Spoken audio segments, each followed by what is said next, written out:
visiting. It's interesting that throughout this entire trip, it seems that he has managed to make all these stops in Ramallah, in Jerusalem, today at these religious sites, while really keeping it as uncontroversial as possible. Right, and we haven't seen a lot of protests accompanying him at all. It seems that both sides are really trying to plead their case and really create the best image of what they want from a new relationship with the crown. This is an unprecedented visit. We've said that many times. It is breaking history, but it is also a time when we've heard from the prince himself that he wants to engage in this region, meet people from all walks of life. And so both sides, both the Israelis and the Palestinians, have tried to keep this visit as clear as of controversy as possible. Now, there were reports that Prince William, for example, refused to meet with Jerusalem's mayor, Nir Barkat, because he didn't want to do it in Jerusalem. He wanted to do it at the British Embassy in Tel Aviv, and that created a conflict, and that meeting never happened, which shows you that the Kensington Palace is trying to keep this trip as even-handed as possible. And of course, we have to remember that the pressure during this visit is incredible after U.S. President Donald Trump's recognition of Jerusalem as the capital of Israel. That has emboldened the Israeli side, at least, to really talk openly about its claims to sovereignty over the entire city. Now, Jordana, I want to tease out this point of the Israeli perspective with you a little more. And now that this visit is concluding, the prince has visited Ramallah. There he made a statement where he told Palestinians to remember that they have not been forgotten by the British royal family or the British government. Is it fair to say that despite that statement, Jerusalem is still very much happy with this visit? They are happy with this move. We have to remember that it was really President Trump who seemed to pave a new way with coming to the Old City. That very moving and emotional visit that he made during his visit here to Israel last May, it was something that simply sitting world leaders did not do, because it was seen as far too controversial when the position of the international community was that Jerusalem is a divided city. This is a disputed area, despite the fact that it is home to one of the most important Jewish holy sites and one of the most important Muslim holy sites. Remember, the Al-Aqsa Mosque is, of course, the third most important site. And it's also an area where over the years, and especially in recent years, we have seen such violence breaking out in that very area on the Temple Mount. So today, certainly, those pictures of Prince William on the compound there welcome change and a message which many people are hoping a message of peace that he is bringing. Israel and Palestinians, they can live side by side in peace and security. This is our vision, and this is our commitment. Peace and security and friendship. My hopes and dreams for Israel are to live in peace and security. Two states living side by side in peace and security. So basically, whatever's happening in the church, or they're saying in the church, or saying in public, could be very different from what they're doing and saying and working on in private. But on the higher level of the pyramid, the higher level of the Freemason structure, it's definitely much darker up there. So these are examples of, once again, what I call that beast system. Remember, it is the enemy that is in control of all of these religions. We don't need religion. This is where it gets tricky. Now, that's not to say that the people that go to church or the people that go to synagogue or go to mosques or whatever are all evil and bad people either. These are the sheep. These are the little lambs. Listen, why don't you come work for me? What do you have in mind? Something you were born to do. Welcome to room 9. Looking good, number 9. Looking good. Where's your dignity?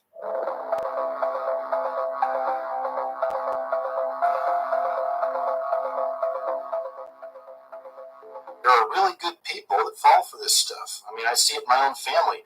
I was one. I was raised in a church myself. I was one. I was raised in a church in the Midwest myself, and I'm glad I was. It gave me a really good understanding of the basics and the fundamentals of religion and whatnot. But it wasn't until I personally left the church and started researching for myself that I really started to connect with the very real spiritual battle that's taking place in our world all around us, and the insane grip that this beast system has on all of religion and on people's hearts and minds. Well, hello, folks. Here we are today on Mount Carmel, the Mount Carmel, where Elijah faced off the prophets of Baal. And on the Mount Carmel is a shrine, a temple that is prayed to by millions across the world. Those of the Baha'i faith pray to this tomb, which is shrouded in symbolism which we are very, very familiar with.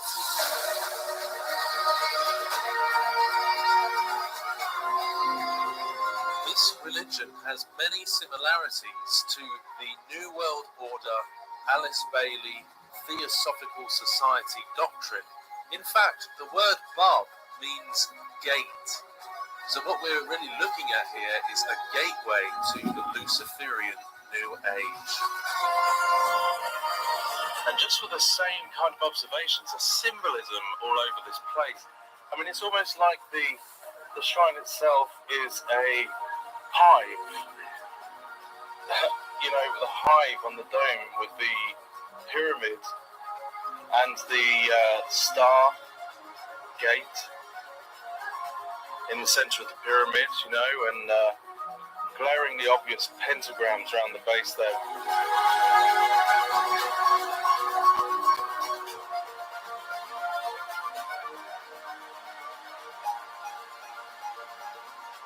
So let's go through some of the doctrine of the Baha'i faith.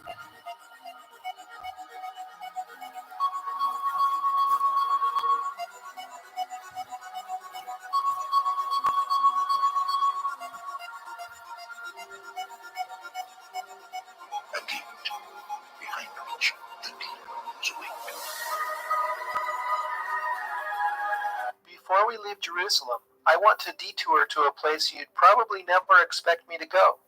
Winnipeg, Canada. It's the capital of Manitoba, eh? Architectural historian Frank Albo has discovered the Manitoba Legislative Building is not only a reconstruction of Solomon's Temple, but is loaded with secrets in plain sight. The architect Frank Worthington Simon designed this 1920 building to be veiled in allegory and illustrated with symbols only his Freemasonic brothers would understand. In fact, every premier who worked in this building from 1870 to 1967 was a Freemason. 2 Egyptian sphinxes flank the entrance, just as they do in front of the House of the Temple in Washington, D.C. The top of the dome features a 13-foot-high gilded statue of Mercury. The same golden boy will meet again in Paris. After going up 2 flights of 13 steps, one enters a cubic space measuring 66.6 feet on edge. We'll uncover the unexpected meaning of 666 in the most surprising of places in Paris. It's probably not what you think. According to Albo's research, 2 13-foot-high bronze bisons identify this as a cleansing room in temple vernacular. Going up another flight of 13 steps, one arrives in the rotunda. There's a mural on the wall of the rotunda above the entrance to the Manitoba Legislative Assembly that ostensibly depicts World War I. However, a man wearing a white robe with exposed chest, being supported by his brother, identifies him as an initiate in the first Masonic degree ceremony. Albo identifies this mural as the altar in what is secretly an initiation chamber. Looking up in the rotunda, you see the underside of the central dome the golden boy is perched upon, and looking down a level through an oculus in the floor reveals a fascinating space called the Pool of the Black Star. Just off the rotunda is the Lieutenant Governor's reception suite, which is the only space in the building off limits to the public.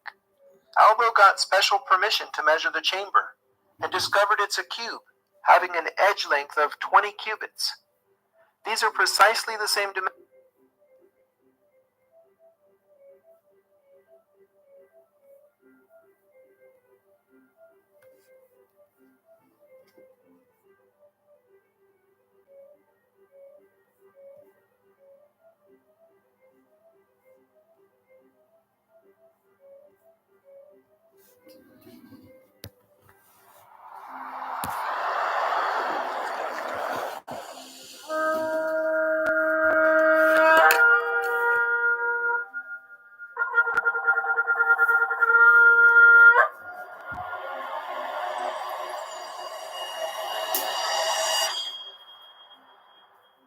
Bereshit, Genesis, chapter 1.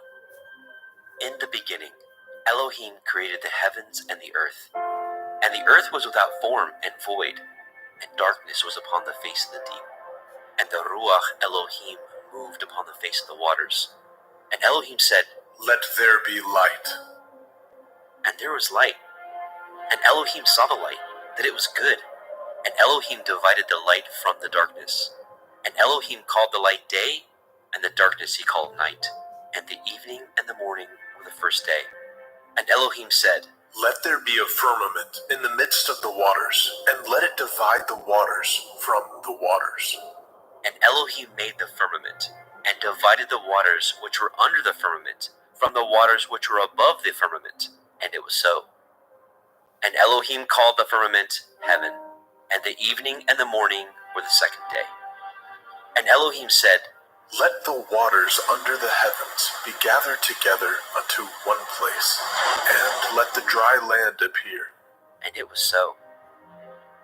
And Elohim called the dry land earth, and the gathering together of the waters called he seas. And Elohim saw that it was good. And Elohim said, Let the earth bring forth grass, the herb yielding seed, and the fruit tree yielding fruit after his kind, whose seed is in itself upon the earth. and it was so. And the earth brought forth grass, and herb yielding seed after his kind, and the tree yielding fruit, whose seed was in itself after his kind. And Elohim saw that it was good. And the evening and the morning were the third day. And Elohim said, Let there be lights in the firmament of the heavens, to divide the day from the night, and let them be for signs, and for appointed feasts, and for days and years. And let them be for lights in the firmament of the heavens, to give light upon the earth. and it was so. And Elohim made two great lights, the greater light to rule the day, and the lesser light to rule the night. He made the stars also. And Elohim set them in the firmament of the heavens to give light upon the earth, and to rule over the day and over the night, and to divide the light from the darkness. And Elohim saw that it was good. And the evening and the morning were the fourth day. And Elohim said, Let the waters bring forth abundantly the moving creature that has life, and fowl that may fly above the earth in the open firmament of heaven. And Elohim created great sea monsters, and every living creature that moves, which the waters brought forth abundantly after their kind, and every winged fowl after his kind. And Elohim saw that it was good. And Elohim blessed them, saying, Be fruitful and multiply, and fill the waters in the seas, and let fowl multiply in the earth. And the evening and the morning were the fifth day. And Elohim said, Let the earth bring forth the living creatures after his kind, cattle and creeping thing, and beast of the earth after his kind. and it was so. And Elohim made the beast of the earth after his kind, and cattle after their kind, and everything that creeps upon the earth after his kind. And Elohim saw that it was good.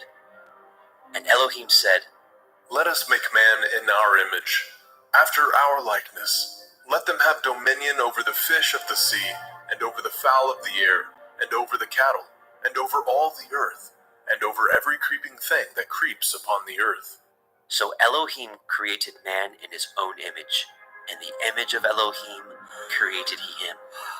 Male and female created he them. And Elohim blessed them.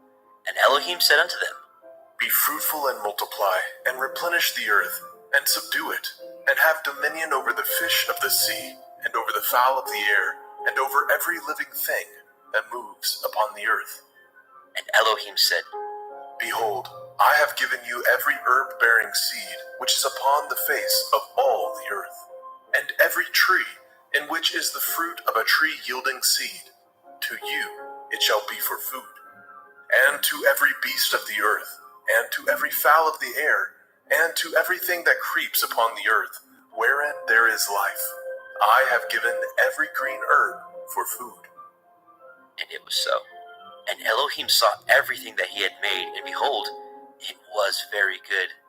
And the evening and the morning were the sixth day.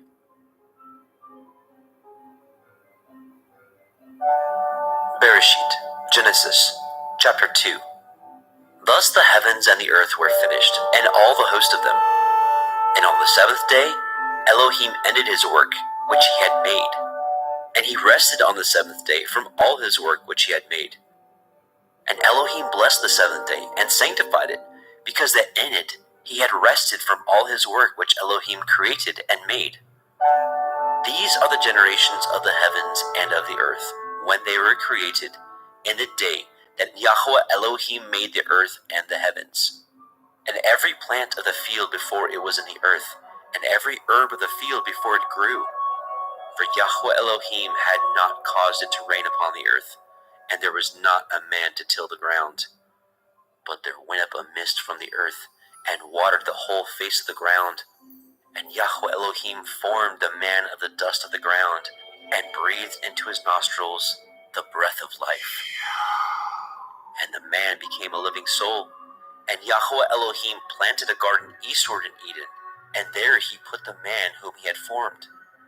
And out of the ground made Yahweh Elohim to grow every tree that is pleasant to the sight and good for food, the tree of life also in the midst of the garden, and the tree of knowledge of good and evil. And a river went out of Eden to water the garden, and from thence it was parted, and became into four heads. The name of the first is Pishon, that is, which compasses the whole land of Havilah, where there is gold. And the gold of that land is good. There is Delam, and the onyx stone. And the name of the second river is Gihon. The same is it that compasses the whole land of Cush.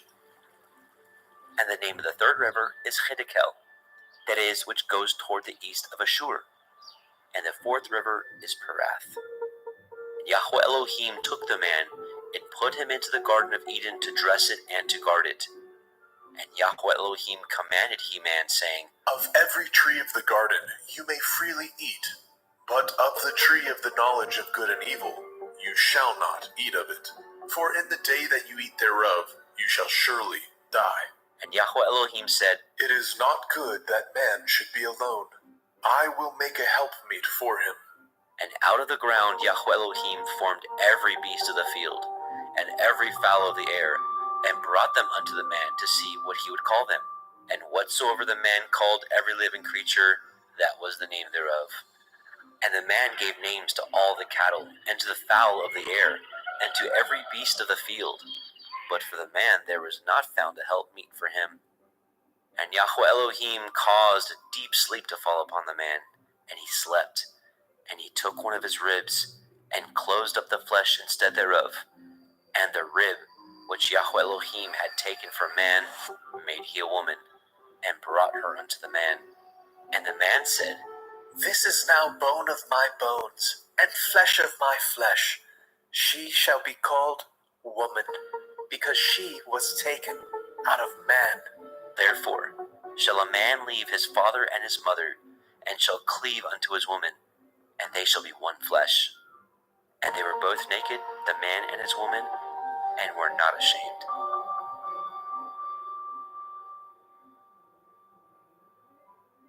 Bereshit, Genesis, chapter 3. Now the serpent was more subtle than any beast of the field which Yahweh Elohim had made. And he said unto the woman, Yea, has Elohim said, Ye shall not eat of every tree of the garden? And the woman said unto the serpent, We may eat of the fruit of the trees of the garden, but of the fruit of the tree which is in the midst of the garden, Elohim has said, "You shall not eat of it, neither shall you touch it, lest ye die." And the serpent said unto the woman, Ye shall not surely die, for Elohim knows that in the day ye eat thereof, then your eyes shall be opened, and ye shall be as Elohim, knowing good and evil. And when the woman saw that the tree was good for food, and that it was pleasant to the eyes, and a tree to be desired to make one wise, she took of the fruit thereof, and did eat, and gave also unto her man with her, and he did eat. And the eyes of both of them were opened, and they knew that they were naked. And they sewed fig leaves together, and made themselves aprons. And they heard the voice of Yahweh Elohim walking in the garden in the cool of the day. And the man and his woman hid themselves from the presence of Yahweh Elohim amongst the trees of the garden. And Yahweh Elohim called unto Adam and said unto him, Where are you? And he said, I heard your voice in the garden, and I was afraid, because I was naked, and I hid myself. And he said, Who told you that you were naked? Have you eaten of the tree whereof I commanded you that you should not eat? And the man said, The woman whom you gave to be with me, she gave me of the tree, and I did eat. And Yahweh Elohim said unto the woman, What is this that you have done? And the woman said, The serpent beguiled me, and I did eat. And Yahweh Elohim said unto the serpent, Because you have done this, you are cursed above all cattle and above every beast of the field. Upon your belly shall you go, and dust shall you eat all the days of your life. And I will put enmity between you and the woman, and between your seed and her seed. It shall bruise your head, and you shall bruise his heel.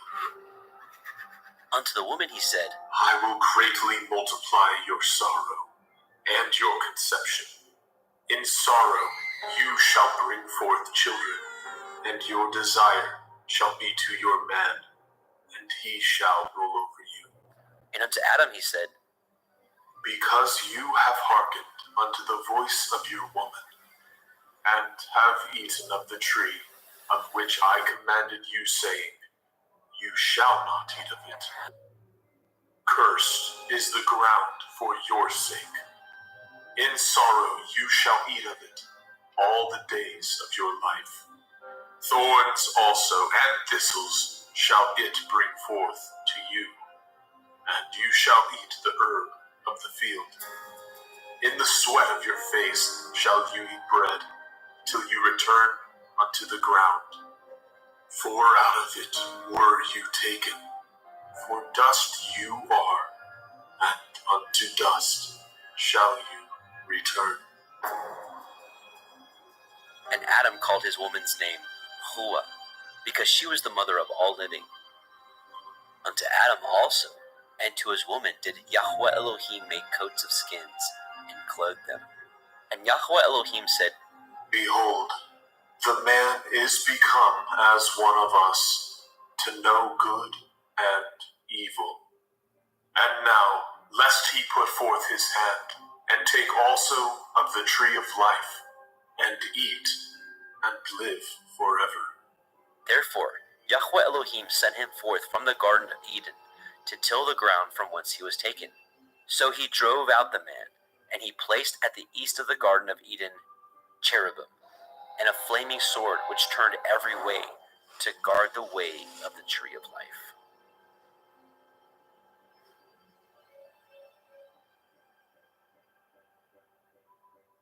Bereshit, Genesis, chapter 4.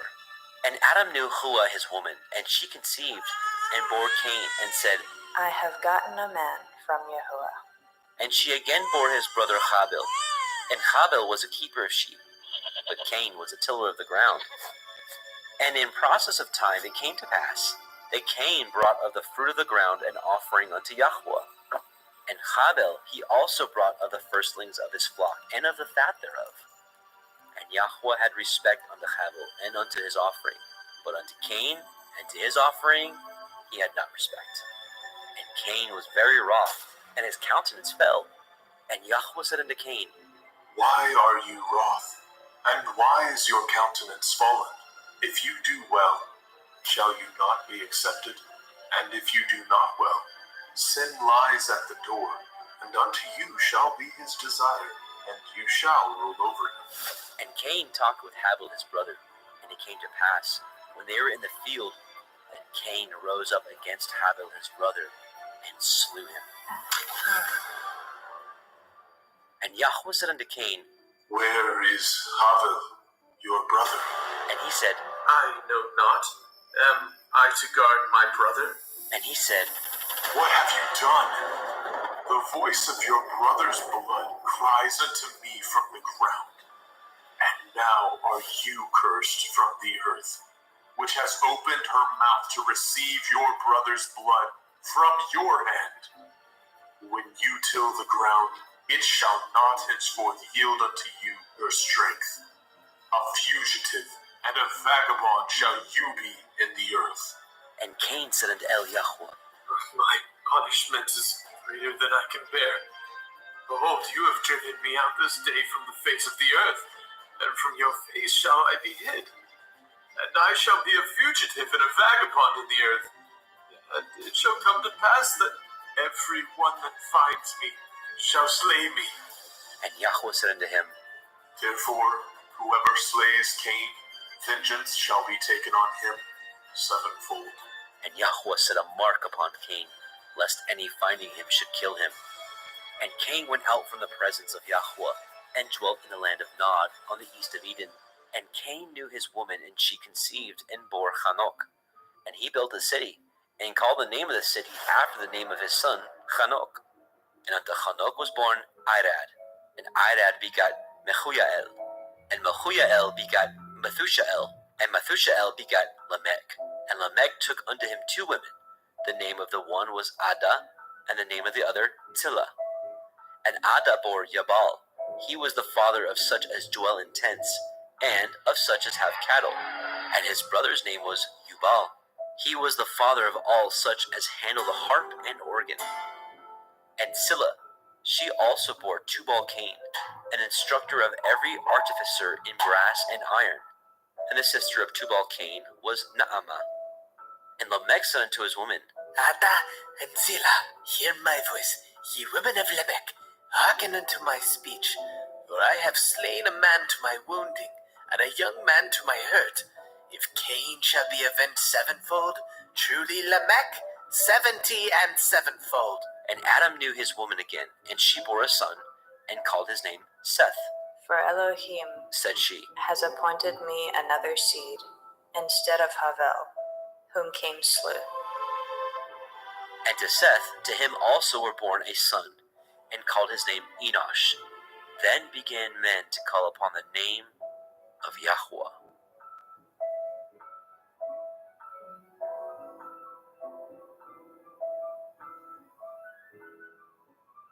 Bereshit, Genesis, chapter 5. This is the sefer of the generations of Adam. In the day that Elohim created man, in the likeness of Elohim made he him. Male and female created he them, and blessed them, and called their name Adam, in the day when they were created. And Adam lived 130 years, and begat a son in his own likeness, after his image, and called his name Seth. And the days of Adam, after he had begotten Seth, were 800 years, and he begat sons and daughters. And all the days that Adam lived were 930 years, and he died. And Seth lived 105 years, and begat Enosh. And Seth lived, after he begot Enosh, 807 years, and begat sons and daughters. And all the days of Seth were 912 years, and he died. And Enosh lived 90 years, and begat Canaan. And Enosh lived, after he begot Canaan, 815 years, and begat sons and daughters. And all the days of Enosh were 905 years, and he died. And Canaan lived 70 years, and begat Mahalalel. And Canaan lived, after he begot Mahalalel, 840 years and begat sons and daughters. And all the days of Canaan were 910 years, and he died. And Mahalalel lived 65 years and begot Yared. And Mahalalel lived after he begot Yared 830 years and begat sons and daughters. And all the days of Mahalalel were 895 years, and he died. And Yared lived 162 years, and he begat Hanok. And Yared lived after he begat Hanok 800 years, and begat sons and daughters. And all the days of Yared were 962 years, and he died. And Hanok lived 65 years, and begat Methuselah. And Hanok walked with Elohim after he begat Methuselah 300 years, and begat sons and daughters. And all the days of Hanok were 365 years, and Hanok walked with Elohim, and he was not, for Elohim took him. And Methuselah lived 187 years, and begat Lamech. And Methuselah lived after he begat Lamech 782 years, and begat sons and daughters. And all the days of Methuselah were 969 years, and he died. And Lamech lived 182 years, and begat a son, and he called his name Noah, saying, This same shall comfort us concerning our work and toil of our hands, because of the ground which Yahuwah has cursed. And Lamech lived after he begot Noah 595 years, and begat sons and daughters. And all the days of Lamech were 777 years, and he died. And Noah was 500 years old, and Noah begat Shem, Ham, and Japheth. Bereshit, Genesis, chapter 6. And it came to pass, when men began to multiply on the face of the earth, and daughters were born unto them, that the sons of Elohim saw the daughters of men that they were fair, and they took them women of all which they chose. And Yahweh said, My Ruach shall not always strive with man, for that he also is flesh. Yet his days shall be 120 years.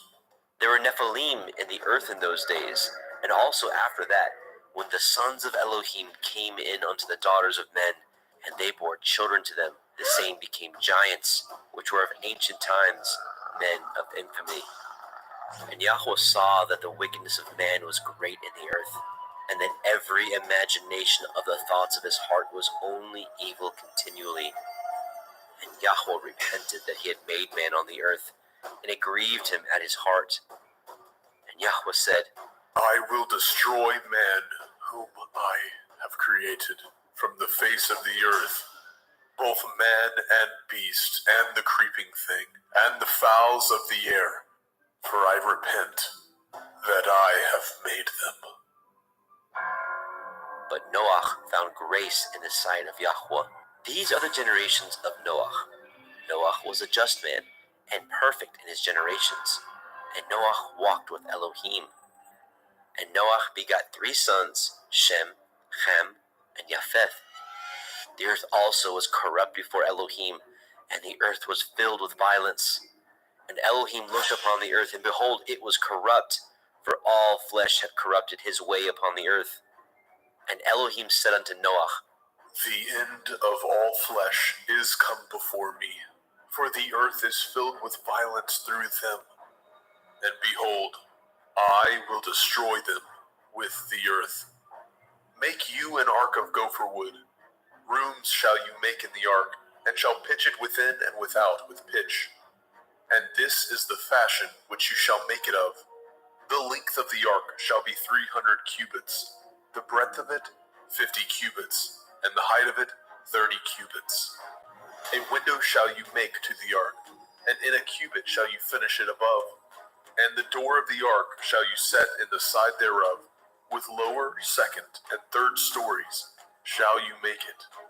And behold, I, even I, do bring a flood of waters upon the earth, to destroy all flesh, wherein is the breath of life from under heaven, and everything that is in the earth shall die. But with you will I establish my covenant, and you shall come into the ark, you and your sons, and your woman, and your sons' women with you.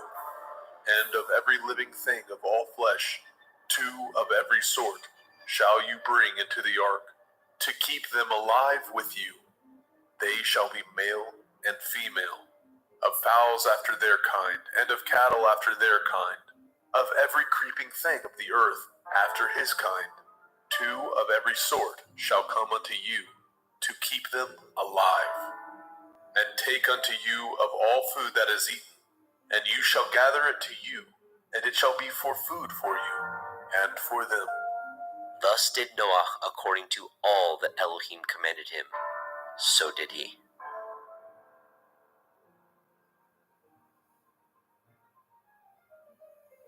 Bereshit, Genesis, chapter 7.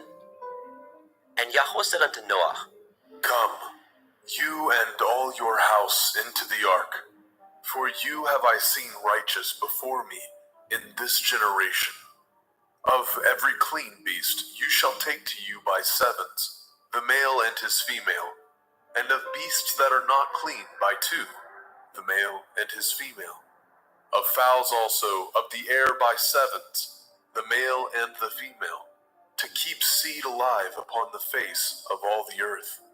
For yet 7 days, and I will cause it to rain upon the earth 40 days and 40 nights, and every living substance that I have made will I destroy from off the face of the earth. And Noah did according unto all that Yahweh commanded him. And Noah was 600 years old when the flood of waters was upon the earth. And Noah went in, and his sons, and his woman, and his sons' women with him, into the ark because of the waters of the flood, of clean beasts, and of beasts that are not clean, and of fowls, and of everything that creeps upon the earth. There went in 2 and 2 unto Noah into the ark, the male and the female, as Elohim had commanded Noah. And it came to pass after 7 days that the waters of the flood were upon the earth. In the 600th year of Noah's life, in the 2nd month, the 17th day of the month, the same day were all the fountains of the great deep broken up, and the windows of heaven were opened. And the rain was upon the earth 40 days and 40 nights. In the selfsame day entered Noah, Shem, and Ham, and Japheth, the sons of Noah, and Noah's women, and the 3 women of his sons with them into the ark. They and every beast after his kind, and all the cattle after their kind, and every creeping thing that creeps upon the earth after his kind, and every fowl after his kind, of every bird of every sort. And they went in unto Noah into the ark, 2 and 2 of all flesh, wherein is the breath of life. And they that went in male and female of all flesh, as Elohim had commanded him. And Yahweh shut him in. And the flood was 40 days upon the earth, and the waters increased, and bore up the ark, and it was lifted up above the earth. And the waters prevailed, and were increased greatly upon the earth, and the ark went upon the face of the waters. And the waters prevailed exceedingly upon the earth, and all the high hills that were under the whole heaven were covered. 15 cubits upward did the waters prevail, and the mountains were covered. And all flesh died that moved upon the earth, both of fowl, and of cattle, and of beast, and of every creeping thing that creeps upon the earth, and every man, all in whose nostrils was the breath of life, of all that was in the dry land, died. And every living substance was destroyed which was upon the face of the ground, both man and cattle, and the creeping things, and the fowl of the heavens, and they were destroyed from the earth. And Noah only remained alive, and they that were with him in the ark. And the waters prevailed upon the earth 150 days. Bereshit, Genesis, chapter 8. And Elohim remembered Noah, and every living thing, and all the cattle that was with him in the ark. And Elohim made a wind to pass over the earth, and the waters assuaged. The fountains also of the deep, and the windows of heaven were stopped, and the rain from heaven was restrained, and the waters returned from off the earth continually. And after the end of the 150 days, the waters were abated. And the ark rested in the 7th month, on the 17th day of the month, upon the mountains of Ararat. And the waters were decreased continually until the 10th month. In the 10th month, on the 1st day of the month, were the tops of the mountains seen. And it came to pass, at the end of 40 days, that Noah opened the window of the ark which he had made, and he sent forth a raven which went forth to and fro until the waters were dried up from off the earth. Also he sent forth a dove from him to see if the waters were abated from off the face of the ground. But the dove found no rest for the sole of her foot, and she returned unto him into the ark, for the waters were on the face of the whole earth. Then he put forth his hand and took her, and pulled her in unto him into the ark. And he stayed yet other 7 days, and again he sent forth the dove out of the ark. And the dove came into him in the evening, and lo, in her mouth was an olive leaf plucked off. So Noah knew that the waters were abated from off the earth. And he stayed yet other 7 days, and sent forth the dove, which returned not again unto him any more. And it came to pass in the 601st year, in the 1st month, the 1st day of the month, the waters were dried up from off the earth. And Noah removed the covering of the ark, and looked, and behold, the face of the ground was dry. And in the 2nd month, on the 7th and 20th day of the month, the earth was dried. And Elohim spoke unto Noah, saying, Go forth of the ark, you and your woman, and your sons and your sons' women with you. Bring forth with you every living thing that is with you, of all flesh, both of fowl and of cattle, and of every creeping thing that creeps upon the earth, that they may breed abundantly in the earth, and be fruitful, and multiply upon the earth. And Noah went forth, and his sons, and his woman, and his sons' women with him, every beast, every creeping thing, and every fowl, and whatsoever creeps upon the earth after their kinds, went forth out of the ark. And Noah built an altar unto Yahweh, and took of every clean beast, and of every clean fowl, and offered burnt offerings on the altar. And Yahweh smelled a sweet savor. And Yahweh said in his heart, I will not again curse the ground any more for man's sake. For the imagination of man's heart is evil from his youth. Neither will I again smite any more everything living, as I have done. While the earth remains, seed time and harvest, and cold and heat, and summer and winter, and day and night shall not cease. Bereshit, Genesis, chapter 9. And Elohim blessed Noah and his sons, and said unto them, Be fruitful and multiply, and replenish the earth. And the fear of you and the dread of you shall be upon every beast of the earth, and upon every fowl of the air, upon all that moves upon the earth, and upon all the fish of the sea. Into your hand are they delivered. Every moving thing that lives shall be meat for you. Even as the green herb have I given you all things. But the flesh with the life thereof, which is the blood thereof, shall ye not eat.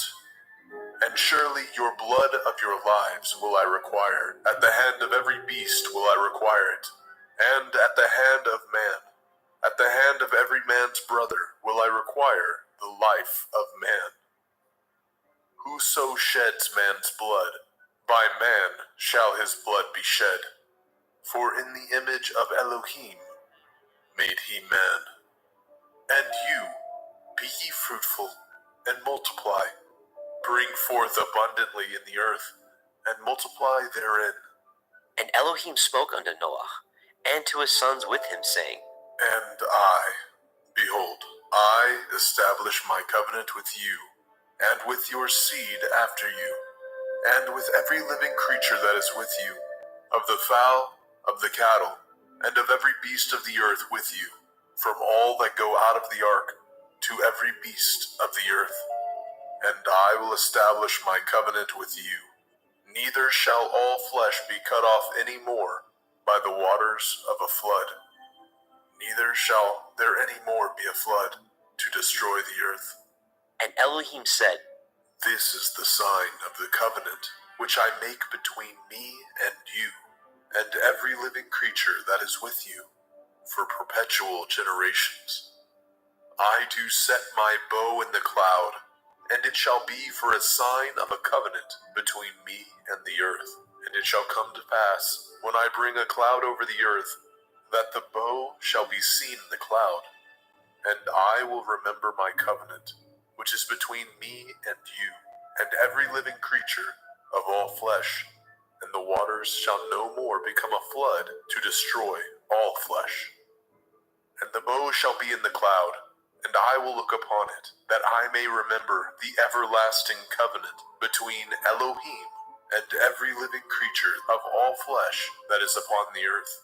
And Elohim said unto Noah, This is the sign of the covenant which I have established between me and all flesh that is upon the earth. And the sons of Noah that went forth of the ark were Shem, and Ham, and Japheth. And Ham is the father of Canaan. These are the 3 sons of Noah, and of them was the whole earth overspread. And Noah began to be a husbandman, and he planted a vineyard. And he drank of the wine, and was drunken, and he was uncovered within his tent. And Ham, the father of Canaan, saw the nakedness of his father, and told his 2 brethren without. And Shem and Japheth took a garment, and laid it upon both their shoulders, and went backward, and covered the nakedness of their father. And their faces were backward, and they saw not their father's nakedness. And Noah awoke from his wine, and knew what his younger son had done unto him. And he said, Cursed be Canaan, a servant of servants shall he be unto his brethren. And he said, Blessed be Yahweh Elohai of Shem, and Canaan shall be his servant. Elohim shall enlarge Japheth, and he shall dwell in the tents of Shem, and Canaan shall be his servant. And Noah lived after the flood 350 years, and all the days of Noah were 950 years, and he died.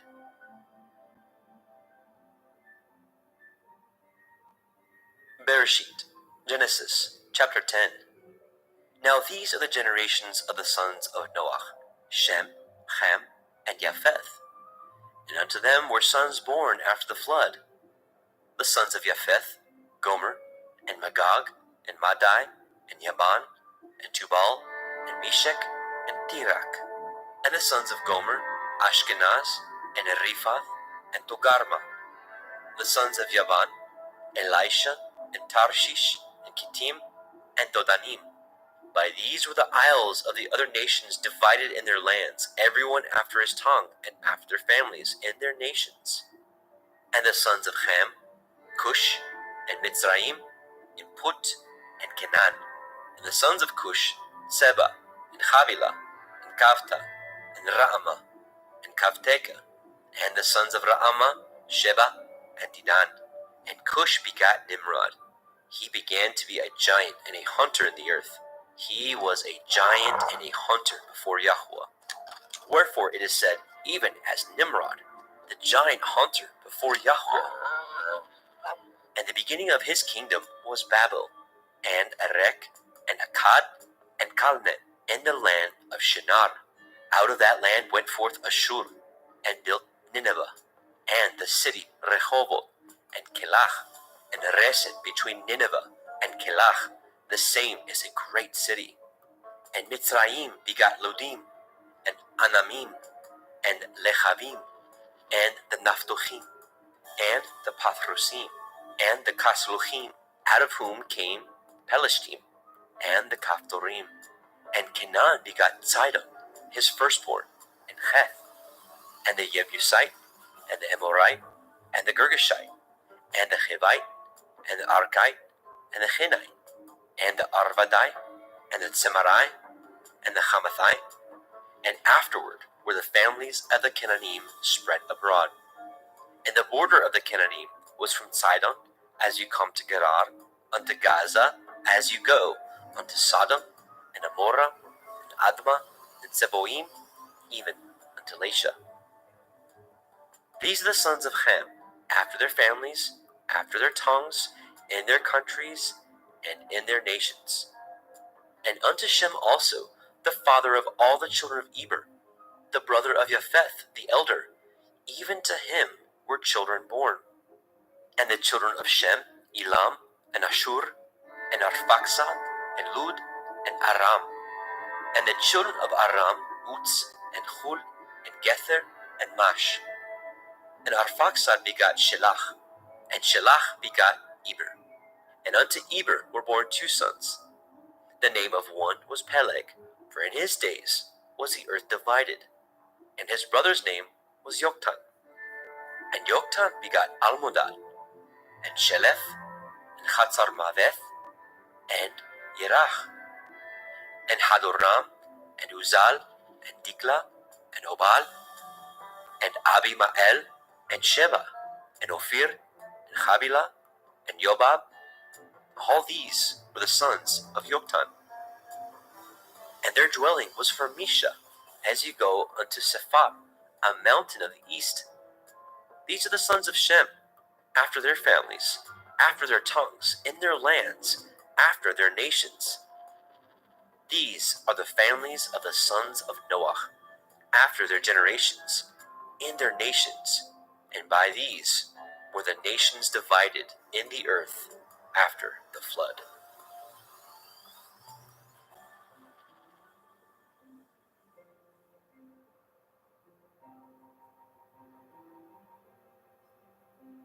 Bereshit, Genesis, chapter 11.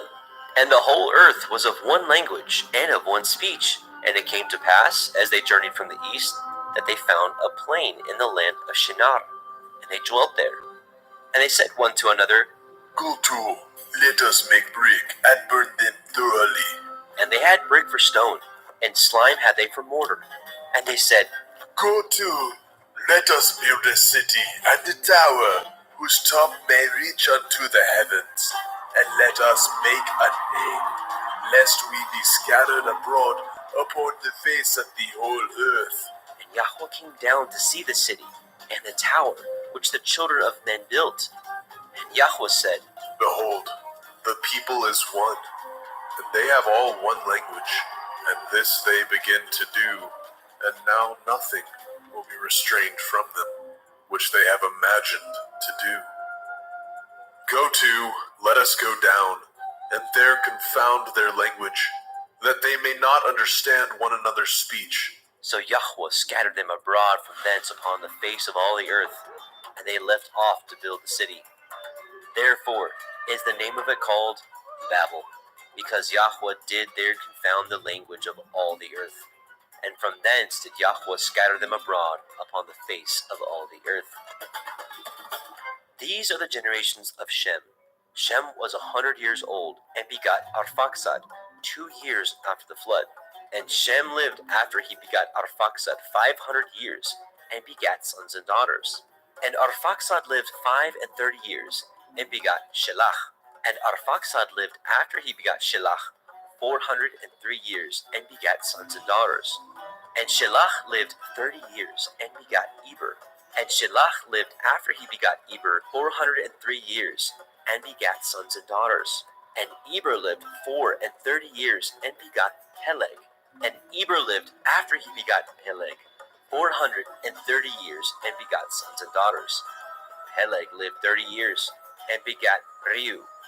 And Peleg lived after he begot Reu 209 years, and begot sons and daughters. And Reu lived 32 years, and begot Serug. And Reu lived after he begot Serug 207 years, and begot sons and daughters. And Serug lived 30 years, and begot Nahor. And Serug lived after he begot Nahor 200 years and begot sons and daughters. And Nahor lived 29 years and begot Terach. And Nahor lived after he begot Terach 119 years and begot sons and daughters. And Terach lived 70 years and begot Abram, Nahor, and Haran. Now these are the generations of Terach. Terach begot Abram, Nahor, and Haran. And Haran begot Lot. And Haran died before his father Terach in the land of his nativity, in Ur of the Kasdim. And Abram and Nahor took them women. The name of Abram's woman was Sarai, and the name of Nahor's woman, Milcah, the daughter of Haran, the father of Milcah, and the father of Yiscah. But Sarai was barren, she had no child. And Terach took Abram his son, and Lot, the son of Haran, his son's son, and Sarai, his daughter-in-law, his son Abram's woman. And they went forth with them from Ur of the Kasdim to go into the land of Canaan. And they came unto Haran and dwelt there. And the days of Terach were 205 years, and Terach died in Haran. Bereshit, Genesis, chapter 12. Now Yahweh had said unto Abram, Get you out of your country, and from your kindred, and from your father's house, unto a land that I will show you. And I will make of you a great nation, and I will bless you, and make your name great, and you shall be a blessing. And I will bless them that bless you, and curse him that curses you. And in you shall all families of the earth be blessed. So Abram departed as Yahweh had spoken unto him, and Lot went with him. And Abram was 75 years old when he departed out of Haran. And Abram took Sarai his woman, and Lot his brother's son, and all their substance that they had gathered, and the souls that they had gotten in Haran. And they went forth to go into the land of Canaan, and into the land of Canaan they came. And Abram passed through the land unto the place of Shechem, unto the plain of Moreh, and the Canaanite was in the land. And Yahweh appeared unto Abram and said, Unto your seed will I give this land. And there built he an altar unto Yahweh, who appeared unto him. And he removed from thence unto a mountain on the east of Beit El, and pitched his tent, having Beit El on the west, and Ai on the east. And there he built an altar unto Yahweh, and called upon the name of Yahweh. And Abram journeyed, going on still towards the Negev. And there was a famine in the land, and Abram went down into Mitzrayim to sojourn there, for the famine was grievous in the land.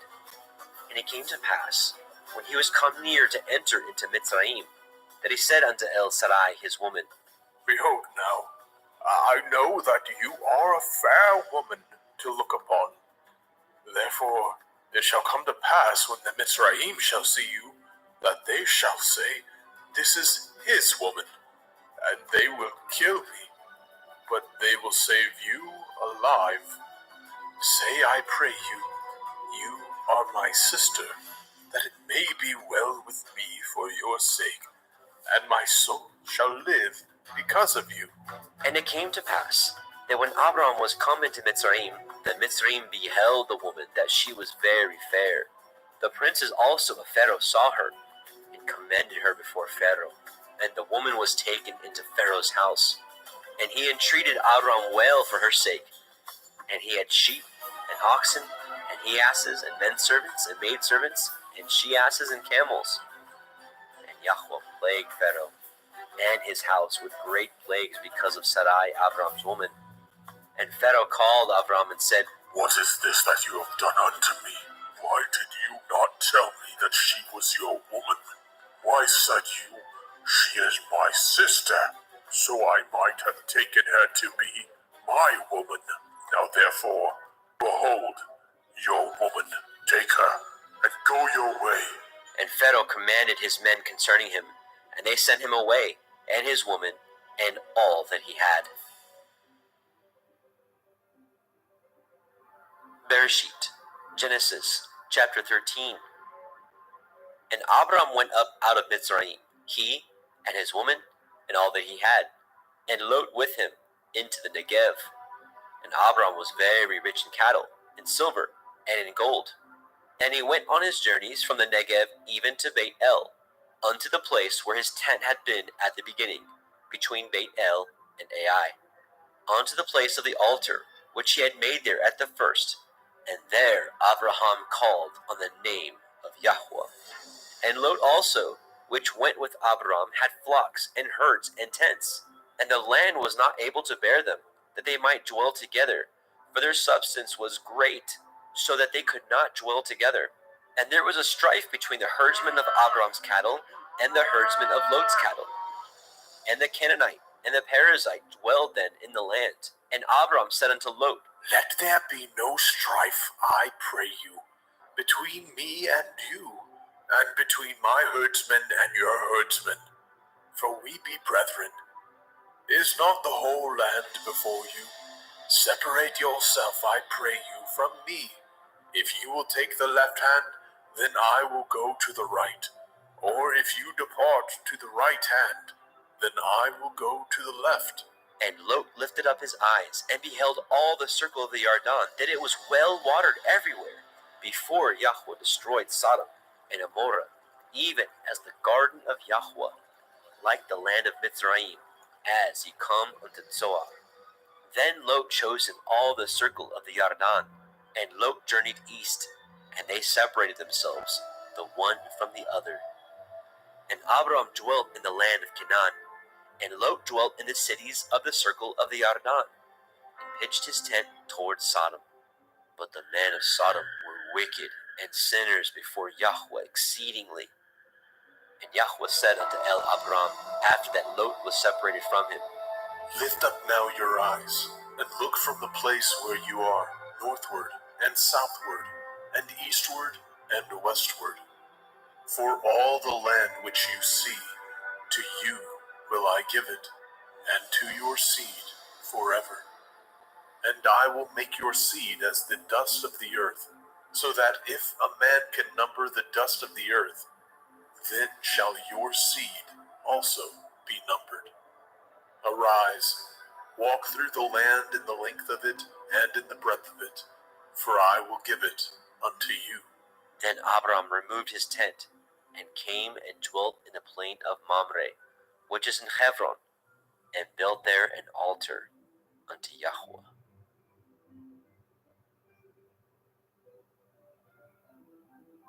Bereshit, Genesis chapter 14. And it came to pass in the days of Amraphel, king of Shinar, Arioch, king of Elakar, Kedorlaomer, king of Elam, and Tidal, king of nations, that these made war with Bera, king of Sodom, and with Birsha, king of Amorah, Shinav, king of Admah, and Shem-Eber, king of Tseboim, and the king of Bela, which is Zoar. All these were joined together in the valley of Siddim, which is the Salt Sea. 12 years they served Kedorlaomer, and in the 13th year they rebelled. And in the 14th year came Kedorlaomer, and the kings that were with him, and smote the Rephaim in Ashtaroth Karnaim, and the Zuzim in Ham, and the Emim in Shaveh Kiriathaim, and the Horim in their Mount Seir, unto Il Paran, which is by the wilderness. And they returned and came to En Mishpat, which is Kadesh, and smote all the country of the Amalekim, and also the Amorim, that dwelt in Chatzron Tamar. And there went out the king of Sodom, and the king of Amorah, and the king of Admah, and the king of Tseboim, and the king of Bela, the same as Zoar, and they joined battle with them in the valley of Siddim, with Kedorlaomer, the king of Elam, and with Tidal, king of nations, and Amraphel, king of Shinar, and Arioch, king of Elakar, 4 kings with 5. And the valley of Siddim was full of slime pits, and the kings of Sodom and Amorah fled, and fell there, and they that remained fled to the mountain. And they took all the goods of Sodom and Amorah, and all their victuals, and went their way. And they took Lot, Abram's brother, who dwelt in Sodom, and his goods, and departed. And there came one that had escaped, and told Abram the Ivri, for he dwelt in the plain of Mamre, the Amorite, brother of Eshcol, and brother of Aner, and these were confederate with Abram. And when Abram heard that his brother was taken captive, he armed his trained servants, born in his house, 318, and pursued them unto Dan. And he divided himself against them, he and his servants, by night, and smote them, and pursued them unto Hobah, which is on the left hand of Damascus. And he brought back all the goods, and also brought again his brother Lot, and his goods, and the women also, and the people. And the king of Sodom went out to meet him after his return from the slaughter of Kedorlaomer, and of the kings that were with him, at the valley of Shaveh, which is in the king's valley. And Malchizedek, king of Shalem, brought forth bread and wine, and he was the priest of El Elyon. And he blessed him and said, Blessed be Avram of El Elyon, possessor of heaven and earth. And blessed be El Elyon, which has delivered your enemies into your hand. And he gave him tithes of all. And the king of Sodom said unto El Abram, Give me the persons, and take the goods for yourself. And Abram said to the king of Sodom, I have lifted up my hand unto El Yahuwah, El Elyon, the possessor of heaven and earth, that I will not take from a thread even to a shoe latchet, and that I will not take anything that is yours, lest you should say, I have made Avram rich, save only that which the young men have eaten, and the portion of the men which went with me, Aner, Eshcol, and Mamre. Let them take their portion.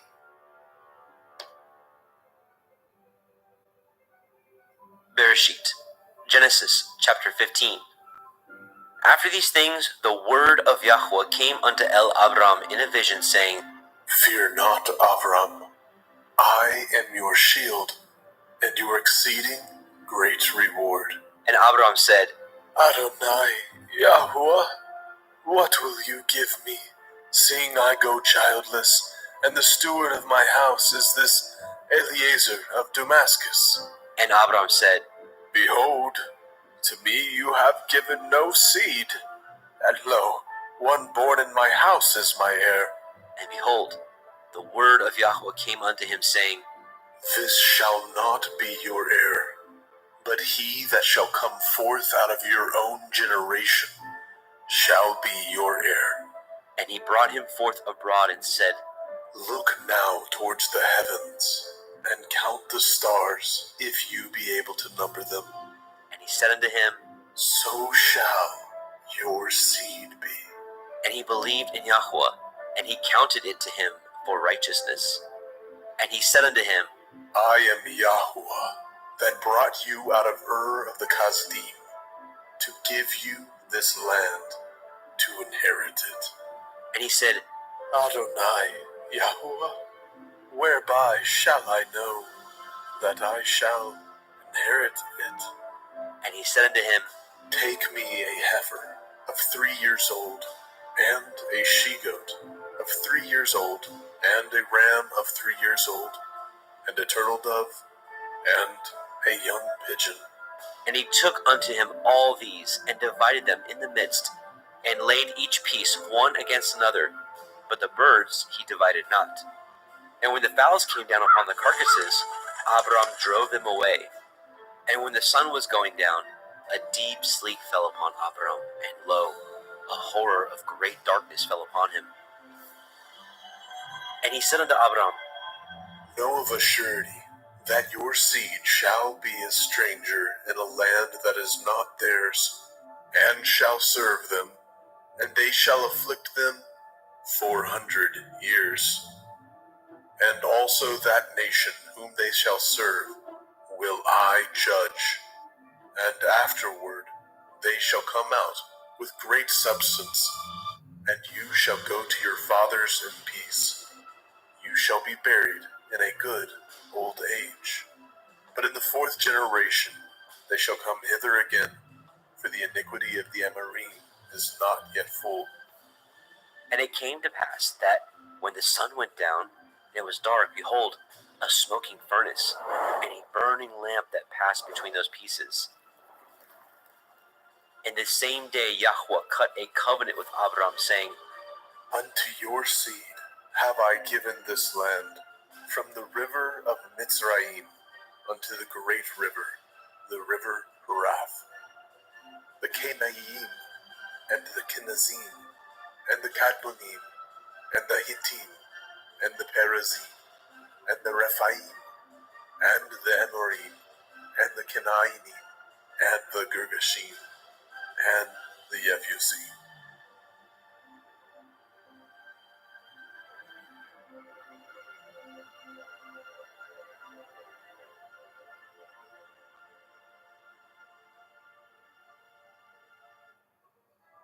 Bereshit, Genesis chapter 16.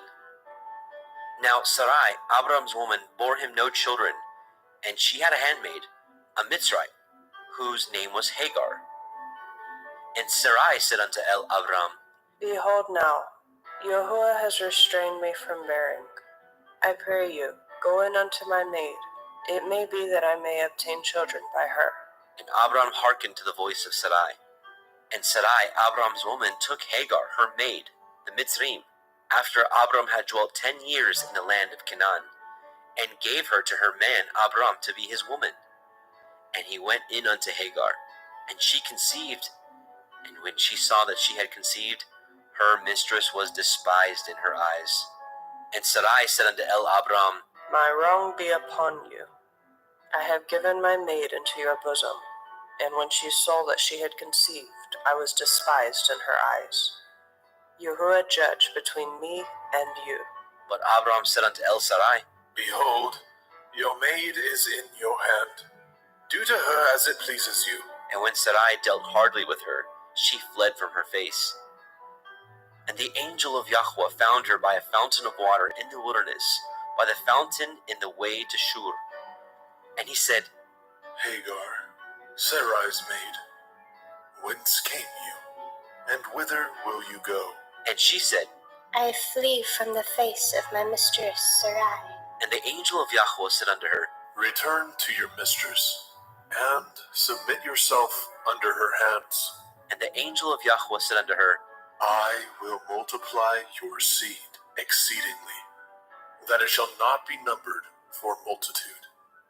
And the angel of Yahweh said unto her, Behold, you are with child, and shall bear a son, and shall call his name Yishmael, because Yahuwah has heard your affliction.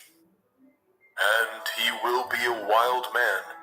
His hand will be against every man, and every man's hand against him. And he shall dwell in the presence of all his brethren. And she called the name of Yahweh that spoke unto her, Uel, see me. For she said, Have I also here looked after him that sees me? Wherefore the well was called Be'er Lahai Roi. Behold, it is between Kadesh and Bered. And Hagar bore Abram a son, and Abram called his son's name which Hagar bore Yishmael. And Abram was 86 years old when Hagar bore Yishmael to Abram.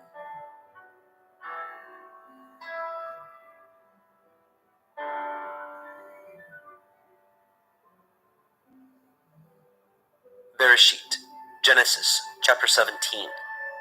And when Abram was 90 years old and 9, Yahweh appeared to Abram and said unto him, I am El Shaddai.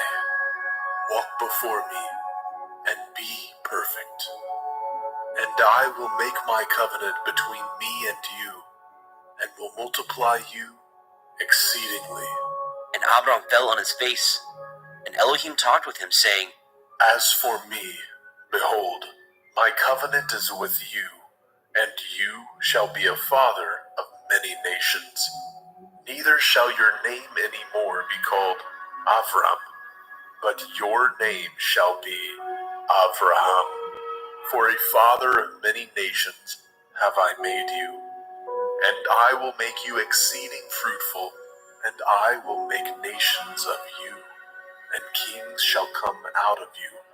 And I will establish my covenant between me and you, and your seed after you, in their generations, for an everlasting covenant, to be Elohim unto you, and to your seed after you. And I will give unto you, and to your seed after you, the land wherein you are a stranger, all the land of Canaan, for an everlasting possession, and I will be their Elohim. And Elohim said unto El Abraham, You shall guard my covenant, therefore, you and your seed after you in their generations.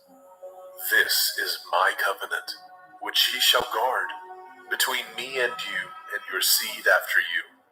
Every male child among you shall be circumcised, and ye shall circumcise the flesh of your foreskin, and it shall be a sign of the covenant betwixt me and you. And he that is 8 days old shall be circumcised among you, every male child in your generations. He that is born in the house, or bought with money of any stranger, which is not of your seed, he that is born in your house, and he that is bought with your money, must need to be circumcised. And my covenant shall be in your flesh for an everlasting covenant. And the uncircumcised male child, whose flesh of his foreskin is not circumcised, that soul shall be cut off from his people. He has broken my covenant. And Elohim said unto El Abraham, As for Sarai, your woman, you shall not call her name Sarai, but Sarah shall her name be. And I will bless her, and give you a son also of her. Yea, I will bless her, and she shall be a mother of nations. Kings of people shall be of her. Then Abraham fell upon his face and laughed, and said in his heart, Shall a child be born unto him that is 100 years old? And shall Sarah, that is 90 years old, bear? And Abraham said unto Elohim, Oh, that Ishmael might live before you. And Elohim said, Sarah your woman shall bear you a son indeed, and you shall call his name Yitzhak. And I will establish my covenant with him for an everlasting covenant, and with his seed after him. And as for Ishmael, I have heard you. Behold, I have blessed him, and will make him fruitful, and will multiply him exceedingly. 12 princes shall he beget, and I will make him a great nation. But my covenant will I establish with Yitzhak, which Sarah shall bear unto you at this set time in the next year. And he left off talking with him, and Elohim went up from Abraham. And Abraham took Ishmael his son, and all that were born in his house, and all that were bought with his money, every male among the men of Abraham's house, and circumcised the flesh of their foreskin in the selfsame day, as Elohim had said unto him. And Abraham was 90 years old and 9 when he was circumcised in the flesh of his foreskin. And Ishmael his son was 13 years old when he was circumcised in the flesh of his foreskin. And the selfsame day was Abraham circumcised, and Ishmael his son. And all the men of his house, born in the house, and bought with money of the stranger, were circumcised with him.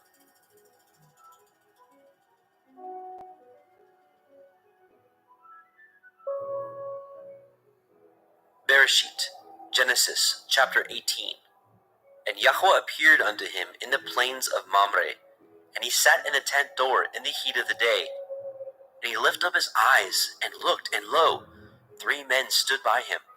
And when he saw them, he ran to meet them from the tent door, and bowed himself toward the ground, and said, My Adonai, if now I have found favor in your sight, pass not away, I pray you, from your servant. Let a little water, I pray you, be fetched, and wash your feet, and rest yourselves under the tree. And I will fetch a morsel of bread, and comfort ye your hearts.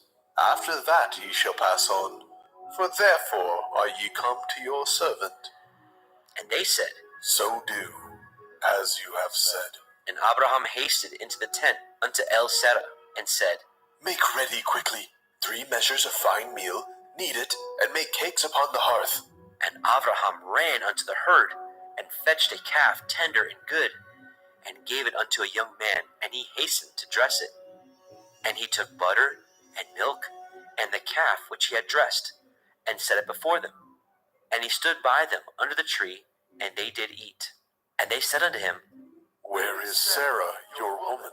And he said, Behold, in the tent. And he said, I will certainly return unto you according to the time of life, and lo, Sarah your woman shall have a son. And Sarah heard it in the tent door, which was behind him. Now Abraham and Sarah were old and well stricken in age, and it ceased to be with Sarah after the manner of women. Therefore Sarah laughed within herself, saying, After I am waxed old, shall I have pleasure, my Lord being old also? And Yahweh said unto El Abraham, Wherefore did Sarah laugh, saying, Shall I of a surety bear a child, which am old? Is anything too hard for Yahuwah? At the time appointed, I will return unto you, according to the time of life, and Sarah shall have a son. Then Sarah denied, saying, I laughed not. For she was afraid. And he said, Nay, but you did laugh. And the men rose up from thence, and looked toward Sodom. And Abraham went with them to bring them on the way. And Yahweh said, Shall I hide from Abraham that thing which I do? Seeing that Abraham shall surely become a great and mighty nation, and all the nations of the earth shall be blessed in him. For I know him, that he will command his children and his household after him, that they shall guard the way of Yahuwah, to do justice and judgment, that Yahuwah may bring upon Abraham that which he has spoken of him. And Yahweh said, Because the cry of Sodom and Gomorrah is great, and because their sin is very grievous, I will go down now, and see whether they have done altogether according to the cry of it, which is come unto me, and if not, I will know. And the men turned their faces from thence, and went toward Sodom. But Abraham stood yet before Yahweh. And Abraham drew near, and said, Will you also destroy the righteous with the wicked? Perchance there be 50 righteous within the city. Will you also destroy and not spare the place for the 50 righteous that are therein? That be far from you to do after this manner, to slay the righteous with the wicked, and that the righteous should be as the wicked. That be far from you. Shall not the judge of all the earth do right? And Yahweh said, If I find in Sodom 50 righteous within the city, then I will spare all the place for their sakes. And Abraham answered and said, Behold now, I have taken it upon me to speak unto Adonai, which am but dust and ashes. Perchance there shall lack 5 of the 50 righteous. Will you destroy all the city for lack of 5? And he said, If I find there 40 and 5, I will not destroy it. And he spoke unto him yet again, and said, Perchance there will be 40 found there. And he said, I will not do it for 40's sake. And he said unto him, Oh, let not Adonai be angry, and I will speak. Perchance there shall be 30 found there. And he said, I will not do it if I find 30 there. And he said, Behold now, I have taken upon me to speak unto Adonai. Perchance there shall be 20 found there.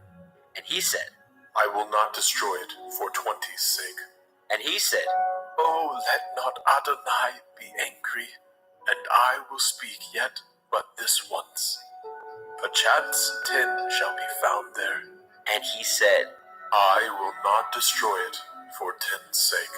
And Yahweh went his way as soon as he had left communing with El Abraham. And Abraham returned unto his place.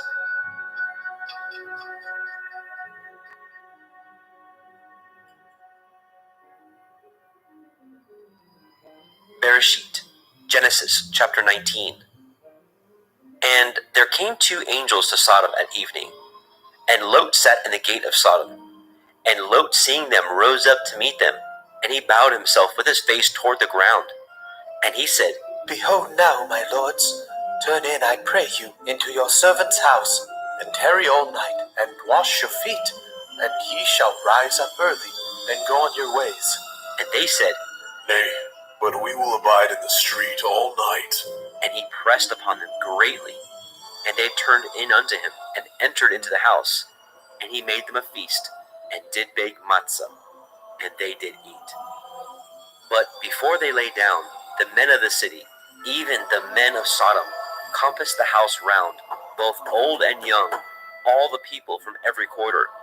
And they called unto Lot, and said unto him, Where are the men which came into you this night? Bring them out unto us, that we may know them. And Lot went out at the door unto them, and shut the door after him, and said, I pray you, brethren, do not so wickedly. Behold now, I have 2 daughters, which have not known man. Let me, I pray you, bring them out unto you, and do ye to them as is good in your eyes. Only unto these men do nothing, for therefore came they under the shadow of my roof. And they said, Stay back. And they said again, This one fellow came into sojourn, and he will need to be a judge. Now we will deal worse with you than with them. And they pressed sore upon the man, even Lot, and came near to break the door. But the men put forth their hand, and pulled Lot into the house to them, and shut the door. And they smote the men that were at the door of the house with blindness, both small and great, so that they wearied themselves to find the door. And the men said unto Lot, Have you here any besides son-in-law, and your sons, and your daughters? And whatsoever you have in the city, bring them out of this place. For we will destroy this place, because the cry of them is waxing great before the face of Yahweh, and Yahweh has sent us to destroy it. And Lot went out, and spoke unto his sons-in-law, which married his daughters, and said, Up, get you out of this place, for Yahweh will destroy this city. But he seemed as one that mocked unto his sons-in-law. And when the morning arose, then the angels hastened Lot, saying, Arise, take your woman and your 2 daughters which are here, lest you be consumed in the iniquity of the city. And while he lingered, the men laid hold upon his hand, and upon the hand of his woman, and upon the hand of his 2 daughters, Yahweh being merciful unto him. And they brought him forth, and set him without the city. And it came to pass, when they had brought them forth abroad, that he said, Escape for your life, look not behind you, neither stay in all the circle of the Yarden. Escape to the mountain, lest you be consumed. And Lot said unto them, Oh, not so, my Adonai. Behold, now your servant has found grace in your sight, and you have magnified your mercy, which you have showed unto me in saving my life. I cannot escape to the mountain, lest some evil take me, and I die. Behold now, this city is near to flee unto, and it is a little one. Oh, let me escape hither. Is it not a little one? And my soul shall live. And he said unto him, See, I have accepted you concerning this thing also, that I will not overthrow this city for which you have spoken. Make haste, escape hither, for I cannot do anything till you are come hither. Therefore, the name of the city was called Zoar. The sun was risen upon the earth when Lot entered into Zoar. Then Yahweh rained upon Sodom and upon Amorah brimstone and fire from Yahweh out of the heavens. And he overthrew those cities, and all the circle of the Yardan, and all the inhabitants of those cities, and that which grew upon the ground. But his woman looked back from behind him, and she became a pillar of salt. And Abraham got up early in the morning to the place where he stood before Yahweh, and he looked toward Sodom and Amorah, and toward all the land of the circle of the Yardan, and beheld, and lo, the smoke of the country went up as the smoke of a furnace. And it came to pass, when Elohim destroyed the cities of the circle of the Yardan, that Elohim remembered Abraham, and sent Lot out of the midst of the overthrow, when he overthrew the cities in which Lot dwelt. And Lot went up out of Zoar, and dwelt in the mountain, and his 2 daughters with him, for he feared to dwell in Zoar, and he dwelt in a cave, he and his 2 daughters. And the firstborn said unto the younger, Our father is old, and there is not a man in the earth to come in unto us after the manner of all the earth. Come, let us make our father drink wine, and we will lie with him, that we may preserve seed of our father. And they made their father drink wine that night. And the firstborn went in, and lay with her father. And he perceived not when she lay down, nor when she arose. And it came to pass on the morrow, that the firstborn said unto the younger, Behold, I lay yesternight with my father. Let us make him drink wine this night also, and go in and lie with him, that we may preserve seed of our father. And they made their father drink wine that night also. And the younger arose and lay with him. And he perceived not when she lay down, nor when she arose. Thus were both the daughters of Lot with child by their father. And the firstborn bore a son, and called his name Moab. The same is the father of the Moabim unto this day. And the younger, she also bore a son, and called his name Ben-Ammi. The same is the father of the children of Ammon unto this day.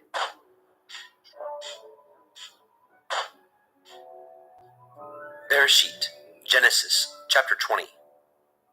And Abraham journeyed from thence toward the country of the Negev, and dwelt between Kadesh and Shur, and sojourned in Gerar. And Abraham said of El-Sarah his woman, She is my sister. And Abimelech king of Gerar sent, and took Sarah. But Elohim came to Abimelech in a dream by night, and said to him, Behold, you are but a dead man, for the woman which you have taken, for she is a man's woman. But Abimelech had not come near her. And he said, Adonai, will you slay also a righteous nation? Said he not unto me, She is my sister? And she, even she herself said, He is my brother? In the integrity of my heart and innocence of my hands have I done this. And Elohim said unto him in a dream, Yea, I know that you did this in the integrity of your heart. For I also withheld you from sinning against me. Therefore suffered I you not to touch her. Now therefore restore the man his woman, for he is a prophet, and he shall pray for you, and you shall live. And if you restore her not, know you that you shall surely die, you and all that are yours. Therefore Abimelech rose early in the morning, and called all his servants, and told all these things in their ears. And the men were sore afraid. Then Abimelech called Abraham, and said unto him, What have you done unto us, and what have I offended you, that you have brought on me and on my kingdom a great sin? You have done deeds unto me that ought not to be done. And Abimelech said unto Abraham, What saw you that you have done this thing? And Abraham said, Because I thought surely the fear of Elohim is not in this place, and they will slay me for my woman's sake. And yet indeed she is my sister. She is the daughter of my father, but not the daughter of my mother, and she became my woman. And it came to pass, when Elohim caused me to wander from my father's house, that I said unto her, This is your kindness which you shall show unto me. At every place whither we shall come, say of me, He is my brother. And Abimelech took sheep, and oxen, and men servants, and women servants, and gave them unto Abraham, and restored him Sarah his woman. And Abimelech said, Behold, my land is before you. Dwell where it pleases you. And unto Sarah he said, Behold, I have given your brother 1,000 pieces of silver. Behold, he is to you a covering of the eyes, unto all that are with you, and with all other. Thus she was reproved. So Abraham prayed unto Elohim, and Elohim healed Abimelech, and his woman, and his maidservants, and they bore children. For Yahweh had fast closed up all the wombs of the house of Abimelech, because of Sarah, Abraham's woman.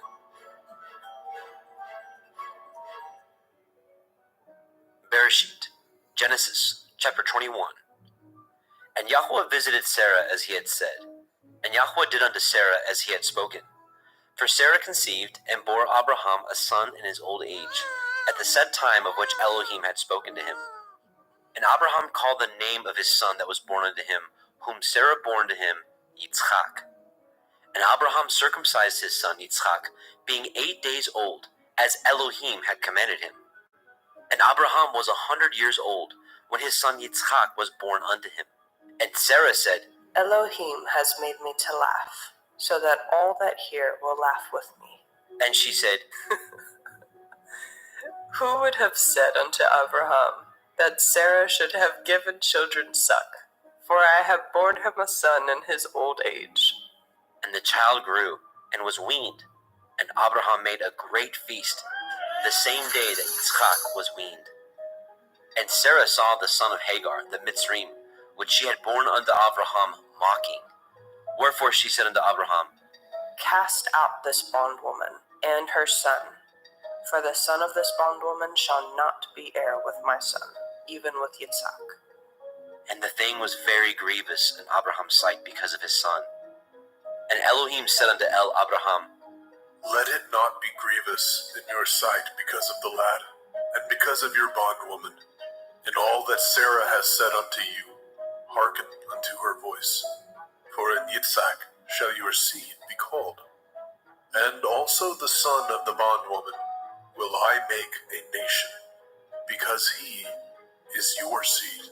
And Abraham rose up early in the morning, and took bread and a bottle of water, and gave it unto Hagar, putting it on her shoulder, and the child, and sent her away. And she departed, and wandered in the wilderness of Beersheba. And the water was spent in the bottle, and she cast the child under one of the shrubs. And she went, and sat her down over against him a good way off, as it were a bowshot. For she said, Let me not see the death of the child. And she sat over against him, and lifted up her voice, and wept. And Elohim heard the voice of the lad. And the angel of Elohim called unto Hagar out of the heavens, and said unto her, What ails you, Hagar? Fear not, for Elohim has heard the voice of the lad where he is. Arise, lift up the lad, and hold him in your hand, for I will make him a great nation. And Elohim opened her eyes, and she saw a well of water. And she went, and filled the bottle with water, and gave the lad drink. And Elohim was with the lad, and he grew, and dwelt in the wilderness, and became an archer. And he dwelt in the wilderness of Paran. And his mother took him a woman out of the land of Mitzrayim. And it came to pass at that time, that Abimelech and Pichol, the chief captain of his host, spoke unto Abraham, saying, Elohim is with you in all that you do. Now therefore swear unto me here by Elohim, that you will not deal falsely with me, nor with my son, nor with my son's son, but according to the kindness that I have done unto you, you shall do unto me, and to the land wherein you have sojourned. And Abraham said, I will swear. And Abraham reproved Abimelech because of a well of water, which Abimelech's servants had violently taken away. And Abimelech said, I know not who has done these things, neither did you tell me, neither yet heard I of it, but today. And Abraham took sheep and oxen and gave them unto Abimelech, and both of them cut a covenant. And Abraham set 7 ewe lambs of the flock by themselves. And Abimelech said unto Abraham, What mean these 7 ewe lambs which you have set by themselves? And he said, For these 7 ewe lambs shall you take off my hand, that they may be a witness unto me, that I have dug this well. Wherefore he called that place Beersheba, because there they swore both of them.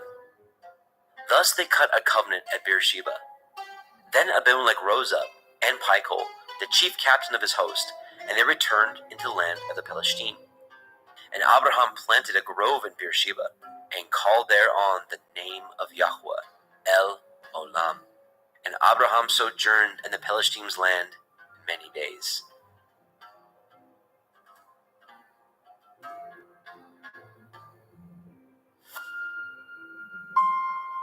Bereshit, Genesis chapter 22. And it came to pass after these things, that Elohim did try Abraham, and said unto him, Abraham. And he said, Behold, here I am. And he said, Take now your son, your Yahid, Yitzhak, whom you love, and get you into the land of Moriah, and offer him there for a burnt offering upon one of the mountains, which I will tell you of. And Abraham rose up early in the morning, and saddled his ass, and took 2 of his young men with him, and Yitzchak his son, and clave the wood for the burnt offering, and rose up, and went unto the place of which Elohim had told him. Then on the 3rd day Abraham lifted up his eyes, and saw the place afar off. And Abraham said unto his young men, Abide ye here with the ass, and I and the lad will go yonder, and worship, and come again to you. And Abraham took the wood of the burnt offering, and laid it upon Yitzchak his son. And he took the fire in his hand, and a knife, and they went both of them together. And Yitzchak spoke unto Abraham his father, and said, My father. And he said, Here am I, my son. And he said, Behold the fire and the wood, but where is the lamb for a burnt offering? And Abraham said, My son, Elohim will provide himself a lamb for a burnt offering. So they went both of them together. And they came to the place which Elohim had told him of. And Abraham built an altar there, and laid the wood in order, and bound Yitzchak his son, and laid him on the altar upon the wood. And Abraham stretched forth his hand, and took the knife to slay his son. And the angel of Yahweh called unto him out of the heavens, and said, Abraham, Abraham. And he said, Here am I. And he said, Lay not your hand upon the lad, neither do you anything unto him. For now I know that you fear Elohim, seeing you have not withheld your son, your Yahid, from me. And Abraham lifted up his eyes and looked, and behold, behind him a ram caught in a thicket by his horns. And Abraham went and took the ram, and offered him up for a burnt offering in the stead of his son. And Abraham called the name of that place Yahweh Yireh, as it is said to this day, In the mount of Yahweh it shall be seen. And the angel of Yahweh called unto Abraham out of the heavens the 2nd time, and said, By myself have I sworn, says Yahuwah, for because you have done this thing, and have not withheld your son, your Yahid, that in blessing I will bless you, and in multiplying I will multiply your seed as the stars of heaven, and as the sand which is upon the seashore, and your seed shall possess the gate of his enemies. And in your seed shall all the nations of the earth be blessed, because you have obeyed my voice. So Abraham returned unto his young men, and they rose up and went together to Beersheba. and Abraham dwelt at Beersheba. And it came to pass after these things that it was told Abraham, saying, Behold, Milcah, she has also borne children unto your brother Nahor, Uz his firstborn, and Buz his brother, and Kemuel the father of Aram, and Kesed, and Hazo, and Pildash, and Yidlaf, and Bethuel. And Bethuel begat Rivkah. These 8 Milcah did bear to Nahor, Abraham's brother, and his concubine, whose name was Reumah. She bore also Teva, and Gaham, and Tahash, and Ma'akah. Bereshit, Genesis chapter 23. And Sarah was 107 years old. These were the years of the life of Sarah. And Sarah died in Kiryat Arba, the same is in Hebron, in the land of Canaan. And Abraham came to mourn for Sarah, and to weep for her.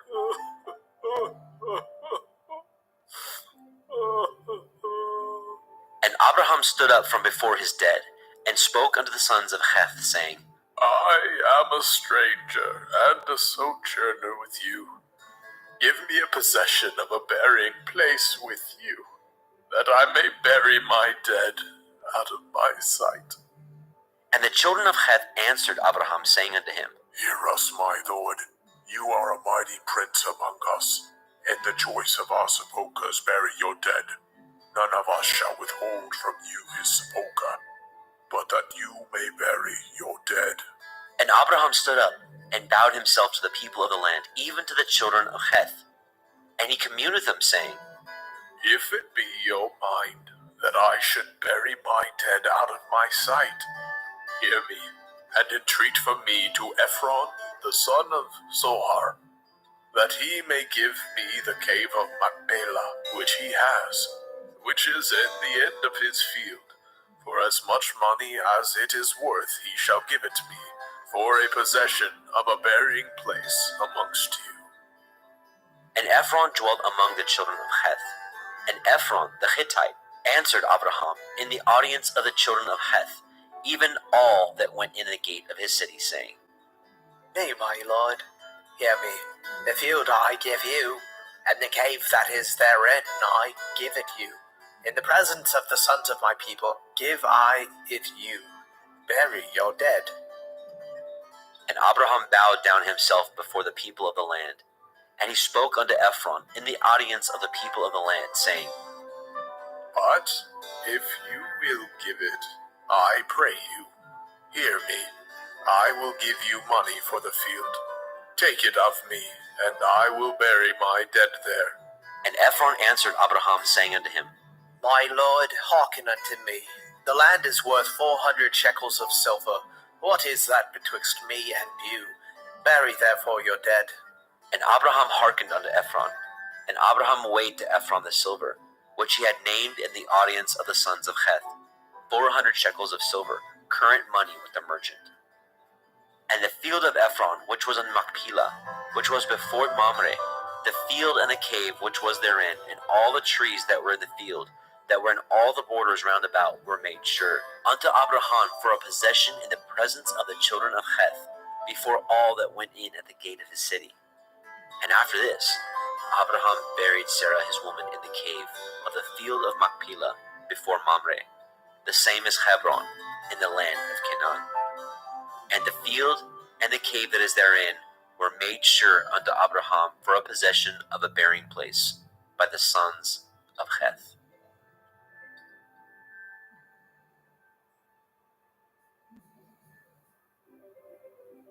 Bereshit, Genesis chapter 24. And Abraham was old and well stricken in age, and Yahweh had blessed Abraham in all things. And Abraham said unto his eldest servant of his house, that ruled over all that he had, Put, I pray you, your hand under my thigh, and I will make you swear by Yahweh, the Elohai of heaven and the Elohai of the earth, that you shall not take a woman unto my son of the daughters of the Canaanim, among whom I dwell.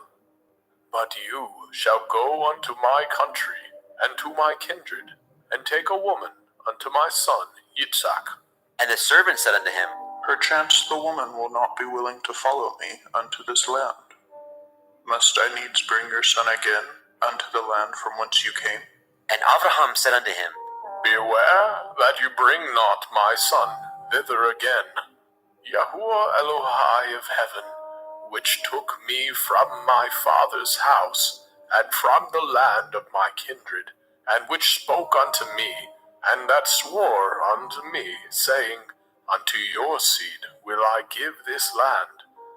He shall send his angel before you, and you shall take a woman unto my son from thence. And if the woman will not be willing to follow you, then you shall be clear from this my oath. Only bring not my son thither again. And the servant put his hand under the thigh of Abraham his master, and swore to him concerning that matter. And the servant took 10 camels of the camels of his master, and departed, for all the goods of his master were in his hand.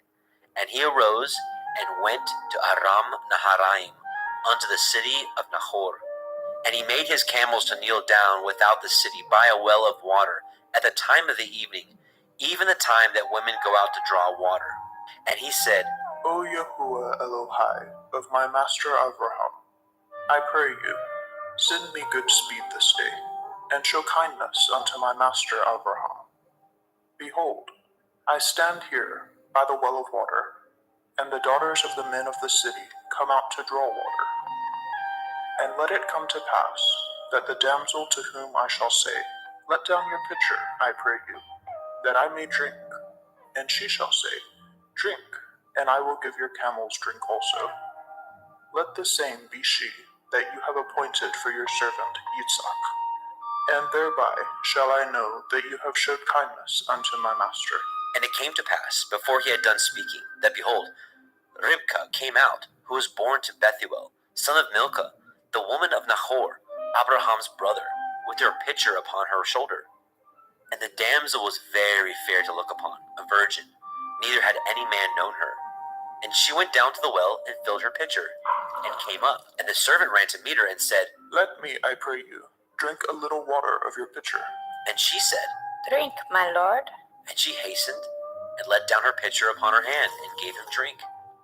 And when she had done giving him drink, she said, I will draw water for your camels also, until they have done drinking. And she hastened, and emptied her pitcher into the trough, and ran again unto the well to draw water, and drew for all his camels. And the man, wondering at her, held his peace, to wit whether Yahweh had made his journey prosperous or not. And it came to pass, as the camels had done drinking, that the man took a golden earring of 1/2 shekel weight, and 2 bracelets for her hands of 10 shekels weight of gold, and said, Whose daughter are you? Tell me, I pray you, is there room in your father's house for us to lodge in? And she said unto him, I am the daughter of Bethuel, the son of Milcah, which she bore unto Nahor. And she said moreover unto him, We have both straw and provender enough, and room to lodge in. And the man bowed down his head and worshipped Yahweh.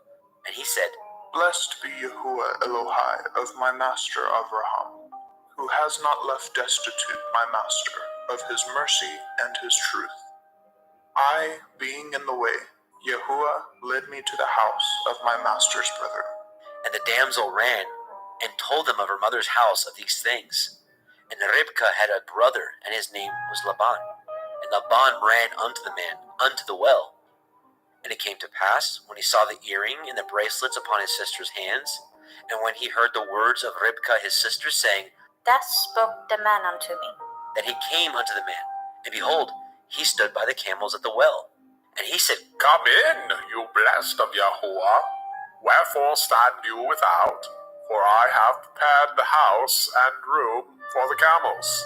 And the man came into the house, and he ungirded his camels, and gave straw and provender for the camels, and water to wash his feet, and the men's feet that were with him. And there was set meat before him to eat, but he said, I will not eat until I have told my errand. And he said, Speak on. And he said, I am Abraham's servant, and Yahuwah has blessed my master greatly, and he has become great. And he has given him flocks and herds, and silver and gold, and menservants and maidservants, and camels and asses. And Sarah, my master's woman, bore a son to my master when she was old, and unto him has he given all that he has. And my master made me swear, saying, You shall not take a woman to my son of the daughters of the Canaanim, in whose land I dwell, but you shall go unto my father's house, and to my kindred, and take a woman unto my son. And I said unto my master, Perchance the woman will not follow me. And he said unto me, Yahuwah, before whom I walk, will send his angel with you, and prosper your way. And you shall take a woman for my son of my kindred, and of my father's house. Then shall you be clear from this my oath, when you come to my kindred, and if they give not you one, you shall be clear from my oath. And I came this day unto the well, and said, O Yahuwah Elohai, of my master Avraham, if now you do prosper my way which I go, behold, I stand by the well of water. And it shall come to pass, that when the virgin comes forth to draw water, and I say to her, Give me, I pray you, a little water of your pitcher to drink. And she say to me, Both drink you, and I will also draw for your camels. Let the same be the woman whom Yahuwah has appointed out for my master's son. And before I had done speaking in my heart, behold, Rivkah came forth with her pitcher on her shoulder. And she went down unto the well, and drew water. And I said unto her, Let me drink, I pray you. And she made haste, and let down her pitcher from her shoulder, and said, Drink, and I will give your camels drink also. So I drank, and she made the camels drink also. And I asked her and said, Whose daughter are you? And she said, The daughter of Bethuel, Nahor's son, whom Milcah bore unto him. And I put the earring upon her face, and the bracelets upon her hands.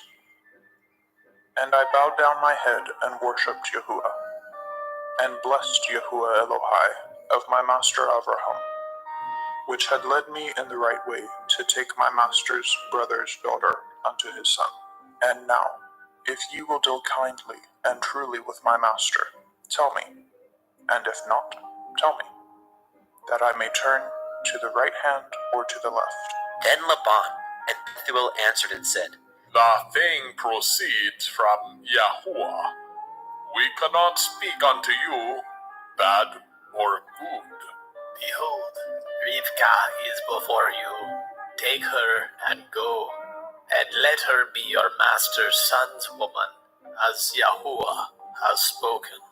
And it came to pass that when Abraham's servant heard their words, he worshipped Yahweh, bowing himself to the earth. And the servant brought forth jewels of silver and jewels of gold and raiment, and gave them to Ribkah. And he gave also to her brother and to her mother precious things.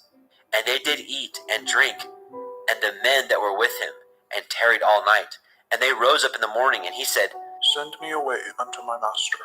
And her brother and her mother said, Let the damsel abide with us a few days, at the least 10.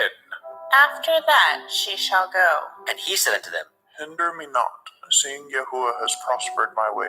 Send me away, that I may go to my master. And they said, We will call the damsel, and inquire at her mouth. And they called Ribkah, and said unto her, Will you go with this man? And she said, I will go. And they sent away Ribkah their sister, and her nurse, and Abraham's servant, and his men. And they blessed Ribkah, and said unto her, You are our sister. Be the mother of thousands of millions, and let your seed possess the gate of those which hate them. And Ribkah arose, and her damsels, and they rode upon the camels, and followed the man. And the servant took Ribkah, and went his way. And Yitzhak came from the way of the well of Beer Lachairoi, for he dwelt in the country of the Negeb. And Yitzhak went out to meditate in the field in the evening. And he lifted up his eyes, and saw, and behold, the camels were coming. And Ribkah lifted her eyes, and when she saw Yitzhak, she lighted off the camel. For she had said unto the servant, What man is this that walks in the field to meet us? And the servant had said, It is my master. Therefore she took a veil and covered herself. And the servant told Yitzchak all the things that he had done. And Yitzchak brought her into his mother Sarah's tent and took Rivka, and she became his woman, and he loved her. And Yitzchak was comforted after his mother's death. Bereshit, Genesis chapter 25. And again Abraham took a woman, and her name was Keturah.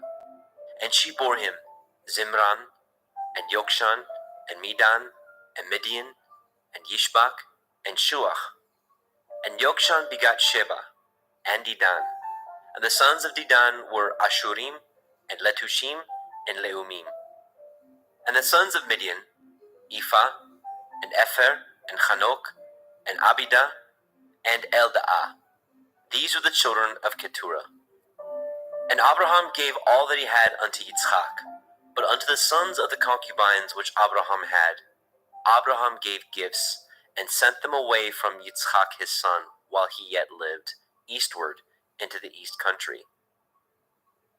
And these are the days of the years of Abraham's life which he lived, 160 years. Then Abraham gave up his ruach, and died in a good old age, an old man and full of years, and was gathered to his people.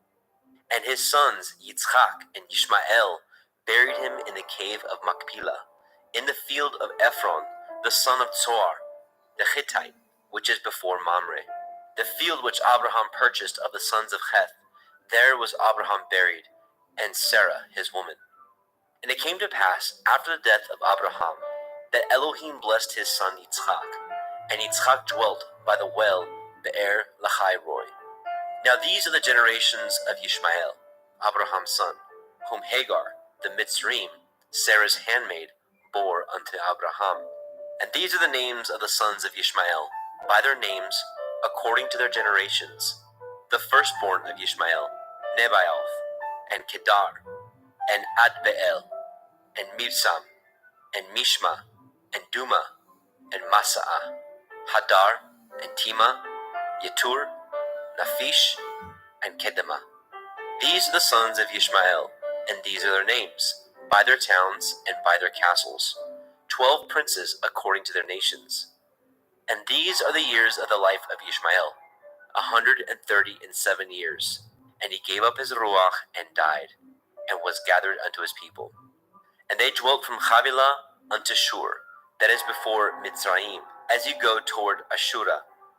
And he died in the presence of all his brethren. And these are the generations of Yitzchak, Abraham's son. Abraham begat Yitzchak, and Yitzchak was 40 years old when he took Ribkah to be his woman, the daughter of Bethuel, the Aramite, of Padan Aram, the sister unto Laban, the Aramite. And Yitzchak entreated Yahweh for his woman, because she was barren, and Yahweh was entreated of him. And Ribkah his woman conceived. And the children struggled together within her. And she said, If it be so, why am I thus?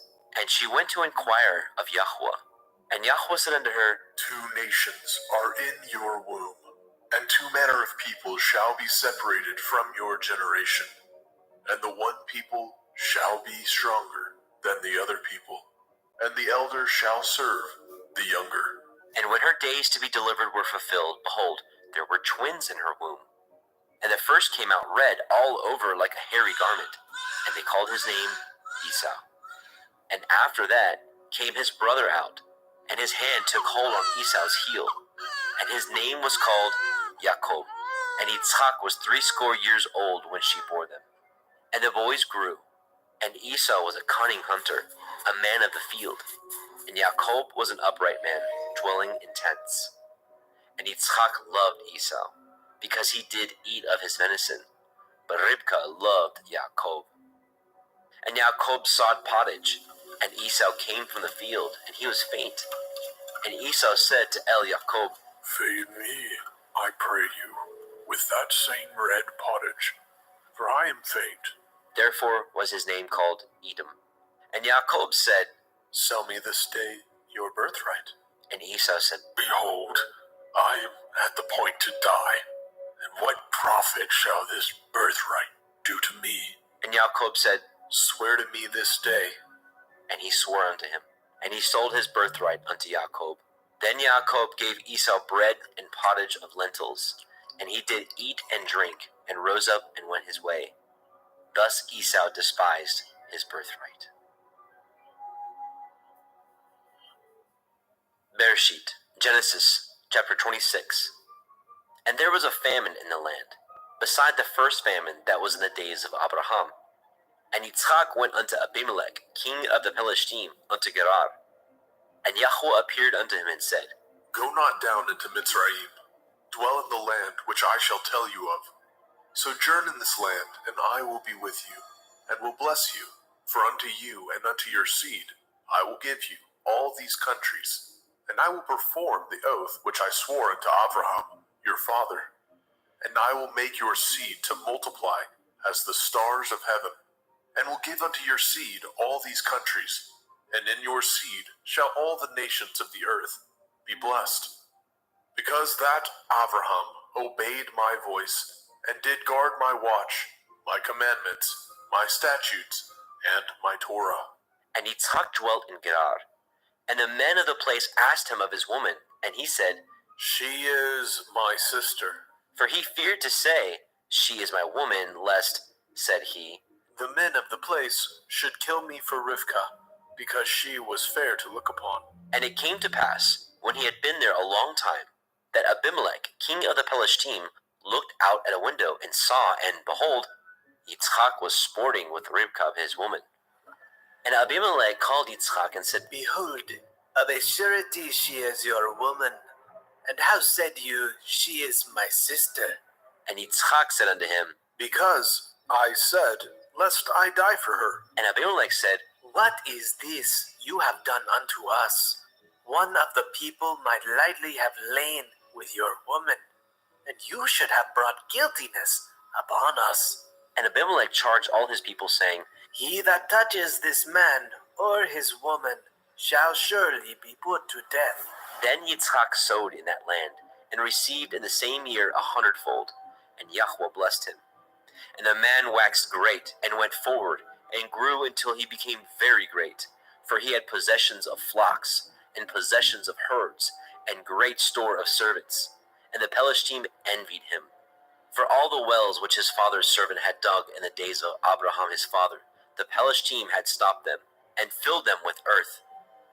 And Abimelech said unto Yitzchak, Go from us, for you are much mightier than we.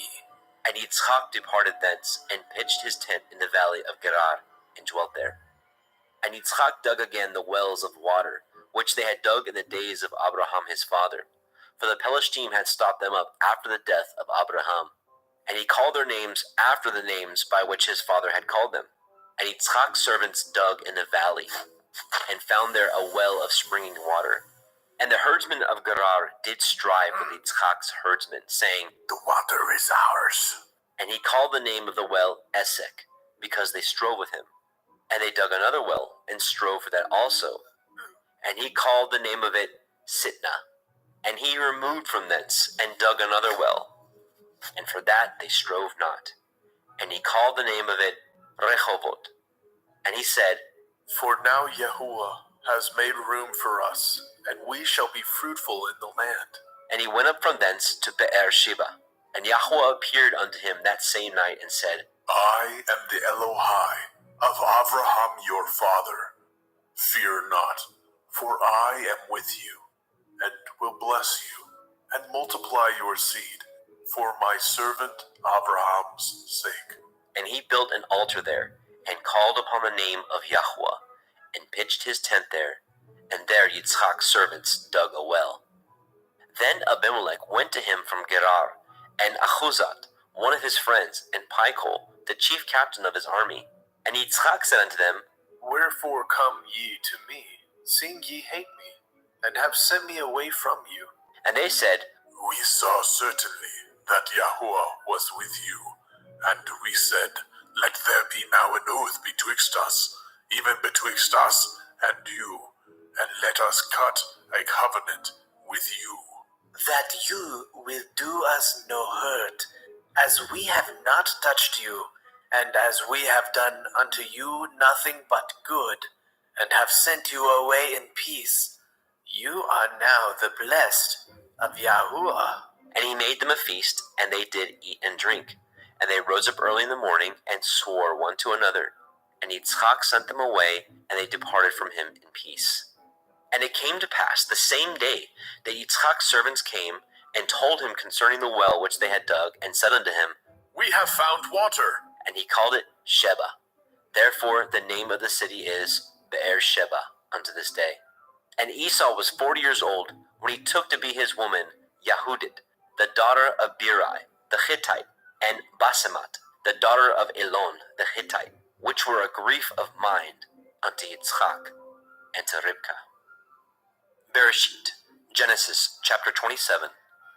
And it came to pass that when Yitzchak was old, and his eyes were dim, so that he could not see, he called Esau his eldest son, and said unto him, My son. And he said unto him, Behold, here I am.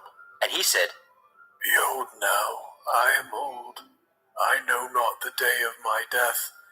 Now therefore take, I pray you, your weapons, your quiver and your bow, and go out to the field, and take me some venison, and make me savory meat such as I love, and bring it to me, that I may eat, that my soul may bless you before I die. And Ribkah heard when Yitzchak spoke to Esau his son. And Esau went to the field to hunt for venison, and to bring it. And Ribkah spoke unto Jacob her son, saying, Behold, I heard your father speak unto Esau your brother, saying, Bring me venison, and make me savory meat, that I may eat, and bless you before Yahuwah, before my death. Now therefore, my son, obey my voice, according to that which I command you. Go now to the flock, and fetch me from thence 2 good kids of the goats, and I will make them savory meat for your father, such as he loves. And you shall bring it to your father, that he may eat, and that he may bless you before his death. And Jacob said to Ribkah his mother, Behold, Esau my brother is a hairy man, and I am a smooth man. My father perchance will fill me, and I shall seem to him as a deceiver, and I shall bring a curse upon me, and not a blessing. And his mother said unto him, Upon me be your curse, my son. Only obey my voice, and go fetch me them. And he went and fetched, and brought them to his mother. And his mother made savory meat, such as his father loved. And Ribkah took goodly raiment of her eldest son Esau, which were with her in the house, and put them upon Jacob her younger son. And she put the skins of the kids of the goats upon his hands, and upon the smooth of his neck. And she gave the savory meat, and the bread, which she had prepared, into the hand of her son Jacob. And he came unto his father, and said, My father. And he said, Here I am. Who are you, my son? And Jacob said unto his father, I am Esau, your firstborn. I have done according as you bade me. Arise, I pray you, sit and eat of my venison, that your soul may bless me. And Yitzchak said unto his son, How is it that you have found it so quickly, my son? And he said, Because Yahuwah Elohika brought it to me. And Yitzchak said unto Jacob, Come near, I pray you, that I may fill you, my son, whether you be my very son Esau or not. And Jacob went near unto Yitzchak his father, and he felt him, and said, The voice is Yaakov's voice, but the hands are the hands of Esau. And he discerned him not, because his hands were hairy, as his brother Esau's hands. So he blessed him. And he said, Are you my very son Esau? And he said, I am. And he said, Bring it near to me, and I will eat of my son's venison, that my soul may bless you. And he brought it near to him, and he did eat. And he brought him wine, and he drank. And his father Yitzchak said unto him, Come near now, and kiss me, my son. And he came near, and kissed him. And he smelled the smell of his raiment, and blessed him, and said, See, the smell of my son is as the smell of a field which Yahuwah has blessed. Therefore Elohim give you of the dew of heaven, and of the fatness of the earth, and plenty of grain and wine. Let people serve you, and nations bow down to you. Be Lord over your brethren, and let your mother's sons bow down to you. Cursed be every one that curses you, and blessed be he that blesses you. And it came to pass, as soon as Yitzchak had made an end of blessing Yaakov, and Yaakov was yet scarce gone out from the presence of Yitzchak his father, that Esau his brother came in from his hunting, and he also had made savory meat, and brought it unto his father, and said unto his father, Let my father arise, and eat of his son's venison, that your soul may bless me. And Yitzchak his father said unto him, Who are you? And he said, I am your son, your firstborn, Esau. And Yitzchak trembled very exceedingly, and said, Where is he that has taken venison, and brought it to me? And I have eaten of all before you came, and have blessed him. Yea, he shall be blessed. And when Esau heard the words of his father, he cried with a great and exceeding bitter cry, and said unto his father, Bless me, even me also, O my father. And he said, Your brother has come with subtlety, and has taken away your blessing. And he said, Is he not rightly named Yaakov? For he has supplanted me these 2 times. He took away my birthright, and behold, now he has taken away my blessing. And he said, Have you not reserved a blessing for me? And Yitzchak answered and said unto Esau, Behold, I have made him your lord, and all his brethren have I given to him for servants, and with grain and wine have I sustained him. And what shall I do now unto you, my son? And Esau said unto his father, Have you but one blessing, my father? Bless me, even me also, O my father. And Esau lifted up his voice and wept. And Yitzchak his father answered and said unto him, Behold, your dwelling shall be the fatness of the earth, and of the dew of heaven from above. And by your sword shall you live, and shall serve your brother. And it shall come to pass, when you shall have the dominion, that you shall break his yoke from off your neck. And Esau hated Yaakov because of the blessing wherewith his father blessed him. And Esau said in his heart, The days of mourning for my father are at hand. Then I will slay my brother Yaakov. And these words of Esau, her elder son, were told to Ribkah. And she sent and called Yaakov, her younger son, and said unto him, Behold, your brother Esau, as touching you, comforts himself, purposing to kill you.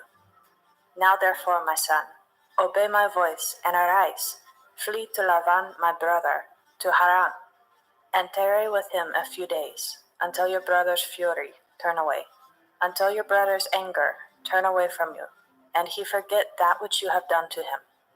Then I will send and fetch you from thence. Why should I be deprived also of you both in one day? And Ribkah said to Yitzchak, I am weary of my life because of the daughters of Heth. If Yaakov take a woman of the daughters of Heth, such as these which are of the daughters of the land, what good shall my life do me?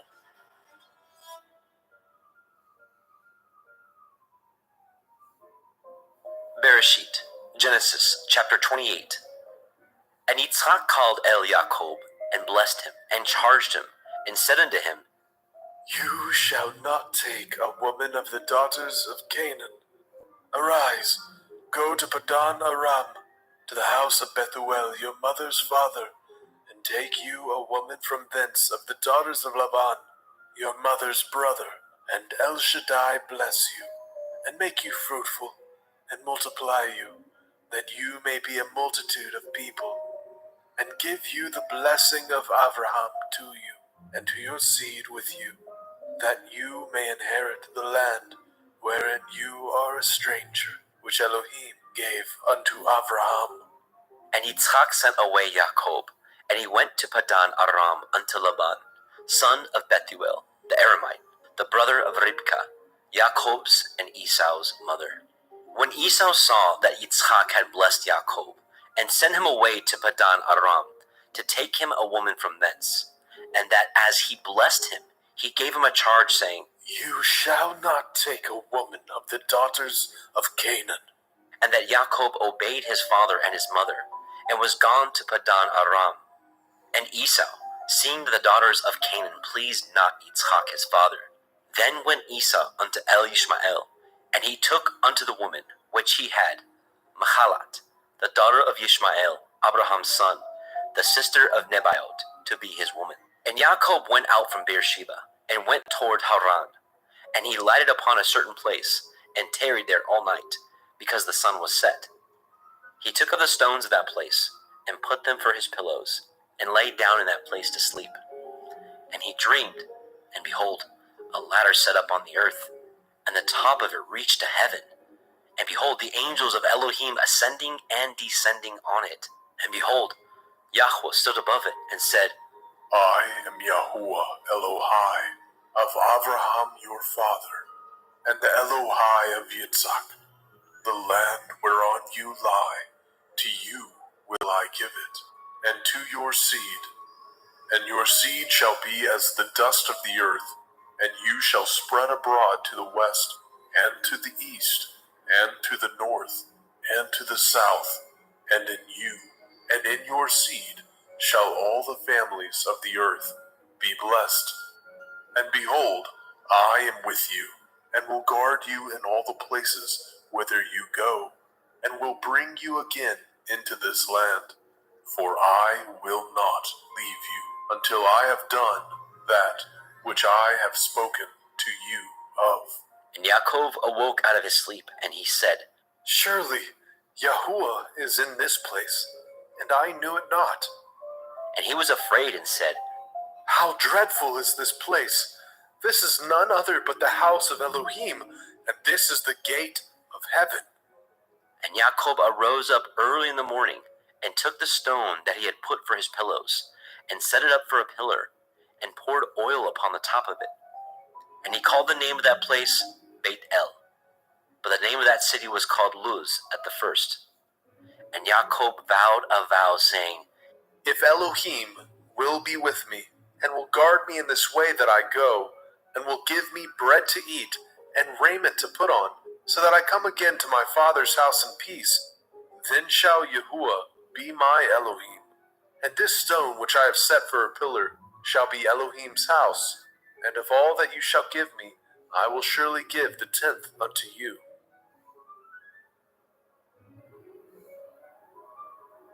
Bereshit, Genesis, chapter 29. Then Jacob went on his journey, and came into the land of the people of the east. And he looked, and behold, a well in the field, and lo, there were 3 flocks of sheep lying by it. For out of that well they watered the flocks, and a great stone was upon the well's mouth.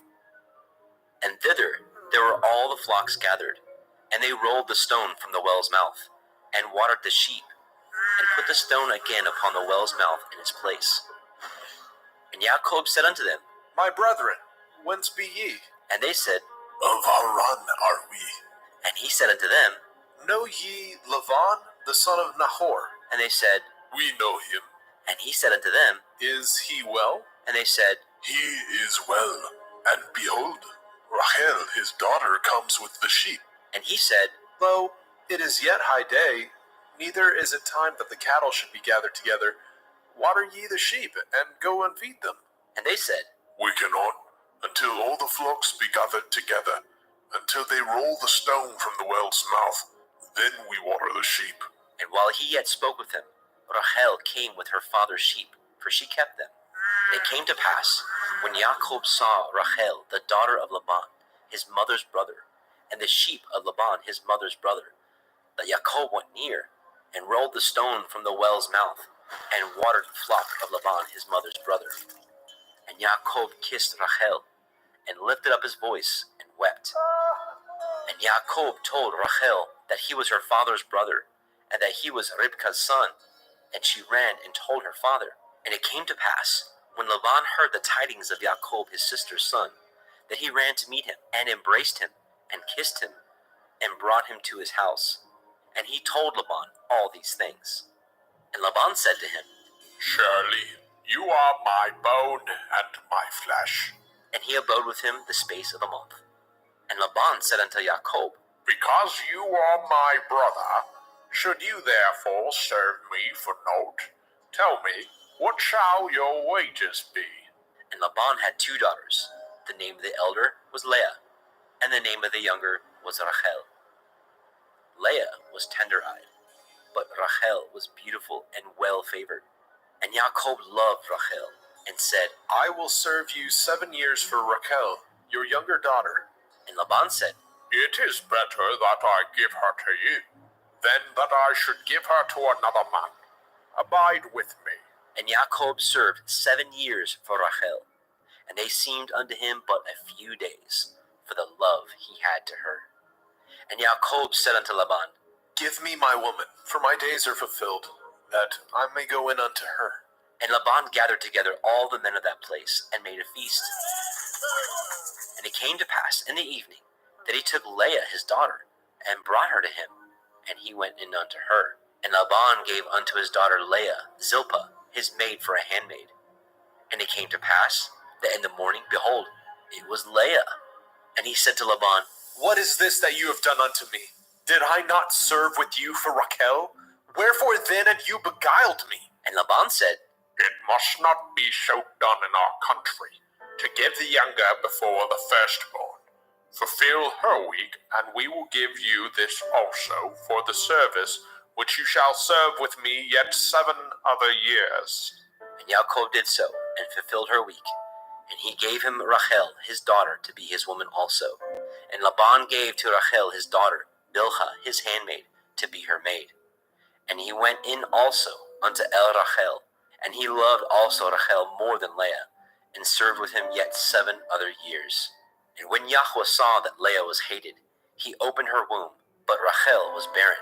And Leah conceived, and bore a son, and she called his name Reuben. For she said, Surely Yahuwah has looked upon my affliction. Now therefore my man will love me. And she conceived again, and bore a son, and said, Because Yahuwah has heard that I was hated, he has therefore given me this son also. And she called his name Shimon. And she conceived again, and bore a son, and said, Now this time will my man be joined unto me, because I have borne him 3 sons. Therefore was his name called Levi. And she conceived again, and bore a son, and she said, Now I will praise Yahuwah. Therefore she called his name Yehudah, and left bearing. Bereshit, Genesis chapter 30. And when Rachel saw that she bore Jacob no children, Rachel envied her sister, and said unto Jacob, Give me children, or else I die. And Jacob's anger was kindled against Rachel, and he said, Am I in Elohim's stead, who has withheld from you the fruit of the womb? And she said, Behold, my maid Bilhah, go in unto her, and she shall bear upon my knees, that I may also have children by her. And she gave him Bilhah her handmaid to be his woman. And Jacob went in unto her. And Bilhah conceived, and bore Jacob a son. And Rachel said, Elohim has judged me, and has also heard my voice, and has given me a son. Therefore called she his name Dan. And Bilhah, Rachel's maid, conceived again, and bore Jacob a second son. And Rachel said, With great wrestlings have I wrestled with my sister, and I have prevailed. And she called his name Naphtali. And when Leah saw that she had left bearing, she took Zilpah her maid, and gave her Jacob to be his woman. And Zilpah, Leah's maid, bore Jacob a son. And Leah said, A troop comes. And she called his name Gad. And Zilpah, Leah's maid, bore Jacob a second son. And Leah said, Happy am I, for the daughters will call me blessed. And she called his name Asher. And Reuben went in the days of the wheat harvest, and found mandrakes in the field, and brought them unto his mother Leah. Then Rachel said to Leah, Give me, I pray you, of your son's mandrakes. mandrakes. And she said unto her, Is it a small matter that you have taken my man? And would you take away my son's mandrakes also? And Rachel said, Therefore, he shall lie with you tonight for your son's mandrakes. And Jacob came out of the field in the evening, and Leah went out to meet him and said, You must come in unto me, for surely I have hired you with my son's mandrakes. And he lay with her that night. And Elohim hearkened unto Leah, and she conceived, and bore Jacob the 5th son. And Leah said, Elohim has given me my hire, because I have given my maiden to my man. And she called his name Issachar. And Leah conceived again, and bore Jacob the 6th son. And Leah said, Elohim has endued me with a good dowry. Now will my man dwell with me, because I have borne him 6 sons. And she called his name Zebulun. And afterwards she bore a daughter, and called her name Dinah. And Elohim remembered Rachel, and Elohim hearkened to her, and opened her womb. And she conceived and bore a son, and said, Elohim has taken away my reproach. And she called his name Joseph, and said, Yahuwah shall add to me another son. And it came to pass, when Rachel had borne Joseph, that Jacob said unto Laban, Send me away, that I may go into my own place, and to my country. Give me my women and my children, for whom I have served you. Let me go, for you know my service which I have done you. And Laban said unto him, I pray you, if I have found favor in your eyes, tarry, for I have learned by experience that Yahuwah has blessed me for your sake. And he said, Appoint me your wages, and I will give it. And he said unto him, You know how I have served you, and how your cattle was with me. For it was little which you had before I came, and it is now increased unto a multitude. And Yahuwah has blessed you since my coming. And now, when shall I provide for my own house also? And he said, What shall I give you? And Jacob said, You shall not give me anything. If you will do this thing for me, I will again feed and guard your flock. I will pass through all your flock today, removing from thence all the speckled and spotted cattle, and all the brown cattle among the sheep, and the spotted and speckled among the goats, and of such shall be my hire. So shall my righteousness answer for me in time to come, when it shall come for my hire before your face. Every one that is not speckled and spotted among the goats, and brown among the sheep, that shall be counted stolen with me. And Laban said, Behold, I would it might be according to your word. And he removed that day the he-goats that were ring-streaked and spotted, and all the she-goats that were speckled and spotted, and every one that had some white in it, and all the brown among the sheep, and gave them into the hands of his sons. And he set 3 days' journey betwixt himself and Jacob, and Jacob fed the rest of Laban's flocks. And Jacob took him rods of green poplar, and of the hazel and chestnut tree, and pilled white strakes in them, and made the white appear which was in the rods. And he set the rods which he had pilled before the flocks in the gutters, in the watering troughs, when the flocks came to drink, that they should conceive when they came to drink. And the flocks conceived before the rods, and brought forth cattle, ring-straked, speckled, and spotted. And Jacob did separate the lambs, and set the faces of the flocks toward the ring-straked, and all the brown in the flock of Laban. And he put his own flocks by themselves, and put them not unto Laban's cattle. And it came to pass, whensoever the stronger cattle did conceive, that Jacob laid the rods before the eyes of the cattle in the gutters, that they might conceive among the rods. But when the cattle were feeble, he put them not in. So the feebler were Laban's, and the stronger Jacob's. And the man increased exceedingly, and had much cattle, and maidservants, and menservants, and camels, and asses.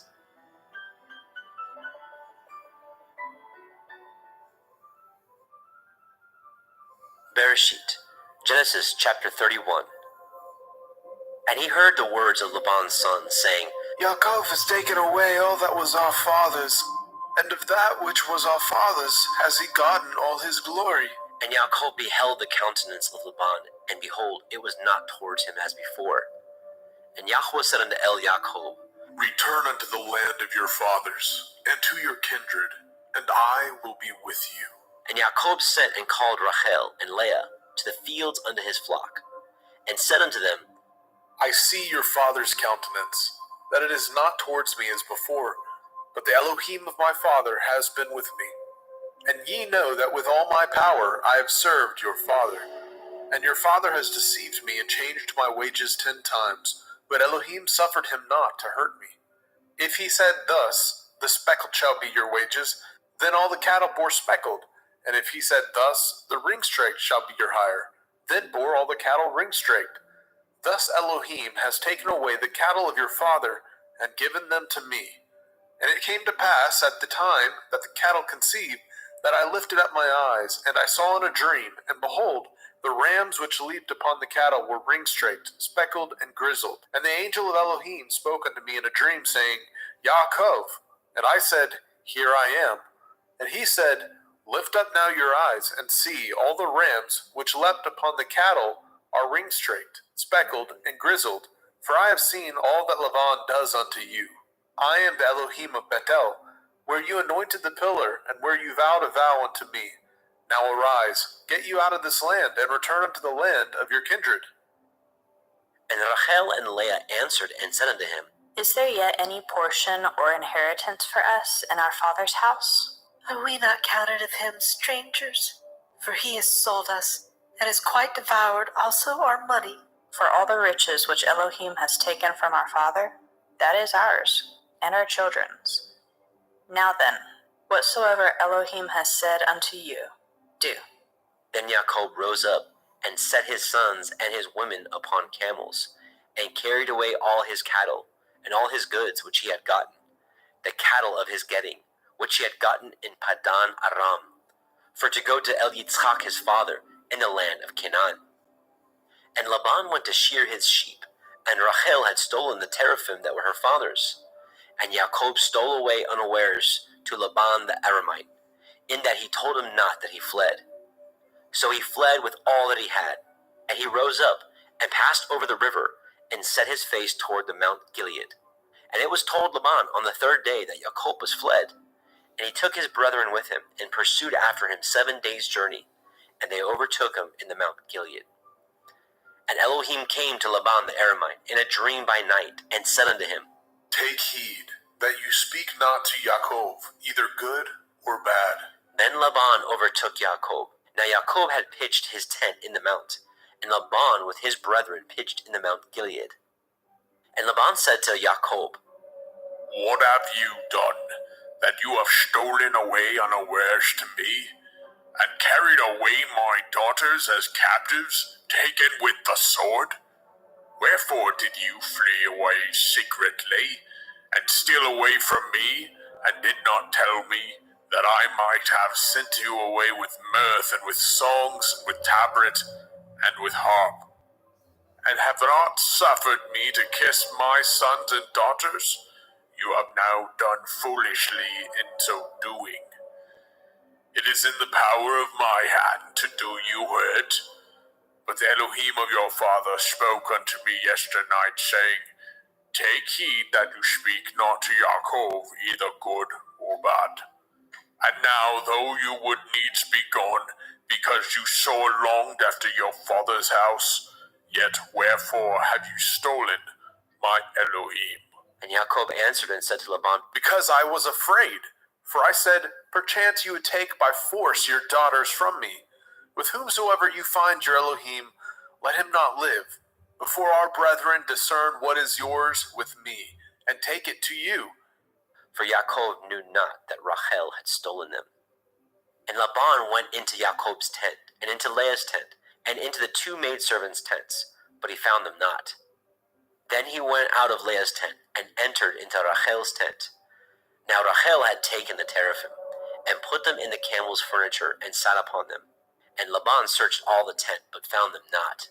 And she said to her father, Let it not displease my lord that I cannot rise up before you, for the custom of women is upon me. And he searched, but found not the teraphim.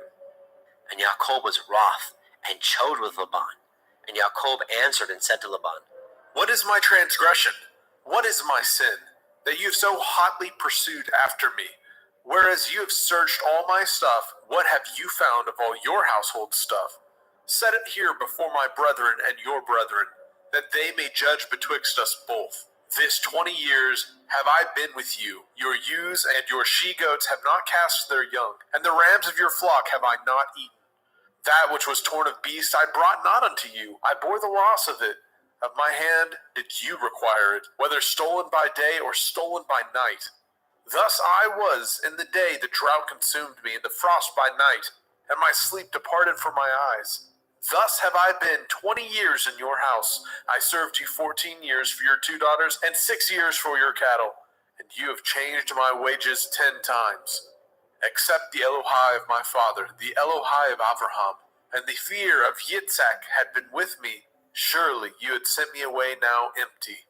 Elohim has seen my affliction, and the labor of my hands, and rebuked you yesternight.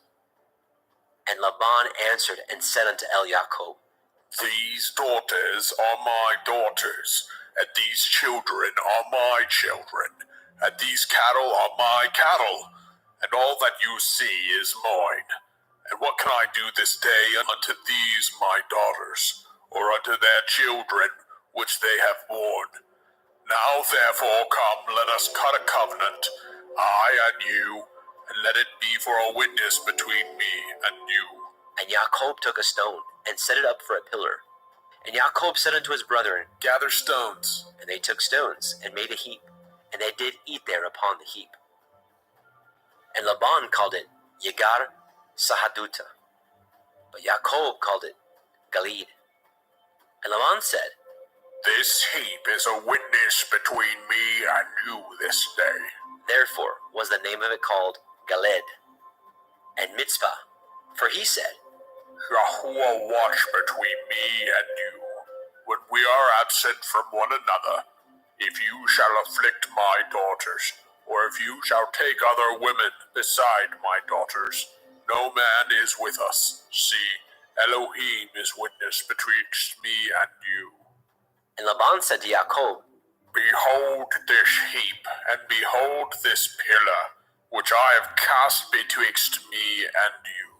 This heap be witness, and this pillar be witness, that I will not pass over this heap to you, and that you shall not pass over this heap and this pillar unto me for harm. The Elohai of Abraham and the Elohai of Nahor, the Elohai of their father, judge betwixt us. And Yaakov swore by the fear of his father Yitzchak. Then Yaakov offered sacrifice upon the mount, and called his brethren to eat bread. And they did eat bread, and tarried all night in the mount. And early in the morning Laban rose up, and kissed his sons and his daughters, and blessed them. And Laban departed, and returned unto his place. Bereshit, Genesis chapter 32. And Yaakov went on his way, and the angels of Elohim met him. And when Yaakov saw them, he said, This is Elohim's host. And he called the name of that place Machanaim. And Yaakov sent messengers before him to Esau his brother, unto the land of Seir, the country of Edom. And he commanded them, saying, Thus shall ye speak unto my lord Esau. Your servant Yaakov says thus, I have sojourned with Laban, and stayed there until now. And I have oxen and asses, flocks and men servants, and women servants. And I have sent to tell my lord, that I may find grace in your sight. And the messengers returned to Yaakov, saying, We came to your brother Esau, and also he comes to meet you, and 400 men with him. Then Yaakov was greatly afraid and distressed, and he divided the people that was with him, and the flocks, and the herds, and the camels into 2 bands, and said, If Esau come to the one company, and smite it, then the other company which is left shall escape. And Yaakov said, O Elohai of my father Abraham, and Elohai of my father Yitzhak, Yahuwah which said unto me, Return unto your country and to your kindred, and I will deal well with you. I am not worthy of the least of all the mercies, and of all the truth which you have showed unto your servant. For with my staff I passed over this Yarden, and now I am become 2 bands. Deliver me, I pray you, from the hand of my brother, from the hand of Esau, for I fear him, lest he will come and smite me, and the mother with the children. And you said, I will surely do you good, and make your seed as the sand of the sea. which cannot be numbered for multitude. And he lodged there that same night, and took of that which came to his hand a present for Esau his brother, 200 she-goats, and 20 he-goats, 200 ewes, and 20 rams, 30 milch camels with their colts, 40 kine, and 10 bulls, 20 she-asses, and 10 foals. And he delivered them into the hands of his servants, every drove by themselves, and said unto his servants, Pass over before me, and put a space betwixt drove and drove. And he commanded the foremost, saying, When Esau my brother meets you, and asks you, saying, Whose are you, and where go you, and whose are these before you? Then you shall say, They be your servant Jacob's. It is a present sent unto my lord Esau, and behold, also, he is behind us. And so commanded he the second, and the third, and all that followed the drove, saying, On this manner shall ye speak unto Esau when ye find him, and say ye moreover, Behold, your servant Jacob is behind us. For he said, I will appease him with the present that goes before me, and afterward I will see his face. Perchance he will accept of me. So went the present over before him, and himself lodged that night in the company. And he rose up that night, and took his 2 women, and his 2 women servants, and his 11 sons, and passed over the ford Jabbok. And he took them, and sent them over the brook, and sent over that he had. And Jacob was left alone, and there wrestled a man with him until the breaking of the day. And when he saw that he prevailed not against him, he touched the hollow of his thigh, and the hollow of Jacob's thigh was out of joint, as he wrestled with him. And he said, Let me go, for the day breaks. And he said, I will not let you go, except you bless me. And he said unto him, What is your name? And he said, Jacob. And he said, Your name shall be called no more Jacob, but Yasharel. For as a prince have you power with Elohim and with men, and have prevailed. And Jacob asked him and said, Tell me, I pray you, your name. And he said, Wherefore is it that you do ask after my name? And he blessed them there. And Jacob called the name of the place Penuel. For I have seen Elohim face to face, and my life is preserved. And as he passed over Penuel, the sun rose upon him, and he halted upon his thigh. Therefore the children of Yashrael eat not the sinew which shrank, which is upon the hollow of the thigh unto this day, because he touched the hollow of Jacob's thigh in the sinew that shrank. Bereshit, Genesis, chapter 33. And Jacob lifted up his eyes, and looked, and behold, Esau came, and with him 400 men. And he divided the children unto Leah, and unto Rachel, and unto the 2 handmaids. And he put the handmaids and their children foremost, and Leah and her children after, and Rachel and Joseph hindermost. And he passed over before them, and bowed himself to the ground 7 times, until he came near to his brother. And Esau ran to meet him, and embraced him, and fell on his neck, and kissed him, and they wept. And he lifted up his eyes, and saw the women and the children, and said, Who are those with you? And he said, The children which Elohim has graciously given your servant. Then the handmaidens came near, they and their children, and they bowed themselves. And Leah also with her children came near, and bowed themselves. And after came Joseph near, and Rachel, and they bowed themselves. And he said, What do you mean by all this drove which I met? And he said, These are to find grace in the sight of my master. And Esau said, I have enough. My brother, keep what you have unto yourself. And Jacob said, Nay, I pray you, if now I have found grace in your sight, then receive my present at my hand. For therefore I have seen your face, as though I had seen the face of Elohim, and you were pleased with me. Take, I pray you, my blessing that is brought to you, because Elohim has dealt graciously with me, and because I have enough. And he urged him, and he took it, and said, Let us take our journey, and let us go, and I will go before you. And he said unto him, My Lord knows that the children are tender, and the flocks and herds with the young are with me. And if men should overdrive them one day, all the flock will die. Let my Lord, I pray you, pass over before his servant, and I will lead on softly, according as the cattle that goes before me, and the children be able to endure, until I come unto my Lord, unto Seir. And Esau said, Let me now leave you with some of the folk that are with me. And he said, What needs it? Let me find grace in the sight of my master. So Esau returned that day on his way unto Seir. And Jacob journeyed to Sukkot, and built him a house, and made Sukkot for his cattle. Therefore the name of the place is called Sukkot. And Jacob came to Shalem, a city of Shechem, which is in the land of Canaan, when he came from Padan Aram, and pitched his tent before the city. And he bought a parcel of a field, where he had spread his tent at the hand of the children of Hamor, Shechem's father, for 100 pieces of money. And he erected there an altar, and called it El Elohai Yashrel. Bereshit, Genesis chapter 34. And Dinah, the daughter of Leah, which she bore unto Jacob, went out to see the daughters of the land. And when Shechem, the son of Hamor, the Hivite, prince of the country, saw her, he took her, and lay with her, and defiled her. And his soul clave unto Dinah, the daughter of Jacob, and he loved the damsel, and spoke kindly unto the damsel. And Shechem spoke unto his father Hamor, saying, Get me this damsel to be my woman. And Jacob heard that he had defiled Dinah his daughter. Now his sons were with his cattle in the field, and Jacob held his peace until they were come. And Hamor, the father of Shechem, went out unto El Jacob to commune with him. And the sons of Jacob came out of the field when they heard it, and the men were grieved, and they were very wroth, because he had wrought folly in Yashrael, in lying with Jacob's daughter, which thing ought not to be done. And Hamor communed with them, saying, The soul of my son Shechem longs for your daughter. I pray you, give her him to be his woman. And make ye marriages with us, and give your daughters unto us, and take our daughters unto you.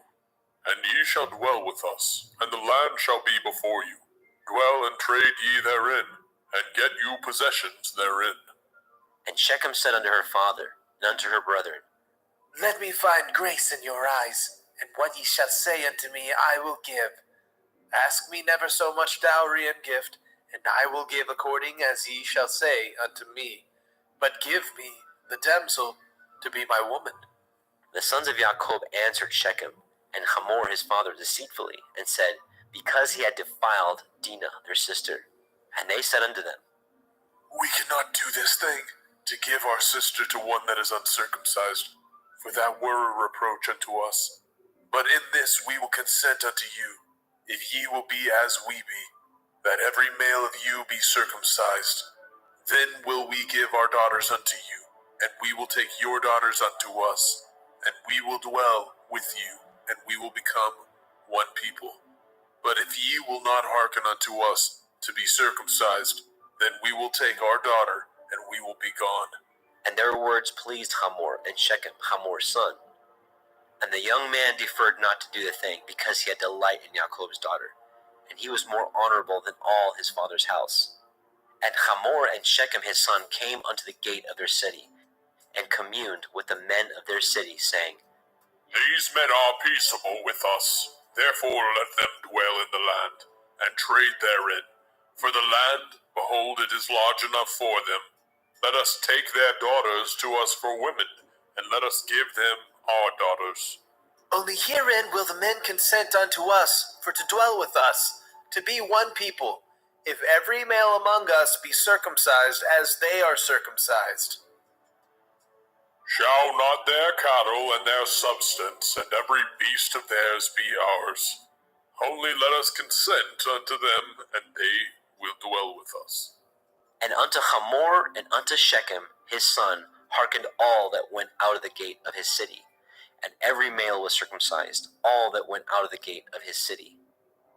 And it came to pass on the third day, when they were sore, that the two sons of Jacob, Shimon and Levi, Dinah's brethren, took each man his sword, and came upon the city boldly, and slew all the males. And they slew Hamor and Shechem his son with the edge of the sword, and took Dinah out of Shechem's house, and went out. The sons of Jacob came upon the slain, and spoiled the city, because they had defiled their sister. They took their sheep, and their oxen, and their asses, and that which was in the city, and that which was in the field, and all their wealth, and all their little ones, and their women they took captive, and spoiled even all that was in the house. And Jacob said to Shimon and Levi, Ye have troubled me to make me to stink among the inhabitants of the land, among the Canaanim and the Perazim, and I being few in number, they shall gather themselves together against me and slay me, and I shall be destroyed, I and my house. And they said, Should he deal with our sister as with a harlot? Bereshit, Genesis chapter 35. And Elohim said unto Jacob, Arise, go up to Bethel, and dwell there, and make there an altar unto Elohim, that appeared unto you when you fled from the face of Esau your brother. Then Jacob said unto his household, and to all that were with him, Put away the strange Elohai that are among you, and be clean, and change your garments, and let us arise, and go up to Bethel, and I will make there an altar unto Elohim, who answered me in the day of my distress, and was with me in the way which I went. And they gave unto Jacob all the strange Elohai which were in their hand, and all their earrings which were in their ears. And Jacob hid them under the oak which was by Shechem.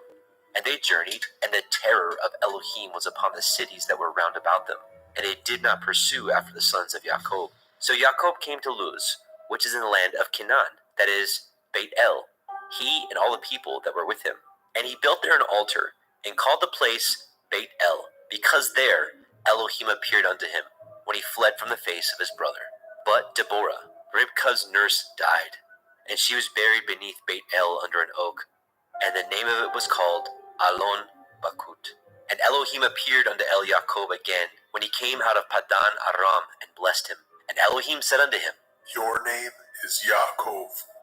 Your name shall not be called any more Yaakov, but Yasharel shall be your name. And he called his name Yasharel. And Elohim said unto him, I am El Shaddai. Be fruitful and multiply. A nation and a company of nations shall be of you, and kings shall come out of your loins. And the land which I gave Abraham and Yitzhak, to you I will give it, and to your seed after you will I give the land. And Elohim went up from him in the place where he talked with him. And Jacob set up a pillar in the place where he talked with him, even a pillar of stone. And he poured a drink offering thereon, and he poured oil thereon. And Yaakov called the name of the place where Elohim spoke with him, Beit El. And they journeyed from Beit El, and there was but a little way to come to Ephrathah. And Rachel travailed, and she had hard labor. And it came to pass, when she was in hard labor, that the midwife said unto her, Fear not, you shall have this son also. And it came to pass, as her soul was in departing, for she died, that she called his name Ben-Oni, but his father called him Benjamin. And Rachel died, and was buried in the way to Ephrathah, which is Beit Lechem. And Jacob set a pillar upon her grave, that is the pillar of Rachel's grave unto this day. And Yasharel journeyed, and spread his tent beyond Migdal Eder. And it came to pass, when Yasharel dwelt in that land, that Reuben went and lay with Bilhah his father's concubine, and Yasharel heard it. Now the sons of Jacob were 12, the sons of Leah, Reuben, Jacob's firstborn, and Shimon, and Levi, and Yehudah, and Issachar, and Zebulun. The sons of Rachel, Yosef, and Benjamin. And the sons of Bilhah, Rachel's handmaid, Dan, and Naphtali.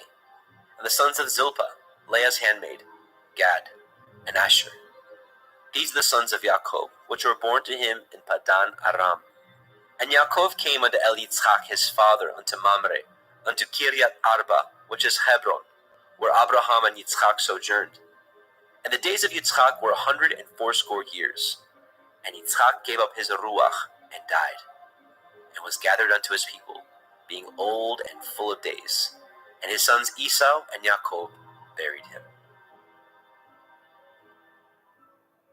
Bereshit, Genesis chapter 36.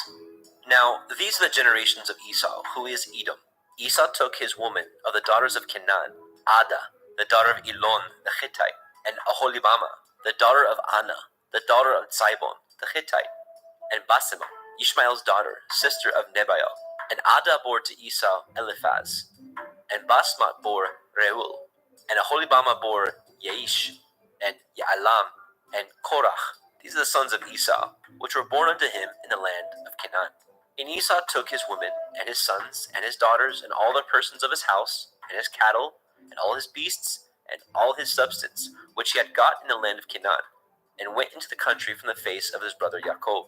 For their riches were more than they might dwell together, and the land wherein they were strangers could not bear them because of their cattle. Thus dwelt Esau in Mount Seir. Esau is Edom. And these are the generations of Esau, the father of the Edomim, in Mount Seir. These are the names of Esau's sons: Eliphaz, the son of Ada, the woman of Esau; Reuel, the son of Basemat, the woman of Esau. And the sons of Eliphaz were Timan, Omar, Zepho, Gatam, and Kenaz.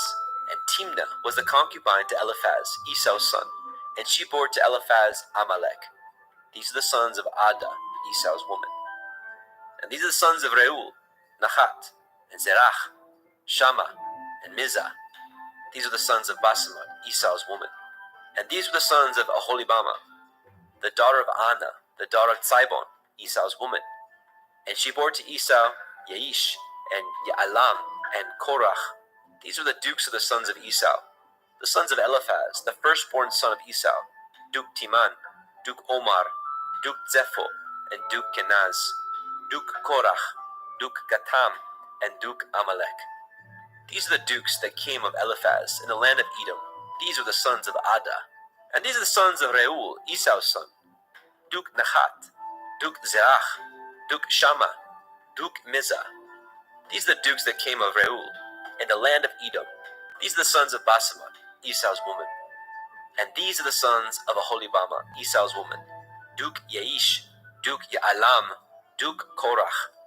These are the dukes that came of Aholibama, the daughter of Anna, Esau's woman. These are the sons of Esau, who is Edom, and these are their dukes. These are the sons of Seir, the Horite, who inhabited the land: Lotan, and Shobal, and Sibon, and Anna, and Dishon, and Etzer, and Dishan. These are the dukes of the Horim, the children of Seir, in the land of Edom. And the children of Lotan were Horai and Chemam. And Lotan's sister was Tibnah. And the children of Shobal were these: Alyan, and Manachat, and Ebal, and Shiphi, and Onam. And these are the children of Tzibon, both Ayah and Anah. This was that Anah that found the mules in the wilderness, as he fed the asses of Tzibon his father. And the children of Anah were these: Dishon, and Aholibama, the daughter of Anah. And these are the children of Dishon: Hemdan, and Eshban, and Yithron, and Cheran. The children of Etzer are these: Bilhan, and Zaavan, and Akan. The children of Dishon are these: Uts, and Aran. These are the dukes that came of the Horim: Duke Lotan, Duke Shobal, Duke Tzibon, and Duke Anah. Duke Dishon, Duke Etzer, Duke Dishan. These are the dukes that came of the Horite, among their dukes in the land of Seir. And these are the kings that reigned in the land of Edom, before there reigned any king over the children of Yasharel. And Bela, the son of Beor, reigned in Edom, and the name of his city was Dinhaba. And Bela died, and Yobab, the son of Zerach of Botzra, reigned in his stead. And Yobab died, and Husham of the land of the Timani reigned in his stead. And Husham died, and Hadad, the son of Bedad, who smote Midian in the field of Moab, reigned in his stead. And the name of his city was Abit. And Hadad died, and Samlah of Masrekah reigned in his stead. And Samlah died, and Shaul of Rehoboth by the river reigned in his stead. And Shaul died, and Baal Hanan, the son of Akbor, reigned in his stead. And Baal Hanan, the son of Akbor, died, and Hadar reigned in his stead. And the name of his city was Pau. And his woman's name was Mehetabel, the daughter of Matred, the daughter of Me-Zahab.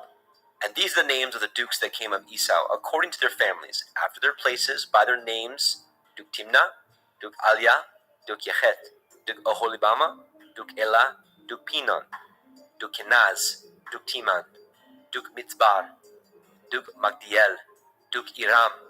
These be the dukes of Edom, according to their habitations, in the land of their possession. He is Esau, the father of the Edomim. Bereshit, Genesis, chapter 37. And Jacob dwelt in the land wherein his father was a stranger, in the land of Canaan. These are the generations of Jacob. Joseph, being 17 years old, was feeding the flock with his brethren, and the lad was with the sons of Bilhah, and the sons of Zilpah, his father's women. And Joseph brought unto his father their evil report. Now Yashrael loved Joseph more than all his children, because he was the son of his old age, and he made him a coat of many colors. And when his brethren saw that their father loved him more than all his brethren, they hated him, and could not speak peaceably unto him. And Joseph dreamed a dream, and he told it to his brethren, and they hated him yet the more. And he said unto them, Hear, I pray you, this dream which I have dreamt. For behold, we were binding sheaves in the field, and lo, my sheaf arose, and stood upright, and behold, your sheaves stood round about, and made obeisance to my sheaf. And his brethren said unto him, Shall you indeed reign over us, or shall you indeed have dominion over us? And they hated him yet the more for his dreams and for his words. And he dreamed yet another dream, and told it his brethren, and said, Behold, I have dreamed a dream more. And behold, the sun and the moon and the 11 stars made obeisance to me. And he told it to his father and to his brethren. And his father rebuked him, and said unto him, What is this dream that you have dreamed? Shall I and your mother and your brethren indeed come to bow down ourselves to you, to the earth? And his brethren envied him. But his father observed the saying. And his brethren went to feed their father's flock in Shechem. And Yashrael said unto Joseph, Do not your brethren feed the flock in Shechem? Come, and I will send you unto them. And he said to him, Here am I. And he said to him, Go, I pray you, and see whether it be well with your brethren, and well with the flocks, and bring me word again. So he sent him out to the valley of Hebron, and he came to Shechem. And a certain man found him, and behold, he was wandering in the field. And the man asked him, saying, What do you seek? And he said, I seek my brethren. Tell me, I pray you, where they feed their flocks. And the man said, They are departed hence, for I heard them say, Let us go to Dothan. And Joseph went after his brethren, and found them in Dothan. And when they saw him afar off, even before he came near unto them, they conspired against him to slay him. And they said one to another, Behold, this dreamer comes. Come now, therefore, and let us slay him, and cast him into some pit, and we will say, Some evil beast has devoured him, and we shall see what will become of his dreams. And Reuben heard it, and he delivered him out of their hands, and said, Let us not kill him. And Reuben said unto them, Shed no blood, but cast him into this pit that is in the wilderness, and lay no hand upon him, that he might rid him out of their hands, to deliver him to his father again. And it came to pass, when Joseph was come unto his brethren, that they stripped Joseph out of his coat of many colors that was on him. And they took him, cast him into a pit, and the pit was empty. There was no water in it, and they sat down to eat bread. And they lifted up their eyes and looked, and behold, a company of Ishmaelim came from Gilead, with their camels bearing spicery and balm and myrrh, going to carry it down to Mitzrayim. And Yehudah said unto his brethren, What profit is it if we slay our brother, and conceal his blood? Come, let us sell him to the Ishmaelim, and let not our hands be upon him, for he is our brother and our flesh. And his brethren were content. Then there passed by Midianim merchantmen, and they drew and lifted up Joseph out of the pit, and sold Joseph to the Ishmaelim for 20 pieces of silver. And they brought Joseph into Mitzrayim. And Reuben returned into the pit, and behold, Joseph was not in the pit. And he rent his clothes. And he returned to his brethren and said, The child is not, and I, whither shall I go? And they took Joseph's coat, and killed a kid of the goats, and dipped the coat in the blood. And they sent the coat of many colors. And they brought it to their father, and said, This we have found. Know whether it be your son's coat or no. And he knew it, and said, It is my son's coat. An evil beast has devoured him. Joseph is without doubt rent in pieces. And Jacob rent his clothes, and put sackcloth upon his loins, and mourned for his son many days. And all his sons and all his daughters rose up to comfort him, but he refused to be comforted. And he said, For I will go down into Sheol unto my son, mourning. Thus his father wept for him. And the Midianim sold him into Mitzrayim unto Potiphar, an officer of Pharaoh's, and a captain of the guard. Bereshit, Genesis chapter 38. And it came to pass at that time that Yehudah went down from his brethren, and turned into a certain Adullamite, whose name was Chira. And Yehudah saw there a daughter of a certain Canaanite, whose name was Shuach, and he took her. and went in unto her. And she conceived and bore a son, and he called his name And she conceived again and bore a son, and called his name Onan. And she yet again conceived and bore a son, and called his name Shelah. And he was at Keziv when she bore him. And Yehudah took a woman for his firstborn, whose name was Tamar. And Yehudah's firstborn, was wicked in the sight of Yahweh, and Yahweh slew him. And Yehudah said unto Onan, Go into your brother's woman, and marry her, and raise up seed to your brother. And Onan knew that the seed should not be his, and it came to pass, when he went in unto his brother's woman, that he spilled it on the ground, lest that he should give seed to his brother. And the thing which he did displeased Yahweh, wherefore he slew him also. Then said Yehudah to Tamar his daughter-in-law, Remain a widow at your father's house, till Shelach my son be grown. For he said, Lest, perchance, he die also, as his brethren did. And Tamar went and dwelt in her father's house. And in process of time, the daughter of Shuach, Yehudah's woman, died. And Yehudah was comforted, and went up unto his sheep shearers, to Timnathah, and his friend Chira, the Adulamite. And it was told Tamar, saying, Behold, your father-in-law goes up to Timnah to shear his sheep. And she put her widow's garments off from her, and covered her with a veil, and wrapped herself, and sat in an open place, which is by the way to Timnah, for she saw that Shelah was grown, and she was not given unto him to be his woman. When Yehudah saw her, he thought her to be a harlot, because she had covered her face. And he turned unto her by the way, and said, Go to, I pray you, let me come in unto you. For he knew not that she was his daughter-in-law. And she said, What will you give me, that you may come in unto me? And he said, I will send you a kid from the flock. And she said, Will you give me a pledge till you send it? And he said, What pledge shall I give you? And she said, Your signet, your bracelets, and your staff that is in your hand. And he gave it her, and came in unto her, and she conceived by him. And she arose and went away, and laid by her veil from her, and put on the garments of her widowhood. And Yehudah sent the kid by the hand of his friend the Adulamite to receive his pledge from the woman's hand, but he found her not. Then he asked the men of that place, saying, Where is the harlot that was openly by the wayside? And they said, There was no harlot in this place. And he returned to El Yehudah and said, I cannot find her. And also the men of that place said that there was no harlot in this place. And Yehudah said, Let her take it to her, lest we be shamed. Behold, I sent this kid, and you have not found her. And it came to pass, about 3 months after, that it was told Yehudah, saying, Tamar, your daughter-in-law, has played the harlot, and also, behold, she is with child by whoredom. And Yehudah said, Bring her forth, and let her be burnt. When she was brought forth, she sent to her father-in-law, saying, By the man whose these are, am I with child. And she said, Discern, I pray you, whose are these, the signet, and bracelets, and staff? And Yehudah acknowledged them. And he said, She is more righteous than I, because that I gave her not to Shelach my son. And he knew her again no more. And it came to pass in the time of her travail that, behold, twins were in her womb. And it came to pass when she travailed that the one put out his hand, and the midwife took and bound upon his hand a scarlet thread, saying, This came out first. And it came to pass, as he drew back his hand, that, behold, his brother came out. And she said, How have you broken forth? This breach be upon you.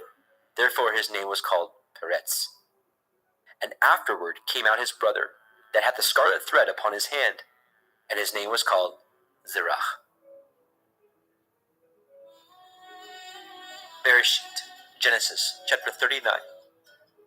And Joseph was brought down to Mitzrayim, and Potiphar, an officer of Pharaoh, captain of the guard, a Mitzrayim, brought him of the hands of the Ishmaelim, which had brought him down thither. And Yahweh was with Joseph, and he was a prosperous man, and he was in the house of his master, the Mitzrayim. And his master saw that Yahweh was with him, and that Yahweh made all that he did to prosper in his hand. And Joseph found grace in his sight, and he served him, and he made him overseer of his house, and all that he had he put into his hand. And it came to pass, from the time that he had made him overseer in his house, and over all that he had, that Yahweh blessed the Mitzrayim's house for Joseph's sake. And the blessing of Yahweh was upon all that he had in the house and in the field. And he left all that he had in Joseph's hand. and he knew not aught he had, save the bread which he did eat. And Joseph was a goodly person, and well favored.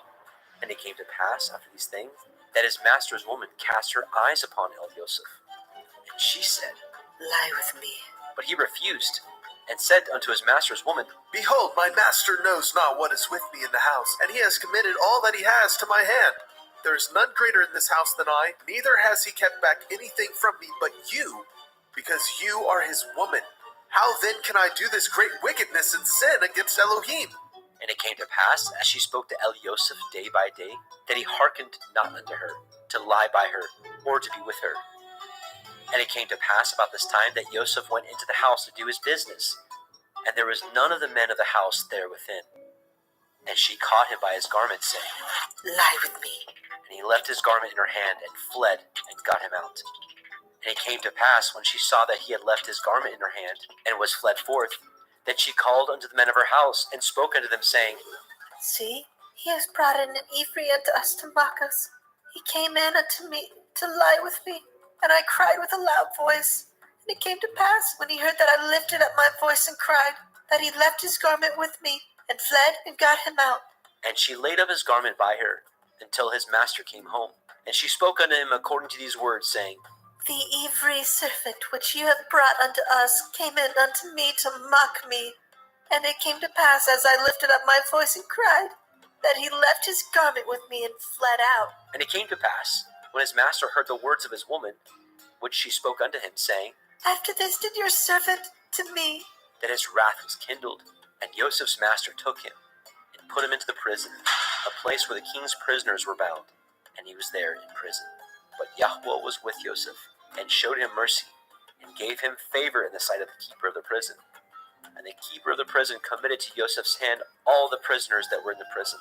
And whatsoever they did there, he was the doer of it. The keeper of the prison looked not to anything that was under his hand, because Yahweh was with him. And that which he did, Yahweh made it to prosper. Bereshit, Genesis chapter 40. And it came to pass after these things, that the butler of the king of Mitzrayim and his baker had offended their master, the king of Mitzrayim. And Pharaoh was wroth against his two officers, against the chief of the butlers, and against the chief of the bakers. And he put them in ward in the house of the captain of the guard, into the prison, the place where Joseph was bound. And the captain of the guard charged Joseph with them, and he served them, and they continued a season in ward. And they dreamed a dream, both of them, each man his dream in one night, each man according to the interpretations of his dream, the butler and the baker of the king of Mitzrayim, which were bound in the prison. And Joseph came in unto them in the morning, and looked upon them, and behold, they were sad. And he asked Pharaoh's officers that were with him in the ward of his master's house, saying, Wherefore look ye so sadly today? And they said unto him, We have dreamed a dream, and there is no interpreter of it. And Joseph said unto them, Do not interpretations belong to Elohim? Tell me them, I pray you. And the chief butler told his dream to Joseph, and said to him, In my dream, behold, a vine was before me, and in the vine were 3 branches, and it was as though it budded. And her blossoms shot forth, and the clusters thereof brought forth ripe grapes. And Pharaoh's cup was in my hand, and I took the grapes, and pressed them into Pharaoh's cup, and I gave the cup into Pharaoh's hand. And Joseph said unto him, This is the interpretation of it. The 3 branches are 3 days. Yet within 3 days shall Pharaoh lift up your head, and restore you unto your place, and you shall deliver Pharaoh's cup into his hand, after the former manner when you were his butler. But think on me when it shall be well with you, and show kindness, I pray you, unto me, and make mention of me unto Pharaoh, and bring me out of this house. For indeed I was stolen out of the land of the Ephraim, and here also have I done nothing that they should put me into the dungeon.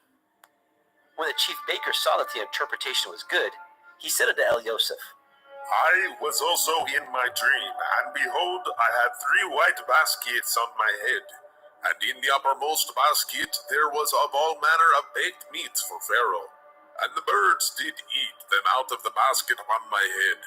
And Joseph answered and said, This is the interpretation thereof. The 3 baskets are 3 days. Yet within 3 days shall Pharaoh lift up your head from off you, and shall hang you on a tree, and the birds shall eat your flesh from off you. And it came to pass on the 3rd day, which was Pharaoh's birthday, that he made a feast unto all his servants, and he lifted up the head of the chief butler and of the chief baker among his servants. And he restored the chief butler unto his butlership again, and he gave the cup into Pharaoh's hand. But he hanged the chief baker, as Joseph had interpreted to them. Yet did not the chief butler remember Joseph, but forgot him. Bereshit, Genesis chapter 41. And it came to pass at the end of 2 full years, that Pharaoh dreamed, and behold, he stood by the river. And behold, there came up out of the river 7 well-favored kine, and fat-fleshed, and they fed in a meadow. And behold, 7 other kine came up after them out of the river, ill-favored and lean-fleshed, and stood by the other kine upon the brink of the river. And the ill-favored and the lean-fleshed kine did eat up the 7 well-favored and fat kine. So Pharaoh awoke, and he slept, and dreamed the 2nd time. And behold, 7 ears of grain came up upon one stalk, rank and good. And behold, 7 thin ears, and blasted with the east wind, sprung up after them. And the 7 thin ears devoured the 7 rank and full ears. And Pharaoh awoke, and behold, it was a dream. And it came to pass in the morning that his ruach was troubled, and he sent and called for all the magicians of Mitzrayim, and all the wise men thereof. And Pharaoh told them his dream, but there was none that could interpret them unto Pharaoh. Then spoke the chief butler unto Pharaoh, saying, I do remember my faults this day. Pharaoh was wroth with his servants, and put me in ward in the captain of the guard's house, both me and the chief baker. And we dreamed a dream in one night, I and he. And we dreamed each man according to the interpretation of his dream. And there was there with us a young man, an Ivri, servant to the captain of the guard. And we told him, and he interpreted to us our dreams. To each man according to his dream he did interpret. And it came to pass as he interpreted to us, so it was. Me he restored unto my office, and him he hanged. Then Pharaoh sent and called Joseph, and they brought him hastily out of the dungeon. And he shaved himself, and changed his raiment, and came in unto Pharaoh. And Pharaoh said unto Joseph, I have a dream, and there is none that can interpret it. And I have heard say of you, that you can understand a dream to interpret it. And Joseph answered Pharaoh, saying, It is not in me. Elohim shall give Pharaoh an answer of peace. And Pharaoh said unto Joseph, In my dream, behold, I stood upon the bank of the river, and behold, there came up out of the river 7 kine, fat-fleshed and well-favored, and they fed in a meadow. And behold, 7 other kine came up after them, poor and ill-favored, and lean-fleshed, such as I never saw in all the land of Mizraim for badness. And the lean and the ill-favored kine did eat up the first 7 fat kine. And when they had eaten them up, it could not be known that they had eaten them, but they were still ill-favored, as at the beginning. So I awoke. And I saw in my dream, and behold, 7 ears came up on one stalk, full and good. And behold, 7 ears withered thin, and blasted with the east wind, and sprung up after them. And the thin ears devoured the 7 good ears. And I told this unto the magicians, but there was none that could declare it to me. And Joseph said unto Pharaoh, The dream of Pharaoh is one. Elohim has showed Pharaoh what he is about to do. The 7 good kine are 7 years, and the 7 good ears are 7 years. The dream is one. And the 7 thin and ill-favored kine that came up after them are 7 years, and the 7 empty years blasted with the east wind shall be 7 years of famine. This is the thing which I have spoken unto Pharaoh. What Elohim is about to do, he shows unto Pharaoh. Behold, there comes 7 years of great plenty throughout all the land of Mitzrayim. And there shall arise after them 7 years of famine, and all the plenty shall be forgotten in the land of Mitzrayim, and the famine shall consume the land. And the plenty shall not be known in the land by reason of that famine following, for it shall be very grievous. And for that the dream was doubled unto Pharaoh twice. It is because the thing is established by Elohim, and Elohim will shortly bring it to pass. Now therefore let Pharaoh look out a man discreet and wise, and set him over the land of Mitzrayim. Let Pharaoh do this, and let him appoint officers over the land, and take up the 5th part of the land of Mitzrayim in the 7 plenteous years. And let them gather all the food of those good years that come, and lay up grain under the hand of Pharaoh, and let them guard food in the cities. And that food shall be forestored to the land against the 7 years of famine, which shall be in the land of Mitzrayim, that the land perish not through the famine. And the thing was good in the eyes of Pharaoh, and in the eyes of all his servants. And Pharaoh said unto his servants, Can we find such as one as this, a man in whom the Ruach Elohim is? And Pharaoh said unto El-Yosef, Forasmuch as Elohim has showed you all this, there is none so discreet and wise as you are. You shall be over my house, and according to your word shall all my people be ruled. Only in the throne will I be greater than you. And Pharaoh said unto El-Yosef, See, I have set you over all the land of Mitzrayim. And Pharaoh took off his ring from his hand, and put it upon Yosef's hand, and arrayed him in vestures of fine linen, and put a gold chain about his neck. And he made him to ride in the 2nd chariot which he had. And they cried before him, Bow the knee! And he made him ruler over all the land of Mitzrayim. And Pharaoh said to El-Yosef, I am Pharaoh, and without you shall no man lift up his hand, or his foot in all the land of Mitzrayim. And Pharaoh called Joseph's name Zophnath-Paneach. And he gave him to be his woman Asenath, the daughter of Potipherah, priest of On. And Joseph went out over all the land of Mitzrayim. And Joseph was 30 years old when he stood before Pharaoh, king of Mitzrayim. And Joseph went out from the presence of Pharaoh, and went throughout all the land of Mitzrayim. And in the 7 plenteous years the earth brought forth by handfuls. And he gathered up all the food of the 7 years, which were in the land of Mitzrayim, and laid up the food in the cities. The food of the field, which was round about every city, he laid up in the same. And Joseph gathered grain as the sand of the sea very much, until he left numbering, for it was without number. And unto Joseph were born 2 sons before the years of famine, which Asenath, the daughter of Potipherah, priest of On, bore unto him. And Joseph called the name of the firstborn Manasseh. For Elohim, said he, has made me forget all my toil, and all my father's house. And the name of the second called he Ephraim. For Elohim has caused me to be fruitful in the land of my affliction. And the 7 years of plenteousness that was in the land of Mitzrayim were ended. And the 7 years of famine began to come, according as Joseph had said. And the famine was in all the lands. But in all the land of Mitzrayim there was bread. And when all the land of Mitzrayim was famished, the people cried to Pharaoh for bread. And Pharaoh said unto all the Mitzrayim, Go unto Joseph, what he says to you, do. And the famine was over all the face of the earth. And Joseph opened all the storehouses, and sold unto the Mitzrayim. And the famine waxed sore in the land of Mitzrayim. And all the countries came into Mitzrayim to El-Yosef for to buy grain, because that the famine was so sore in all the lands. Bereshit, Genesis, chapter 42.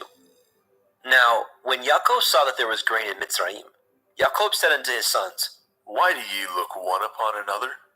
And he said, Behold, I have heard that there is grain in Mitzrayim.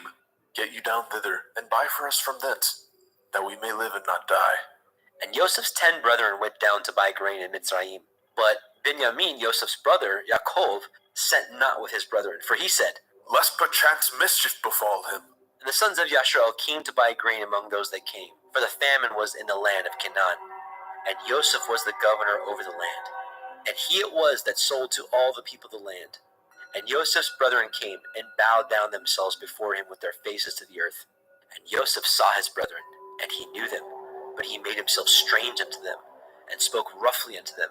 And he said unto them, Whence come ye? And they said, From the land of Canaan, to buy food. And Joseph knew his brethren, but they knew not him. And Joseph remembered the dreams which he dreamed of them, and said unto them, Ye are spies, to see the nakedness of the land ye are come. And they said unto him, Nay, my lord, but to buy food are your servants come. We are all one man's sons. We are true men. Your servants are no spies. And he said unto them, Nay, but to see the nakedness of the land ye are come. And they said, Your servants are 12 brethren, the sons of one man in the land of Canaan. And behold, the youngest is this day with our father, and one is not. And Joseph said unto them, That is that I spoke unto you, saying, Ye are spies. Hereby ye shall be proved. By the life of Pharaoh ye shall not go forth hence, except your youngest brother come hither. Send one of you, and let him fetch your brother. And ye shall be kept in prison, that your words may be proved, whether there be any truth in you. Or else by the life of Pharaoh surely ye are spies. And he put them all together into ward 3 days.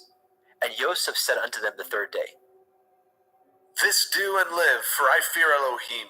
If ye be true men, let one of your brethren be bound in the house of your prison. Go ye, carry grain for the famine of your houses. But bring your youngest brother unto me. So shall your words be verified, and ye shall not die. And they did so. And they said one to another, We are truly guilty concerning our brother, in that we saw the anguish of his soul when he besought us, and we would not hear. Therefore is this distress come upon us. And Reuben answered them, saying, Spoke I not unto you, saying, Do not sin against the child, and ye would not hear? Therefore, behold, also his blood is required. And they knew not that Joseph understood them, for he spoke unto them by an interpreter. And he turned himself about from them, and wept, and returned to them again, and communed with them, and took from them Shimon, and bound him before their eyes. Then Joseph commanded to fill their sacks with grain, and to restore every man's money into a sack, and to give them provision for the way. And thus he did unto them. And he laded their asses with grain, and departed thence. And as one of them opened his sack to give his ass provender in the inn, he espied his money, for, behold, it was in the sack's mouth. And he said unto his brethren, My money is restored, and lo, it is even in my sack. And their heart failed them. And they were afraid, saying one to another, What is this that Elohim has done unto us? And they came unto Jacob their father, unto the land of Canaan, and told him all that befell unto them, saying, The man who is the Lord of the land spoke roughly to us, and took us for spies of the country. And we said unto him, We are true men, we are no spies. We be 12 brethren, sons of our father. One is not, and the youngest is this day with our father in the land of Canaan.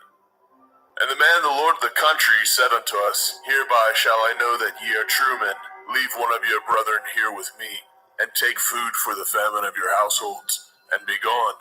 And bring your youngest brother unto me. Then shall I know that ye are no spies, but that ye are true men. So will I deliver you and your brother, and ye shall traffic in the land. And it came to pass, as they emptied their sacks, that behold, every man's bundle of money was in his sack. And when both they and their father saw the bundles of money, they were afraid. And Yaakov their father said unto them, Me have you bereaved of my children. Joseph is not, and Shimon is not, and ye will take Benjamin away. All these things are against me. And Reuben spoke unto his father, saying, Slay my 2 sons, if I bring him not to you. Deliver him into my hand, and I will bring him to you again. And he said, My son shall not go down with you, for his brother is dead, and he is left alone, if mischief befall him by the way in which ye go. Then ye shall bring down my gray hairs with sorrow to Sheol.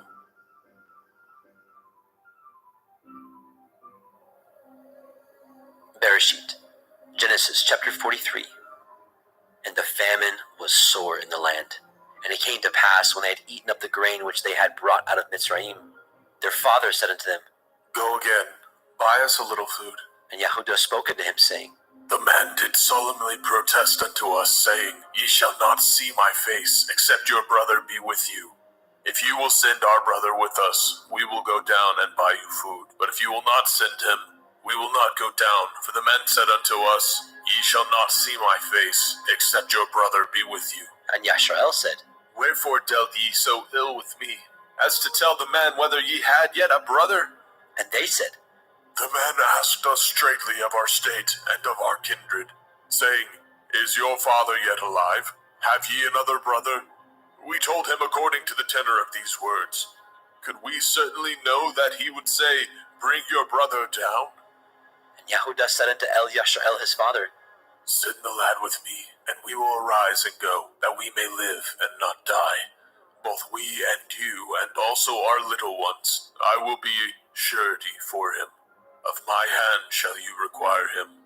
If I bring him not unto you, and set him before you, then let me bear the blame forever. For except we had lingered, surely now we had returned this second time. And their father Yashrael said unto them, If it must be so now, do this, take of the best fruits of the land in your vessels, and carry down the man a present, a little balm and a little honey, spices and myrrh, nuts and almonds, and take double money in your hand.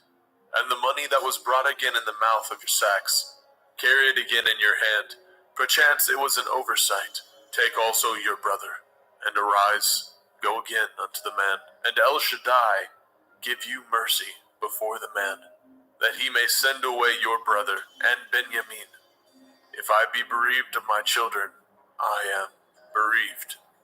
And the men took that present, and they took double money in their hand, and Benjamin, and rose up, and went down to Mitzrayim, and stood before Yosef. And when Yosef saw Benjamin with them, he said to the ruler of his house, Bring these men home, and slay, and make ready, for these men shall dine with me at noon.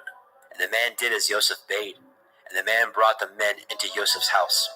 And the men were afraid, because they were brought into Yosef's house, and they said, Because of the money that was returned in our sacks at the first time are we brought in, that he may seek occasion against us, and fall upon us, and take us for bondmen and our asses. And they came near to the steward of Yosef's house, and they communed with him at the door of the house, and said, O sir, we came indeed down at the first time to buy food, and it came to pass when we came to the inn, that we opened our sacks, and behold, every man's money was in the mouth of his sack, our money in full weight, and we have brought it again in our hand. And other money have we brought down in our hands to buy food. We cannot tell who put our money in our sacks. And he said, Peace be to you. Fear not, your Elohim and the Elohim of your father has given you treasure in your sacks. I had your money. And he brought Shimon out unto them. And the man brought the men into Joseph's house, and gave them water, and they washed their feet, and he gave their asses provender. And they made ready the present against Joseph came at noon, for they heard that they should eat bread there. And when Joseph came home, they brought him the present which was in their hand into the house, and bowed themselves to him to the earth. And he asked them of their welfare, and said, Is your father well? The old man of whom ye spoke, is he yet alive? And they answered, Your servant's father is in good health. He is yet alive. And they bowed down their heads, and made obeisance. And he lifted up his eyes, and saw his brother Benjamin, his mother's son, and said, Is this your younger brother, of whom ye spoke unto me? And he said, Elohim be gracious unto you, my son. And Joseph made haste, for his heart did yearn upon his brother. And he sought where to weep. And he entered into his chamber, and wept there. And he washed his face, and went out, and refrained himself, and said, Set on bread. And they set on for him by himself, and for them by themselves, and for the Mitzrayim which did eat with him by themselves, because the Mitzrayim might not eat bread with Ephraim, for that is an abomination unto the Mitzrayim. And they sat before him, the firstborn according to his birthright, and the youngest according to his youth. And the men marveled one at another. And he took and sent messes unto them from before him. But Benjamin's mess was 5 times so much as any of theirs. And they drank and were merry with him.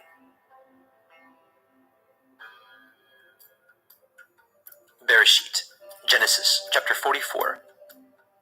And he commanded the steward of his house, saying, Fill these men's sacks with food as much as they can carry, and put every man's money in his sack's mouth, and put my cup, the silver cup, in the sack's mouth of the youngest, and his grain money. And he did according to the word that Joseph had spoken. As soon as the morning was light, the men were sent away, and their asses.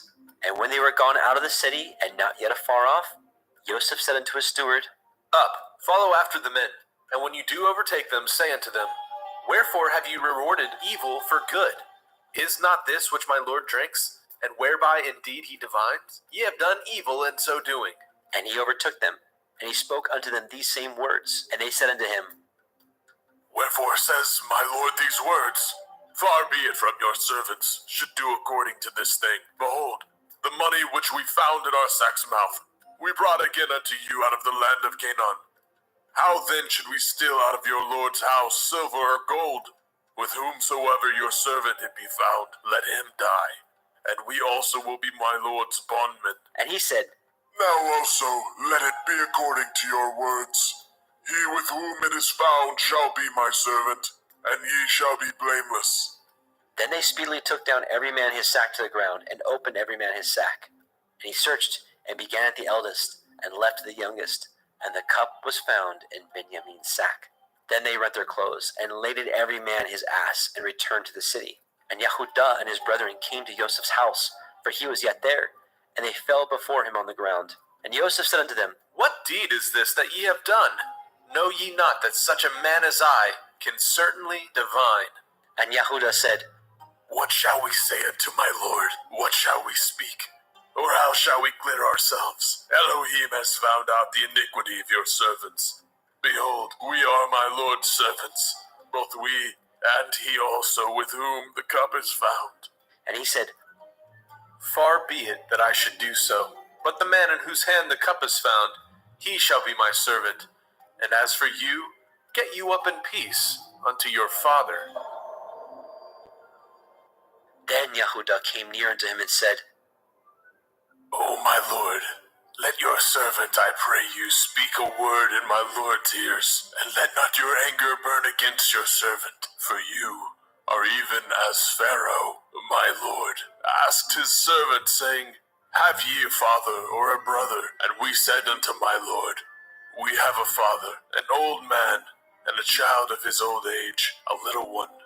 And his brother is dead, and he alone is left of his mother, and his father loves him. And you said unto your servants, Bring him down unto me, that I may set my eyes upon him.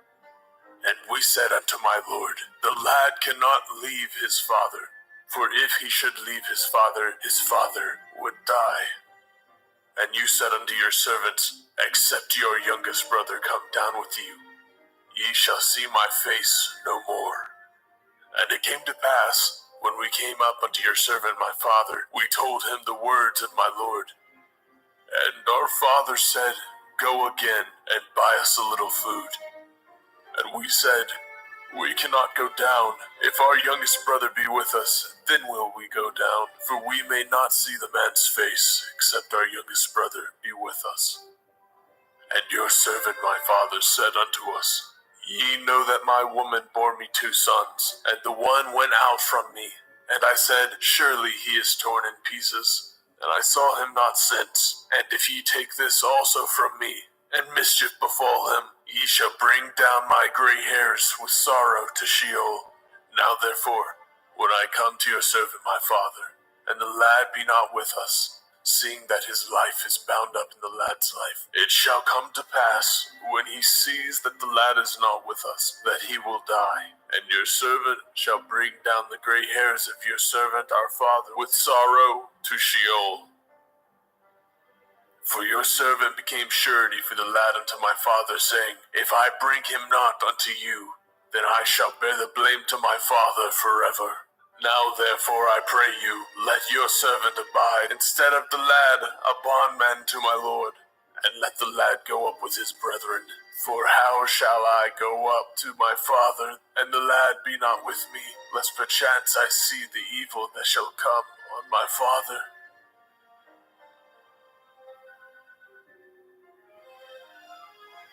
Bereshit, Genesis chapter 45. Then Joseph could not refrain himself before all them that stood by him, and he cried, Cause every man to go out from me. And there stood no man with him, while Joseph made himself known unto his brethren. And he wept aloud, and the Mitzrayim in the house of Pharaoh heard. And Joseph said unto his brethren, I am Joseph. Does my father yet live? And his brethren could not answer him, for they were troubled at his presence. And Joseph said unto his brethren, Come near to me, I pray you. and they came near. And he said, I am Joseph your brother, whom ye sold into Mitzrayim. Now therefore be not grieved, nor angry with yourselves that ye sold me hither, for Elohim did send me before you to preserve life.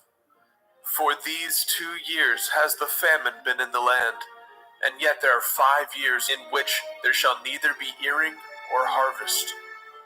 And Elohim sent me before you to preserve you a posterity in the earth, and to save your lives by a great deliverance. So now it was not you that sent me hither, but Elohim. And he has made me a father to Pharaoh, and lord of all his house, a ruler throughout all the land of Mitzrayim. Haste ye, and go up to my father, and say unto him, Thus says your son, Joseph, Elohim has made me lord of all Mitzrayim.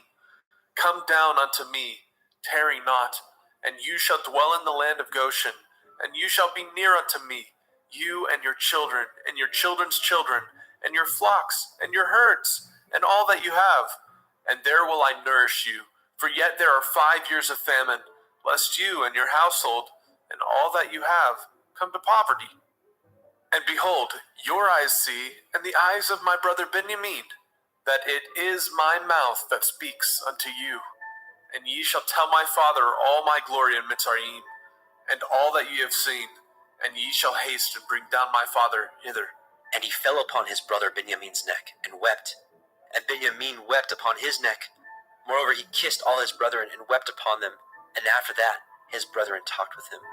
And the fame thereof was heard in Pharaoh's house, saying, Joseph's brethren are come. And it pleased Pharaoh well, and his servants. And Pharaoh said unto Joseph, Say unto your brethren, This do ye, lade your beasts, and go, get you unto the land of Canaan, and take your father and your households, and come unto me, and I will give you the good of the land of Mitzrayim, and ye shall eat the fat of the land.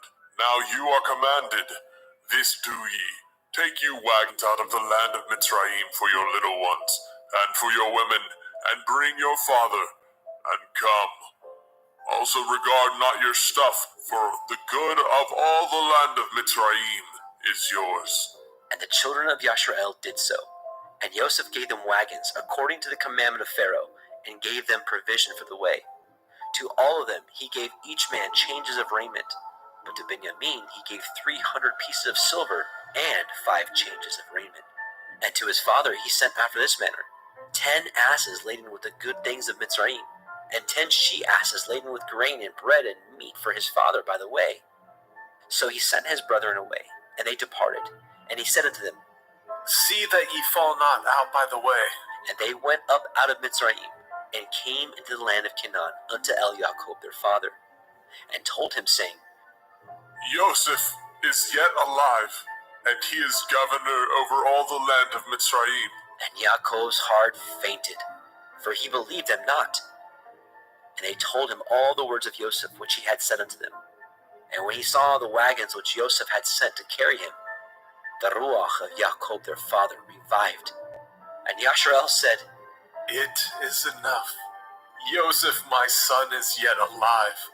I will go and see him before I die.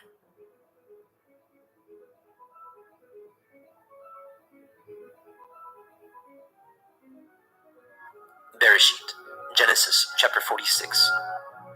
And Yashrael took his journey with all that he had, and came to Beersheba, and offered sacrifices unto the Elohim of his father Yitzchak.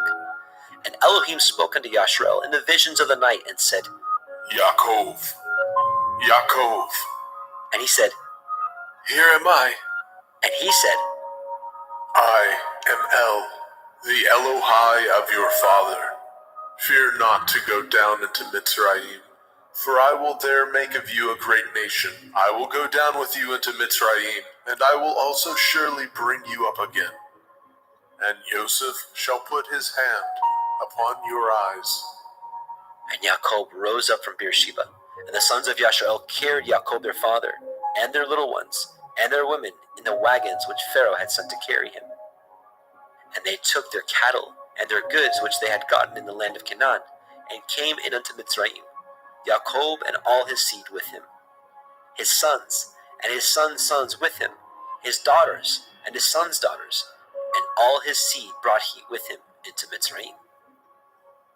And these are the names of the children of Yashrael, which came into Mitzrayim, Jacob and his sons, Reuben, Jacob's firstborn, and the sons of Reuben, Hanok, and Palu, and Chetzron, and Carmi, and the sons of Shimon, Yemuel, and Yamin, and Ohad, and Yakin, and Sochar, and Shaul, the son of the Canaanite woman, and the sons of Levi, Gershon, Kohath, and Merari, and the sons of Yehudah, and Onan, and Shelach, and Peretz, and Zerach. But and Onan died in the land of Canaan. And the sons of Peretz were Chetzron, and Hamul. And the sons of Yisachar, Tola, and Pua, and Yob, and Shimron. And the sons of Zebulun, Sered, Elon, and Yachleel. These be the sons of Leah, which she bore unto Jacob in Padan Aram, with his daughter Dinah. All the souls of his sons and his daughters were 33. And the sons of Gad, Tzipon, and Haggai, Shunai, and Etzbon, and Eri, and Arodai, and Arelai. And the sons of Asher, Yimna, Yishva, Yishbai, Beria, and Serach their sister. And the sons of Beria, Heber, Malkiel. These are the sons of Zilpah, whom Laban gave to Leah his daughter. And these she bore unto Jacob, even 16 souls. The sons of Rachel, Jacob's woman, Joseph, and Benjamin. And unto Joseph in the land of Mitzrayim were born Manasseh and Ephraim, which Asenath, the daughter of Potipherah, priest of On, bore unto him. And the sons of Benjamin were Bela, and Becher, and Ashbel, and Gera, and Naaman, and Echai, and Rosh, and Mupim, and Hupim, and Ard. These are the sons of Rachel, which were born unto Jacob. All the souls were 14. And the sons of Dan, Hushim. And the sons of Naphtali, Yachzeel, Gunai, Yetzer, and Shilem. These are the sons of Bilhah, which Laban gave unto Rachel his daughter. And she bore these unto Jacob. All the souls were 7. All the souls that came with Jacob into Mitzrayim, which came out of his loins, besides Jacob's sons' women, all the souls were 66. And the sons of Joseph, which were born him in Mitzrayim, were 2 souls. All the souls of the house of Jacob, which came into Mitzrayim, were 70. And he sent Yehudah before him unto El Yosef, to direct his face unto Goshen. And they came into the land of Goshen. And Yosef made ready his chariot, and went up to meet Yashrael his father, to Goshen, and presented himself unto him. And he fell on his neck, and wept on his neck a good while. And Yashrael said unto El Yosef, Now let me die, since I have seen your face, because you are yet alive. And Yosef said unto his brethren, and unto his father's house, I will go up and show Pharaoh, and say unto him, My brethren and my father's house, which were in the land of Canaan, are come unto me, and the men are shepherds, for their trade has been to feed cattle, and they have brought their flocks and their herds, and all that they have. And it shall come to pass, when Pharaoh shall call you, and say, What is your occupation? That ye shall say, Your servant's trade has been about cattle from our youth, even until now, both we and also our fathers, that ye may dwell in the land of Goshen, for every shepherd is an abomination unto the Mitzrayim. Bereshit, Genesis, chapter 47. Then Joseph came and told Pharaoh and said, My father and my brethren, and their flocks, and their herds, and all that they have, are come out of the land of Canaan. And behold, they are in the land of Goshen. And he took some of his brethren, even 5 men, and presented them unto Pharaoh. And Pharaoh said unto his brethren, What is your occupation? And they said unto Pharaoh, Your servants are shepherds, both we and also our fathers. They said moreover unto Pharaoh, For to sojourn in the land are we come, for your servants have no pasture for their flocks, for the famine is sore in the land of Canaan. Now therefore we pray you, let your servants dwell in the land of Goshen. And Pharaoh spoke unto El Yosef, saying, Your father and your brethren are come unto you. The land of Mitzrayim is before you. In the best of the land, make your father and your brethren to dwell. In the land of Goshen, let them dwell. And if you know any men of activity among them, then make them rulers over my cattle. And Joseph brought in Yaakov his father, and set him before Pharaoh. And Yaakov blessed Pharaoh. And Pharaoh said unto Yaakov, How old are you?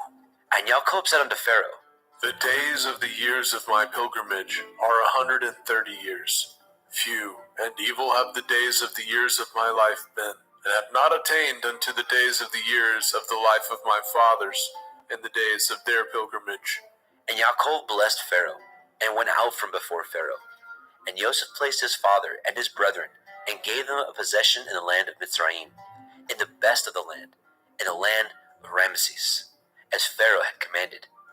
And Joseph nourished his father and his brethren, and all his father's household, with bread according to their families. And there was no bread in all the land, for the famine was very sore, so that the land of Mitzrayim and all the land of Canaan fainted by reason of the famine. And Joseph gathered up all the money that was found in the land of Mitzrayim and in the land of Canaan, for the grain which they bought. And Joseph brought the money into Pharaoh's house. And when the money failed in the land of Mitzrayim and in the land of Canaan, all the Mitzrayim came unto Joseph and said, Give us bread, for why should we die in your presence? For the money fails. And Joseph said, Give your cattle, and I will give you for your cattle, if money fail. And they brought their cattle unto Joseph. And Joseph gave them bread in exchange for horses, and for the flocks, and for the cattle of the herds, and for the asses. And he fed them with bread for all their cattle for that year. When that year was ended, they came unto him the second year, and said unto him, We will not hide it from my lord, how that our money is spent. My lord also has our herds of cattle. There is not aught left in the sight of my lord, but our bodies and our lands. Wherefore shall we die before your eyes, both we and our land? Buy us and our land for bread, and we and our land will be servants unto Pharaoh. And give us seed, that we may live and not die, and the land be not desolate. And Joseph bought all the land of Mitzrayim for Pharaoh. For the Mitzrayim sold every man his field, because the famine prevailed over them. So the land became Pharaoh's. And as for the people, he removed them to cities from the one end of the borders of Mitzrayim even to the other end thereof. Only the land of the priests bought he not, for the priests had a portion assigned them of Pharaoh, and did eat their portion which Pharaoh gave them, wherefore they sold not their lands. Then Joseph said unto the people, Behold, I have bought you this day in your land for Pharaoh. Lo, here is seed for you, and ye shall sow the land. And it shall come to pass in the increase that ye shall give the 5th part unto Pharaoh, and 4 parts shall be your own, for seed of the field, and for your food, and for them of your household, and for food of your little ones. And they said, You have saved our lives. Let us find grace in the sight of my lord, and we will be Pharaoh's servants. And Joseph made it a law over the land of Mitzrayim unto this day, that Pharaoh should have the 5th part, except the land of the priests only, which became not Pharaoh's. And Yasharel dwelt in the land of Mitzrayim, in the country of Goshen, and they had possessions therein, and grew, and multiplied exceedingly. And Yaakov lived in the land of Mitzrayim 17 years. So the whole age of Yaakov was 147 years. And the time drew nigh that Yasharel must die. And he called his son Joseph, and said unto him, If now I have found grace in your sight, put, I pray you, your hand under my thigh, and deal kindly and truly with me. Bury me not, I pray you, in Mitzrayim. But I will lie with my fathers, and you shall carry me out of Mitzrayim, and bury me in their burying place. And he said, I will do as you have said. And he said, Swear unto me. And he swore unto him. And Yasharel bowed himself upon the bed's head. Bereshit, Genesis, chapter 48. And it came to pass, after these things, that one told Joseph, Behold, your father is sick. And he took with him his 2 sons, Manasseh and Ephraim. And one told Yaakov and said, Behold, your son Joseph comes unto you. And Yasharel strengthened himself, and sat upon the bed. And Yaakov said unto Joseph, El Shaddai appeared unto me at Luz, in the land of Canaan, and blessed me, and said unto me, Behold, I will make you fruitful and multiply you. and will make you a multitude of people, and will give you this land to your seed after you for an everlasting possession. And now your 2 sons, Ephraim and Manasseh, which were born unto you in the land of Mitzrayim, before I came unto you in Mitzrayim, are mine. As Reuben and Shimon, they shall be mine, and your issue, which you beget after them, shall be yours, and shall be called after the name of their brethren in their inheritance. And as for me, when I came from Padan Aram, Rachel died by me in the land of Canaan in the way, when yet there was but a little way to come unto Ephratah, and I buried her there in the way of Ephratah. The same is Bethlehem. And Yashrael beheld Joseph's sons, and said, Who are these? And Joseph said unto his father, They are my sons, whom Elohim has given me in this place. And he said, Bring them, I pray you, unto me, and I will bless them. Now the eyes of Yashrael were dim for age, so that he could not see. And he brought them near unto him, and he kissed them, and embraced them. And Yashrael said unto Elioseph, I had thought not to see your face, and lo, Elohim has showed me also your seed.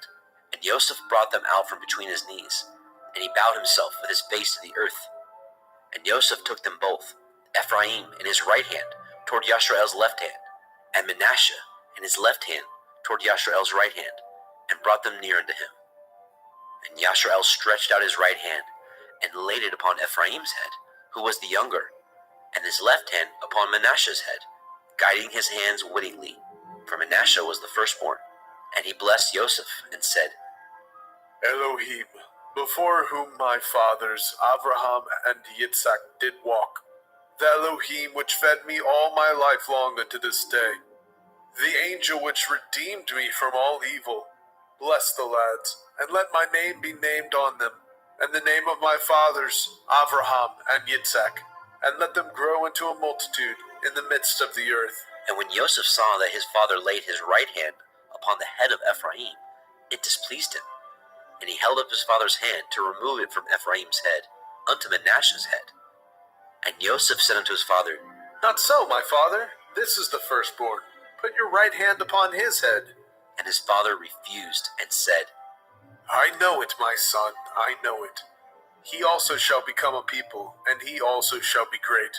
But truly his younger brother shall be greater than he, and his seed shall become a multitude of nations. And he blessed them that day, saying, In you shall Yasharel bless, saying, Elohim make you as Ephraim and as Manasseh. And he set Ephraim before Manasseh. And Yashrael said unto Elioseph, Behold, I die, but Elohim shall be with you, and bring you again unto the land of your fathers. Moreover, I have given to you one portion above your brethren, which I took out of the hand of the Emorai, with my sword and with my bow. Bereshit, Genesis chapter 49. And Jacob called unto his sons, and said, Gather yourselves together, that I may tell you that which shall befall you in the last days. Gather yourselves together, and hear, ye sons of Yaakov, and hearken unto El Yasharel, your father. Reuben, you are my firstborn, my might, and the beginning of my strength, the excellency of dignity, and the excellency of power. Unstable as water, you shall not excel, because you went up to your father's bed, then defiled it. You went up to my couch. Shimon and Levi are brethren. Instruments of cruelty are in their habitations. O my soul, come not into their secret. Unto their assembly my honor be not united. For in their anger they slew a man, and in their self-will they dug down a wall. Cursed be their anger, for it was fierce, and their wrath, for it was cruel. I will divide them in Yaakov, and scatter them in Yasharel. Yehuda, you are he whom your brethren shall praise. Your hand shall be in the neck of your enemies. Your father's children shall bow down before you. Yehuda is a lion's whelp, from the prey. My son, you are gone up. He stooped down. He couched as a lion, and as an old lion. Who shall rouse him up? The scepter shall not depart from Yehuda, nor a Torah giver from between his feet, until Shiloh come. And unto him shall the gathering of the people be, binding his foal into the vine, and his ass's colt unto the choice vine. He washed his garments in wine, and his clothes in the blood of grapes. His eyes shall be red with wine, and his teeth white with milk. Zebulun shall dwell at the haven of the sea. He shall be for a haven of ships, and his border shall be unto Sidon. Issachar is a strong ass, couching down between two burdens. And he saw that the rest was good, and the land that it was pleasant, and bowed his shoulder to bear, and became a servant unto tribute. Dan shall judge his people, as one of the tribes of Yasharel. Dan shall be a serpent by the way, an adder in the path, that bites the horse heels, so that his rider shall fall backward. I have waited for your Yeshua, O Yahuwah. Gad, a troop shall overcome him, but he shall overcome at the last. Out of Asher his bread shall be fat, and he shall yield royal dainties. Naphtali is a hind let loose. He gives goodly words. Joseph is a fruitful bough, even a fruitful bough by a well, whose branches run over the wall. The archers have sorely grieved him, and shot at him, and hated him. But his bow abode in strength, and the arms of his hands were made strong, by the hands of the mighty Elohim of Yaakov. Even by the Elohim of your father, who shall help you, and by El Shaddai, who shall bless you, with blessings of heaven above, blessings of the deep that lie under, blessings of the breast and of the womb. The blessings of your father have prevailed above the blessings of my progenitors, unto the utmost bound of the everlasting hills. They shall be on the head of Joseph, and on the crown of the head of him that was separated from his brethren. Benjamin shall raven as a wolf. In the morning he shall devour the prey, and at night he shall divide the spoil. All these are the 12 tribes of Yasharel, and this is it that their father spoke unto them, and blessed them. Every one according to his blessing he blessed them. And he charged them, and said unto them, I am to be gathered unto my people. Bury me with my fathers in the cave that is in the field of Ephron the Hittite, in the cave that is in the field of Machpelah, which is before Mamre, in the land of Canaan, which Abraham bought with the field of Ephron the Hittite for a possession of a burying place. There they buried Abraham and Sarah his woman. There they buried Yitzhak and Rivkah his woman. And there I buried Leah.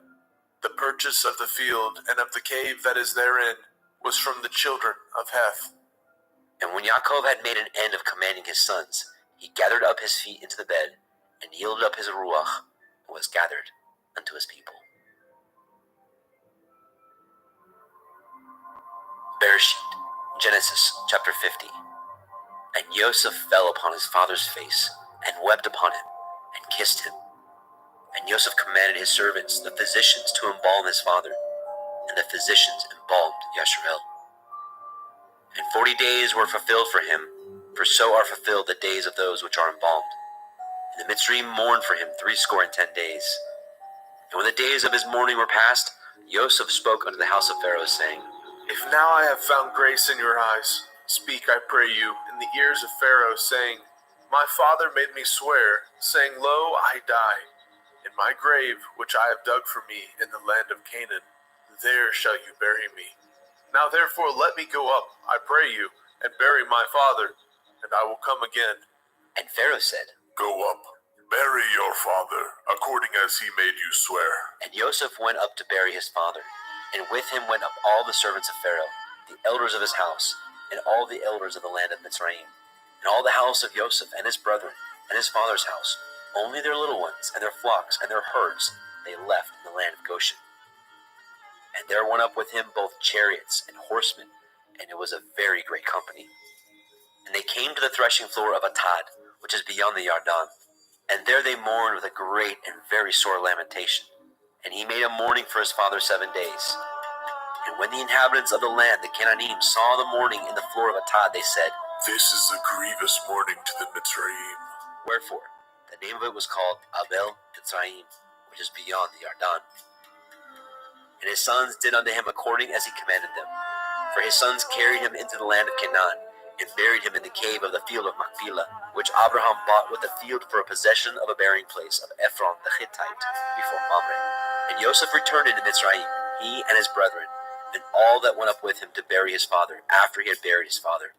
And when Joseph's brethren saw that their father was dead, they said, Joseph will perchance hate us, and will certainly requite us with all the evil which we did unto him. And they sent a messenger unto Joseph, saying, Your father did command before he died, saying, So shall ye say unto Joseph, Forgive, I pray you now, the transgression of your brethren, and their sin, for they did unto you evil. And now we pray you, Forgive the transgression of the servants of the Elohai of your father. And Joseph wept when they spoke unto him. And his brethren also went and fell down before his face, and they said, Behold, we be your servants. And Joseph said unto them, Fear not, for am I in the place of Elohim? But as for you, ye thought evil against me, but Elohim meant it unto good, to bring to pass, as it is this day, to save much people alive. Now therefore fear ye not, I will nourish you and your little ones.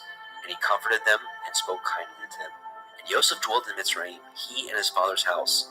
And Joseph lived 110 years. And Joseph saw Ephraim's children of the third generation. The children also of Machir the son of Manasseh were brought up upon Joseph's knees. And Joseph said unto his brethren, I die, and Elohim will surely visit you, and bring you out of this land unto the land which he swore to Abraham, to Yitzhak, and to Yaakov. And Joseph took an oath of the children of Yashrael, saying, Elohim will surely visit you, and ye shall carry up my bones from hence. So Joseph died, being 110 years old, and they embalmed him, and he was put in a coffin in Mitzrayim.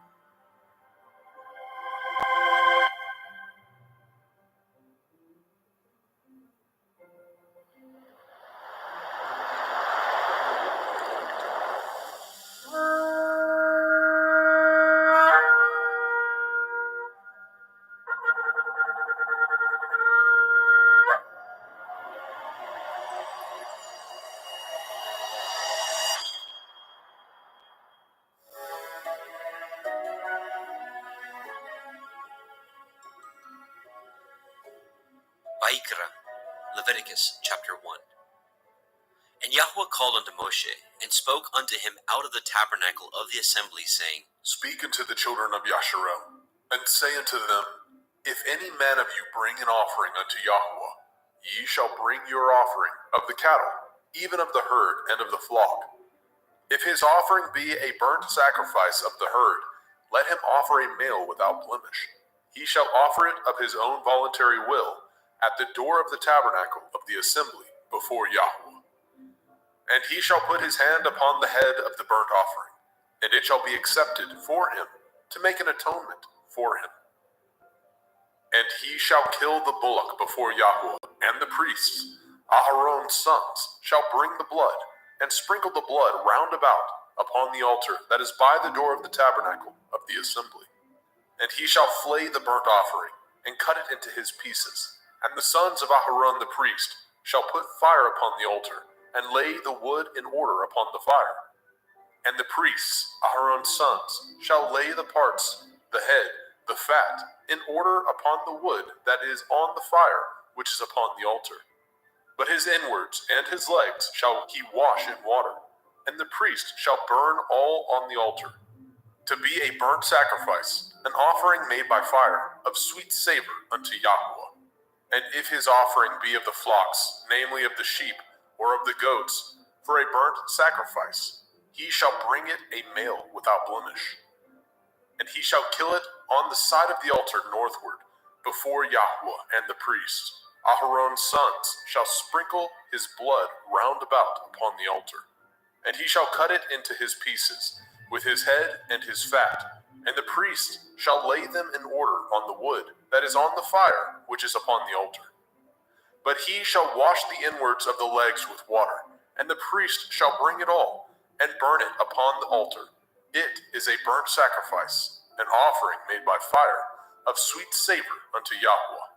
And if the burnt sacrifice for his offering to Yahweh be of fowls, then he shall bring his offering of turtle doves, or of young pigeons. And the priest shall bring it unto the altar, and wring off his head, and burn it on the altar, and the blood thereof shall be wrung out at the side of the altar. And he shall pluck away his crop with his feathers, and cast it beside the altar on the east part, by the place of the ashes. And he shall cleave it with the wings thereof, but shall not divide it asunder. And the priest shall burn it upon the altar, upon the wood that is upon the fire.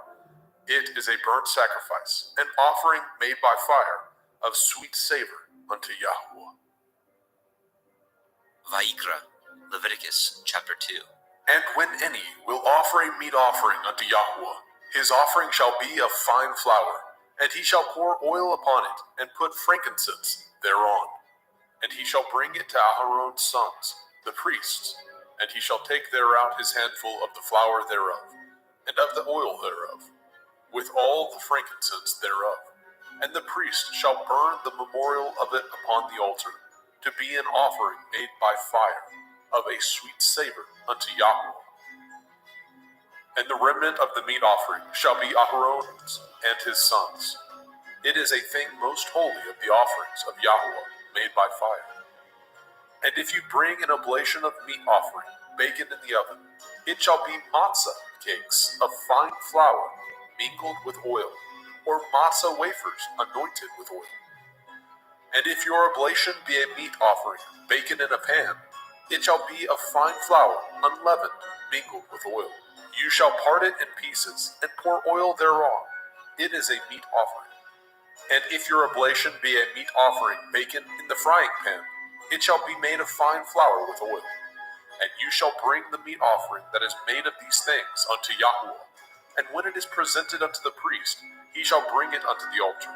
And the priest shall take from the meat offering a memorial thereof, and shall burn it upon the altar.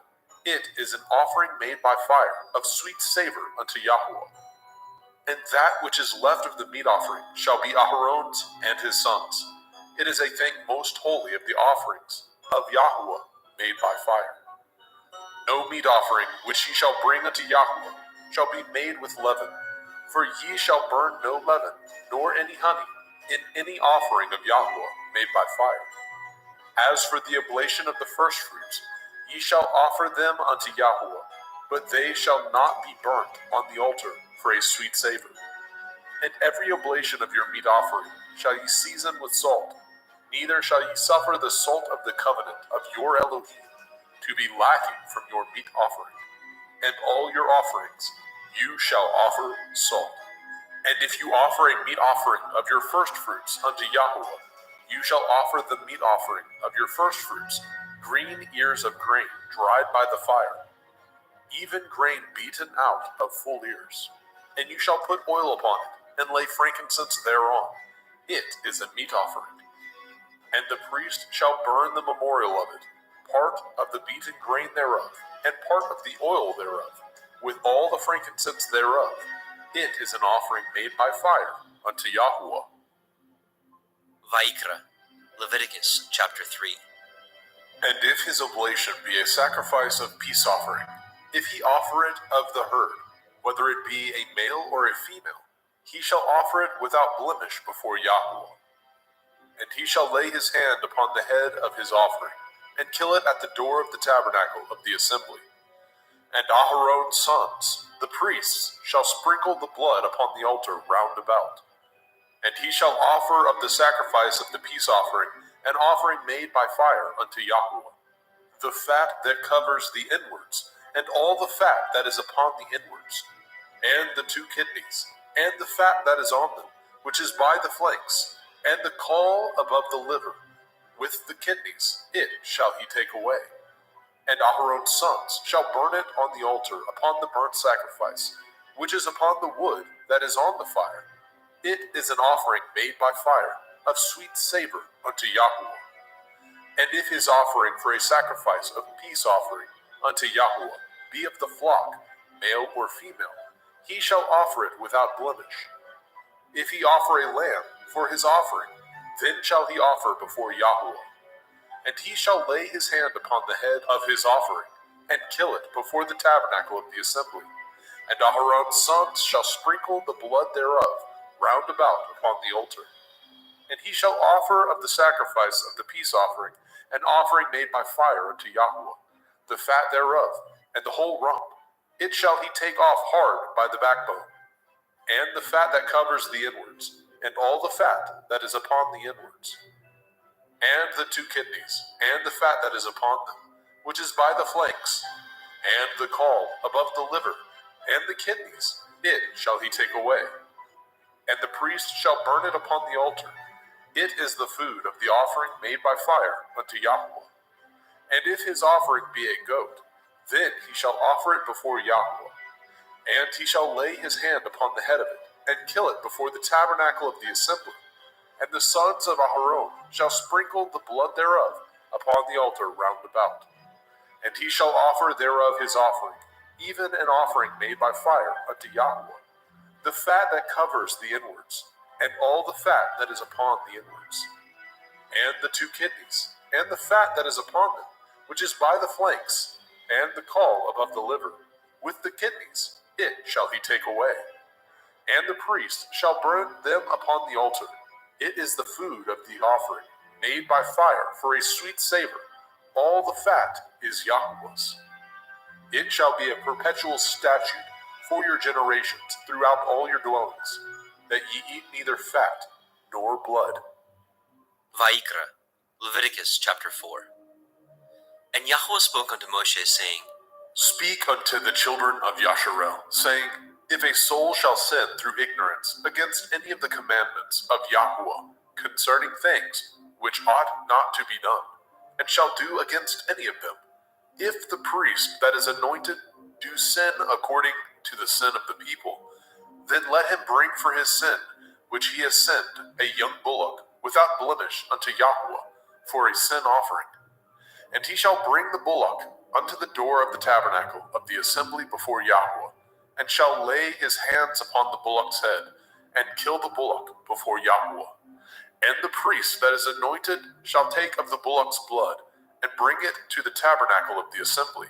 And the priest shall dip his finger in the blood, and sprinkle of the blood 7 times before Yahweh, before the veil of the sanctuary. And the priest shall put some of the blood upon the horns of the altar of sweet incense before Yahweh, which is in the tabernacle of the assembly, and shall pour all the blood of the bullock at the bottom of the altar of the burnt offering, which is at the door of the tabernacle of the assembly. And he shall take off from it all the fat of the bullock for the sin offering, the fat that covers the inwards, and all the fat that is upon the inwards, and the 2 kidneys, and the fat that is upon them, which is by the flanks, and the caul above the liver, with the kidneys, it shall he take away. As it was taken off from the bullock of the sacrifice of peace offerings, and the priest shall burn them upon the altar of the burnt offering.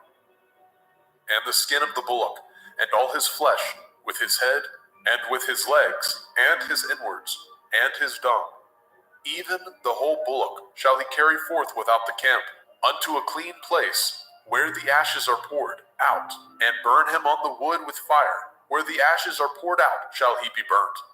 And if the whole assembly of Yasharel sin through ignorance, and the thing be hid from the eyes of the assembly, and they have done somewhat against any of the commandments of Yahweh, concerning things which should not be done, and are guilty, when the sin which they have sinned against it is known, then the assembly shall offer a young bullock for the sin, and bring him before the tabernacle of the assembly.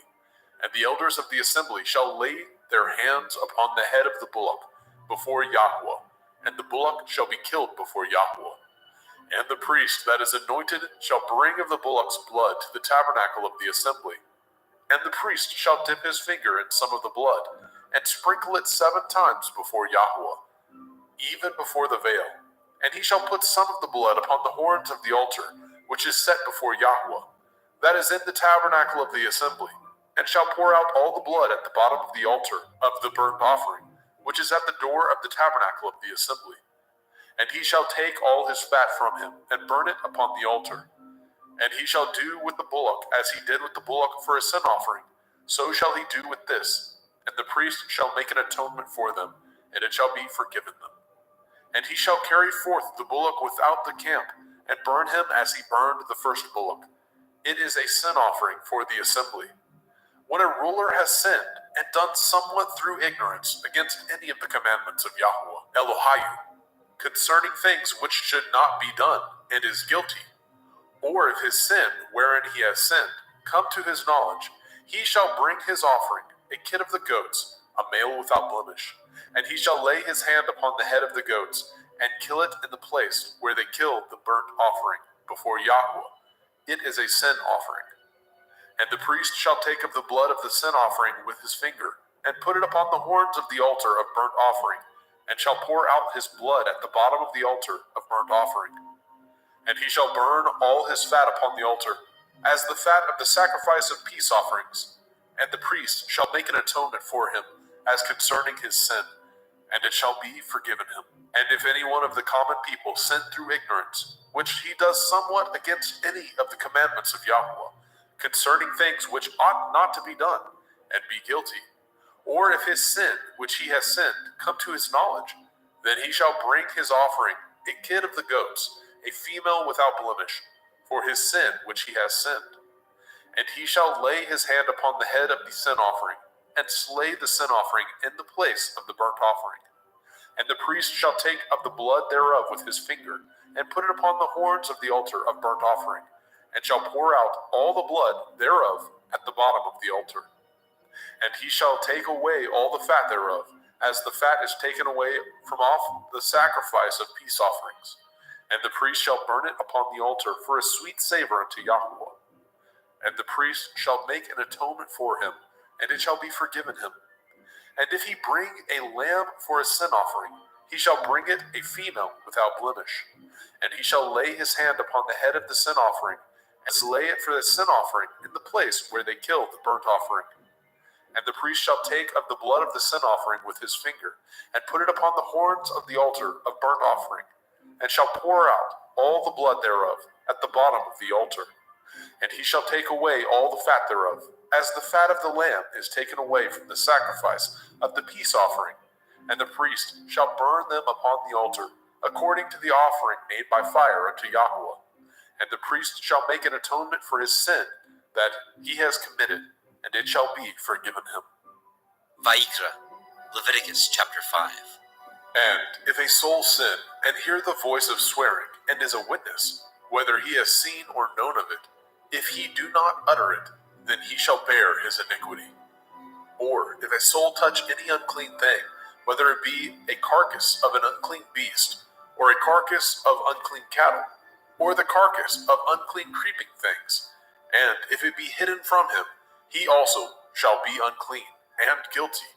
Or if he touch the uncleanness of man, whatsoever uncleanness it be, that a man shall be defiled withal, and it be hid from him, when he knows of it, then he shall be guilty.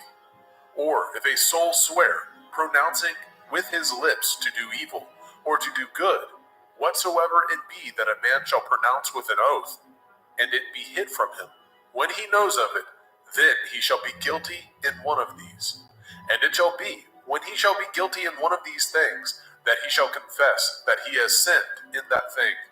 And he shall bring his trespass offering unto Yahweh, for his sin which he has sinned, a female from the flock, a lamb or a kid of the goats, for a sin offering, and the priest shall make an atonement for him concerning his sin. And if he is not able to bring a lamb, then he shall bring for his trespass which he has committed 2 turtle doves, or 2 young pigeons unto Yahweh, one for a sin offering, and the other for a burnt offering. And he shall bring them unto the priest, who shall offer that which is for the sin offering first, and wring off his head from his neck, but shall not divide it asunder. And he shall sprinkle of the blood of the sin offering upon the side of the altar, and the rest of the blood shall be wrung out at the bottom of the altar. It is a sin offering. And he shall offer the second for a burnt offering, according to the manner, and the priest shall make an atonement for him, for his sin which he has sinned, and it shall be forgiven him. But if he be not able to bring 2 turtle doves, or 2 young pigeons, then he that sinned shall bring for his offering the 10th part of an ephah of fine flour for a sin offering. He shall put no oil upon it, neither shall he put any frankincense thereon, for it is a sin offering. Then shall he bring it to the priest, and the priest shall take his handful of it, even a memorial thereof, and burn it on the altar, according to the offerings made by fire unto Yahweh. It is a sin offering. And the priest shall make an atonement for him, as touching his sin, that he has sinned in one of these, and it shall be forgiven him, and the remnant shall be the priest's, as a meat offering. And Yahweh spoke unto Moshe, saying, If a soul commit a trespass, and sin through ignorance, in the holy things of Yahweh, then he shall bring for his trespass unto Yahweh a ram without blemish, out of the flocks, with your estimation by shekels of silver, after the shekel of the sanctuary, for a trespass offering. And he shall make the amends for the harm that he has done in the holy thing, and shall add the 5th part thereto, and give it unto the priest. And the priest shall make an atonement for him with the ram of the trespass offering, and it shall be forgiven him. And if a soul sin, and commit any of these things which are forbidden to be done by the commandment of Yahuwah, though he knew it not, yet is he guilty, and shall bear his iniquity. And he shall bring a ram without blemish out of the flock, with your estimation, for a trespass offering, unto the priest. And the priest shall make an atonement for him concerning his ignorance, wherein he erred, and knew it not, and it shall be forgiven him. It is a trespass offering. He has certainly trespassed against Yahuwah. Vayikra, Leviticus chapter 6.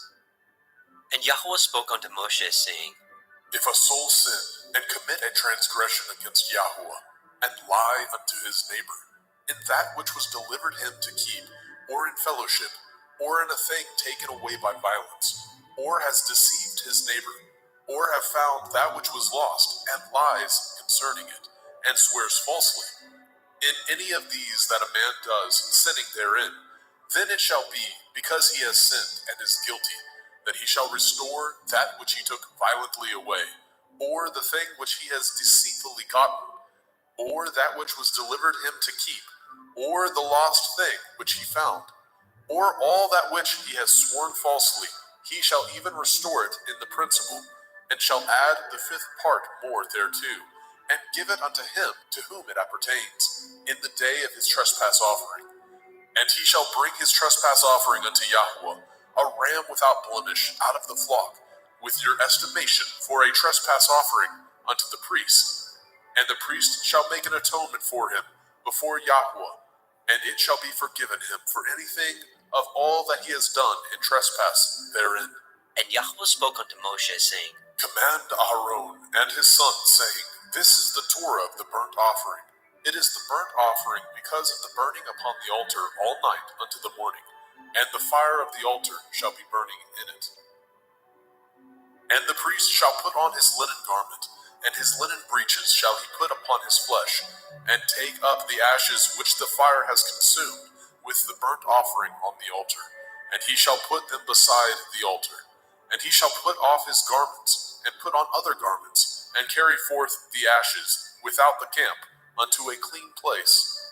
And the fire upon the altar shall be burning in it. It shall not be put out. And the priest shall burn wood on it every morning, and lay the burnt offering in order upon it, and he shall burn thereon the fat of the peace offerings. The fire shall ever be burning upon the altar. It shall never go out. And this is the Torah of the meat offering. The sons of Aharon shall offer it before Yahuwah, before the altar. And he shall take of it his handful of the flour of the meat offering, and of the oil thereof, and all the frankincense which is upon the meat offering, and shall burn it upon the altar for a sweet savor, even the memorial of it unto Yahuwah. And the remainder thereof shall Aharon and his sons eat, with matzah, unleavened bread, shall it be eaten in the holy place, in the court of the tabernacle of the assembly, they shall eat it. It shall not be baken with leaven. I have given it unto them for their portion of my offering made by fire. It is most holy, as is the sin offering, and as the trespass offering. All the males among the children of Aharon shall eat of it.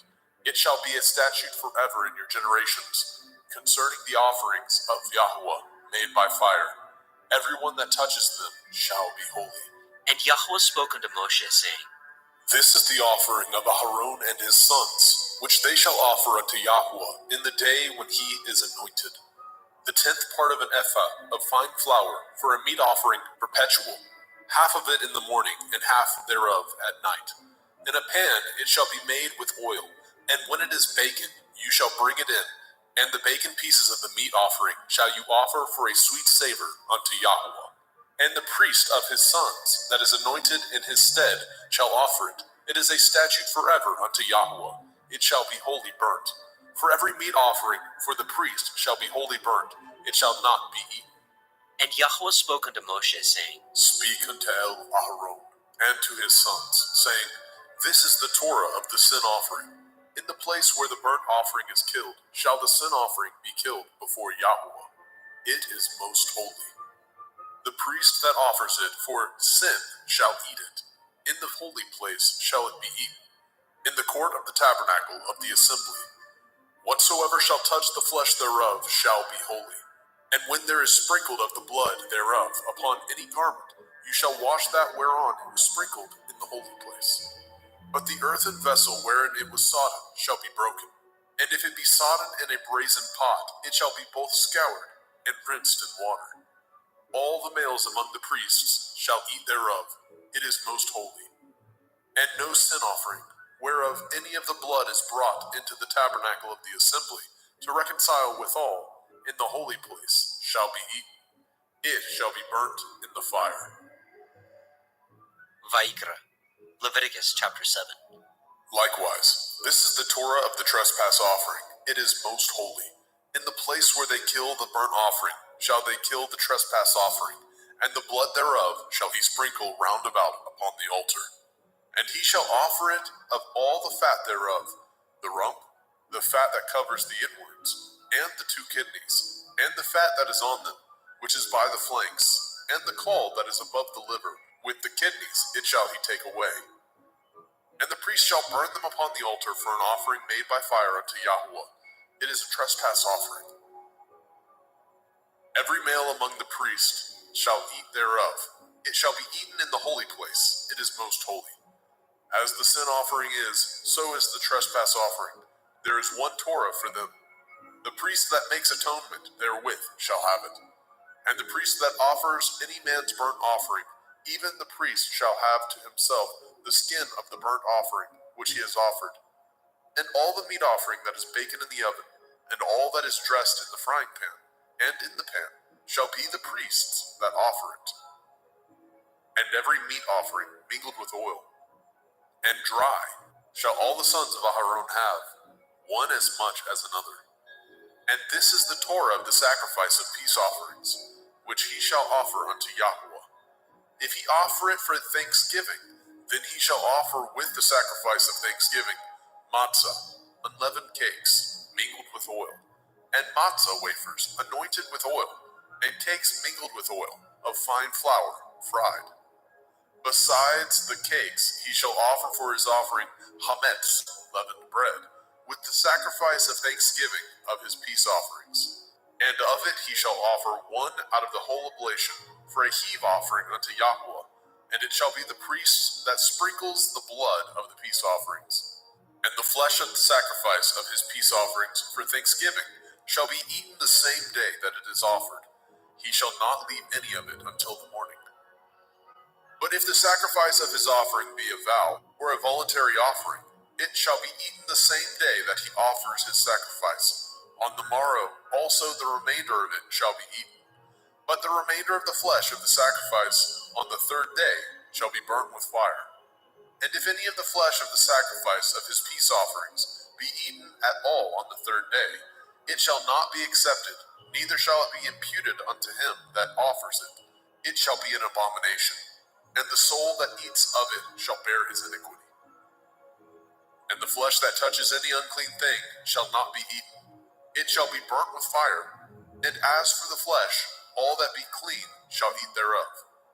But the soul that eats of the flesh of the sacrifice of peace offerings that pertain unto Yahweh, having his uncleanness upon him, even that soul shall be cut off from his people. Moreover, the soul that shall touch any unclean thing, as the uncleanness of man, or any unclean beast, or any abominable unclean thing, and eat of the flesh of the sacrifice of peace offerings, which pertain unto Yahweh, even that soul shall be cut off from his people. And Yahweh spoke unto Moshe, saying, Speak unto the children of Yasharel, saying, Ye shall eat no manner of fat, of ox, or of sheep, or of goat, and the fat of the beast that dies of itself, and the fat of that which is torn with beast, may be used in any other use, but ye shall in no wise eat of it. For whosoever eats the fat of the beast, of which men offer an offering made by fire unto Yahweh, even the soul that eats it shall be cut off from his people. Moreover, ye shall eat no manner of blood, whether it be of fowl or of beast, in any of your dwellings. Whatsoever soul it be that eats any manner of blood, even that soul shall be cut off from his people. And Yahweh spoke unto Moshe, saying, Speak unto the children of Yasharel, saying, He that offers the sacrifice of his peace offerings unto Yahweh shall bring his oblation unto Yahweh of the sacrifice of his peace offerings. His own hand shall bring the offerings of Yahweh made by fire. The fat with the breast it shall he bring, that the breast may be waved for a wave offering before Yahweh. And the priest shall burn the fat upon the altar, but the breast shall be Aharon's and his sons'. And the right shoulder shall ye give unto the priest for a heave offering of the sacrifices of your peace offerings. He among the sons of Aharon that offers the blood of the peace offerings and the fat shall have the right shoulder for his part. For the wave breast and the heave shoulder have I taken of the children of Yasharel from off the sacrifices of their peace offerings, and have given them unto Aharon the priest, and unto his sons by a statute forever, from among the children of Yasharel. This is the portion of the anointing of Aharon, and of the anointing of his sons, out of the offerings of Yahweh made by fire, in the day when he presented them to minister unto Yahweh in the priest's office, which Yahweh commanded to be given them of the children of Yasharel, in the day that he anointed them, by a statute forever throughout their generations. This is the Torah of the burnt offering, of the meat offering, and of the sin offering, and of the trespass offering, and of the consecrations, and of the sacrifice of the peace offerings, which Yahweh commanded Moshe in Mount Sinai, in the day that he commanded the children of Yasharel to offer their oblations unto Yahweh in the wilderness of Sinai. Vayikra, Leviticus chapter 8. And Yahweh spoke unto Moshe, saying, Take Aharon and his sons with him, and the garments, and the anointing oil, and a bullock for the sin offering, and 2 rams, and a basket of matzah, unleavened bread, and gather all the assembly together unto the door of the tabernacle of the assembly. And Moshe did as Yahweh commanded him, and the assembly was gathered together unto the door of the tabernacle of the assembly. And Moshe said unto the assembly, This is the thing which Yahweh commanded to be done. And Moshe brought Aharon and his sons, and washed them with water. And he put upon him the coat, and girded him with the belt, and clothed him with the robe, and put the ephod upon him. And he girded him with the belt of the ephod, and bound it unto him therewith. And he put the breastplate upon him. Also he put in the breastplate the Urim and the Tumim. And he put the turban upon his head. Also upon the turban, even upon his forefront, did he put the golden plate, the holy crown, as Yahweh commanded Moshe. And Moshe took the anointing oil, and anointed the tabernacle, and all that was therein, and sanctified them. And he sprinkled thereof upon the altar 7 times, and anointed the altar and all his vessels, both the laver and his foot, to sanctify them. And he poured of the anointing oil upon Aharon's head, and anointed him, to sanctify him.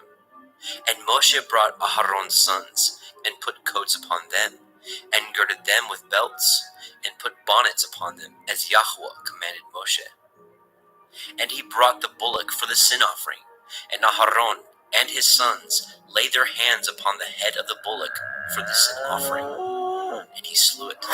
And Moshe took the blood, and put it upon the horns of the altar round about with his finger, and purified the altar, and poured the blood at the bottom of the altar, and sanctified it, to make reconciliation upon it.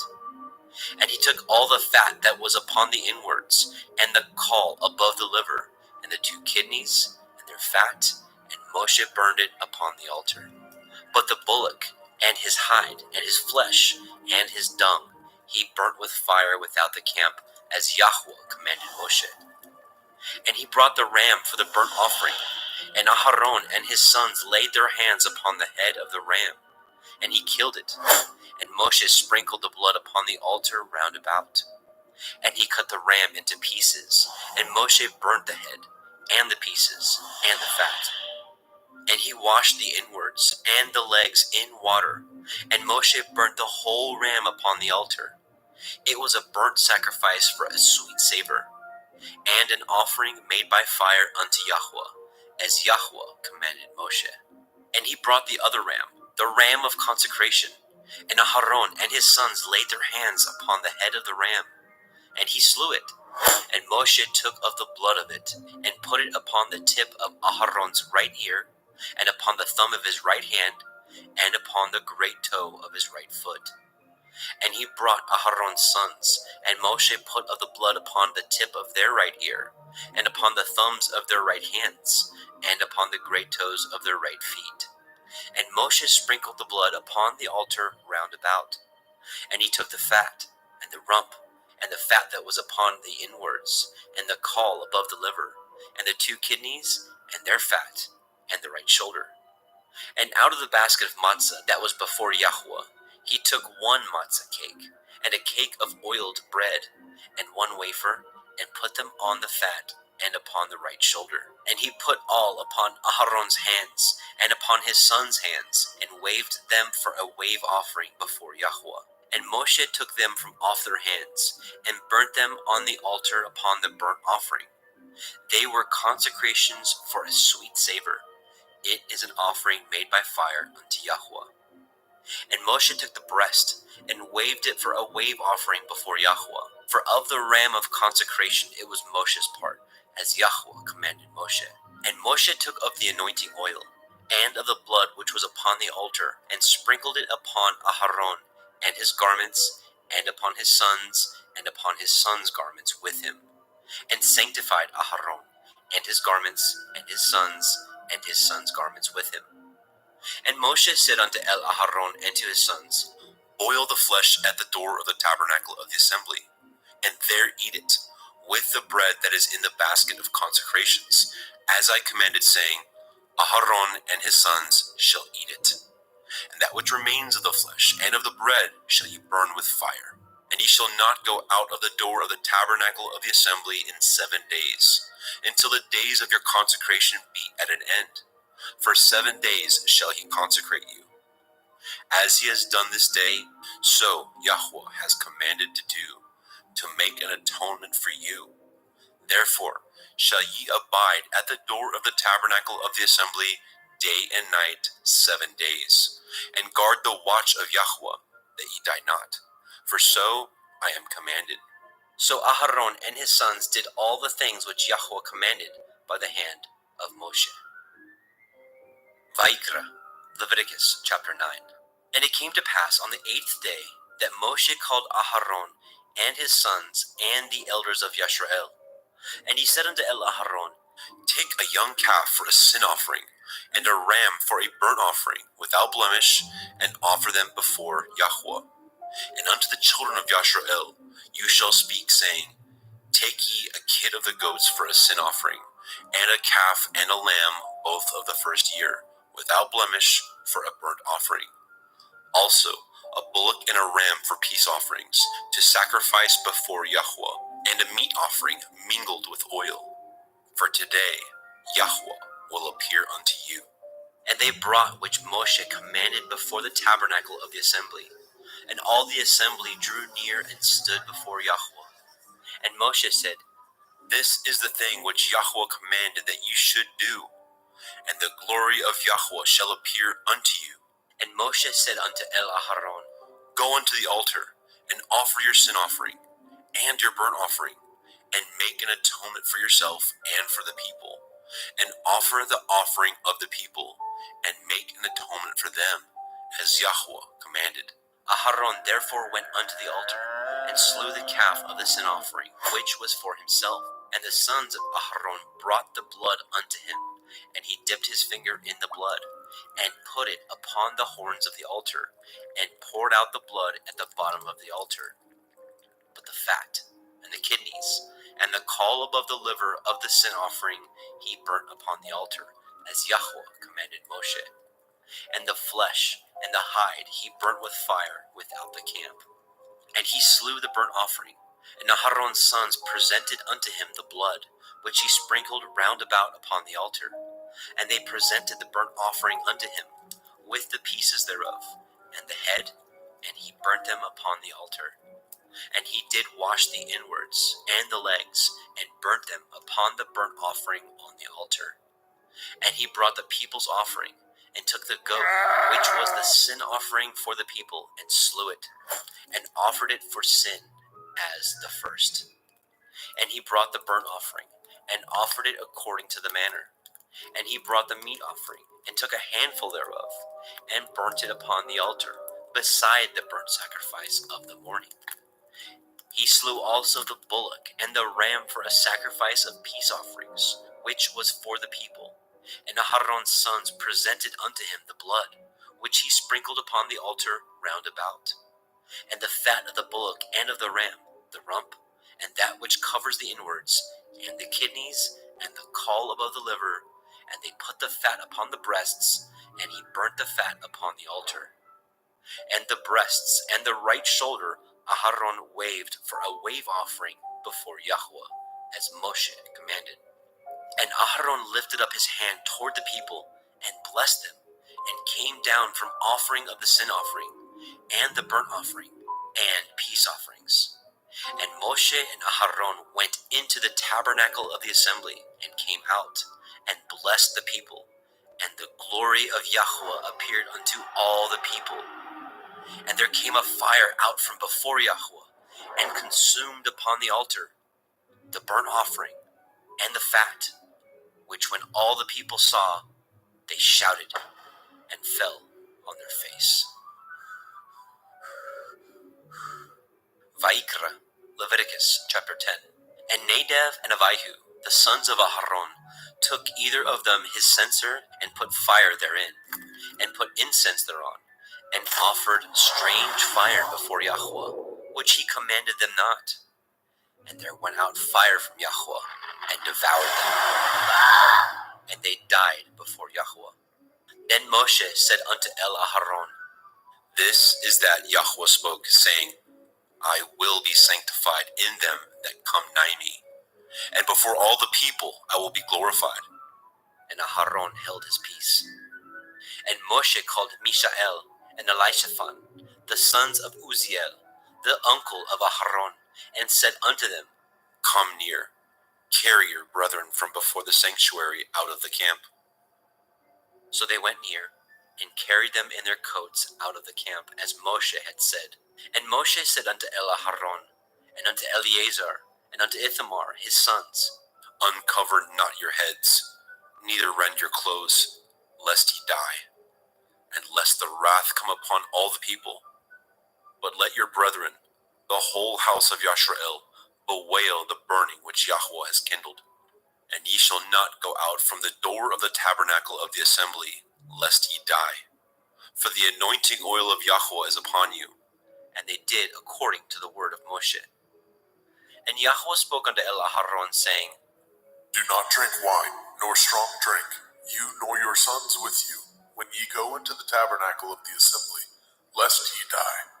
It shall be a statute forever throughout your generations, and that ye may put difference between holy and unholy, and between unclean and clean, and that ye may teach the children of Yasharel all the statutes which Yahweh has spoken unto them by the hand of Moshe. And Moshe spoke unto Aharon, and unto Eleazar, and unto Ithamar, his sons that were left, Take the meat offering that remains of the offerings of Yahweh made by fire, and eat it without leaven beside the altar, for it is most holy. And ye shall eat it in the holy place, because it is your due, and your sons' due, of the sacrifices of Yahweh made by fire, for so I am commanded.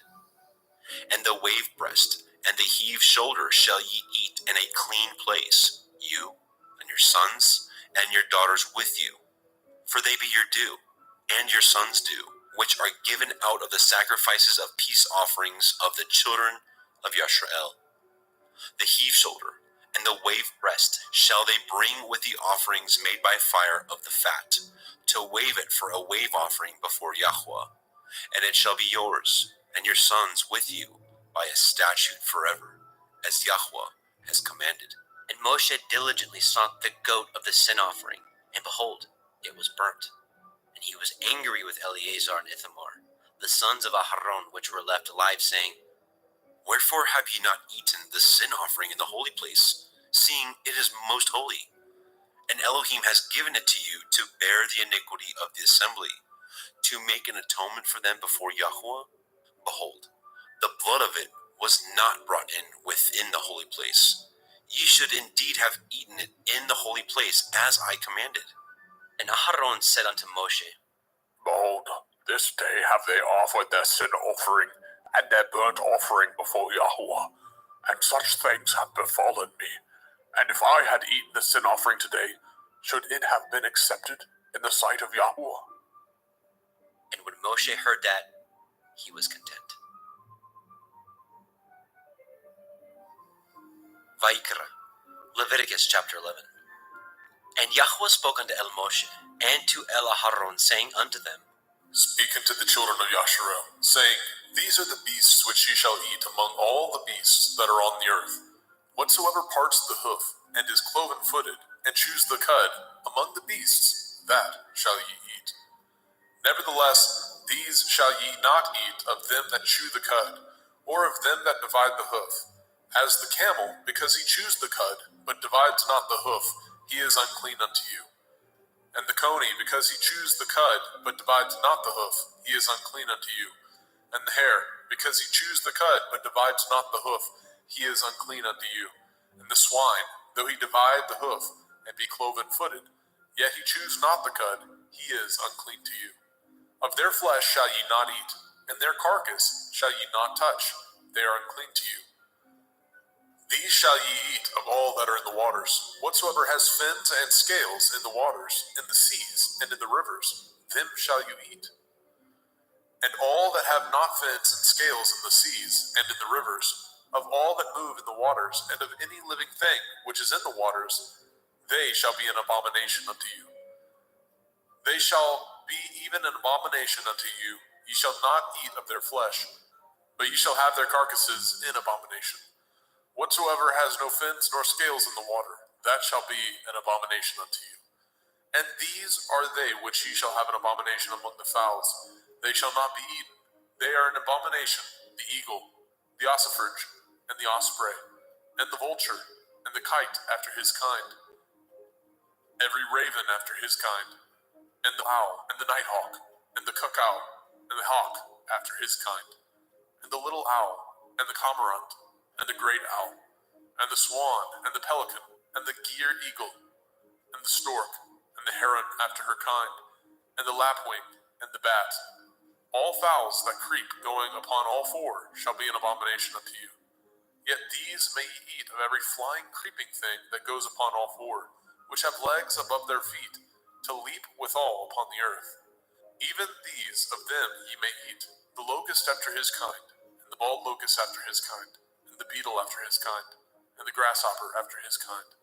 But all other flying creeping things, which have 4 feet, shall be an abomination unto you. And for these ye shall be unclean. Whosoever touches the carcass of them shall be unclean until the evening. And whosoever bears aught of the carcass of them shall wash his clothes, and be unclean until the evening. The carcass of every beast which divides the hoof, and is not cloven-footed, nor chews the cud, are unclean unto you. Every one that touches them shall be unclean. And whatsoever goes upon his paws, among all manner of beasts that go on all fours, those are unclean unto you. Whoso touches their carcass shall be unclean until the evening. And he that bears the carcass of them shall wash his clothes, and be unclean unto the evening. They are unclean unto you.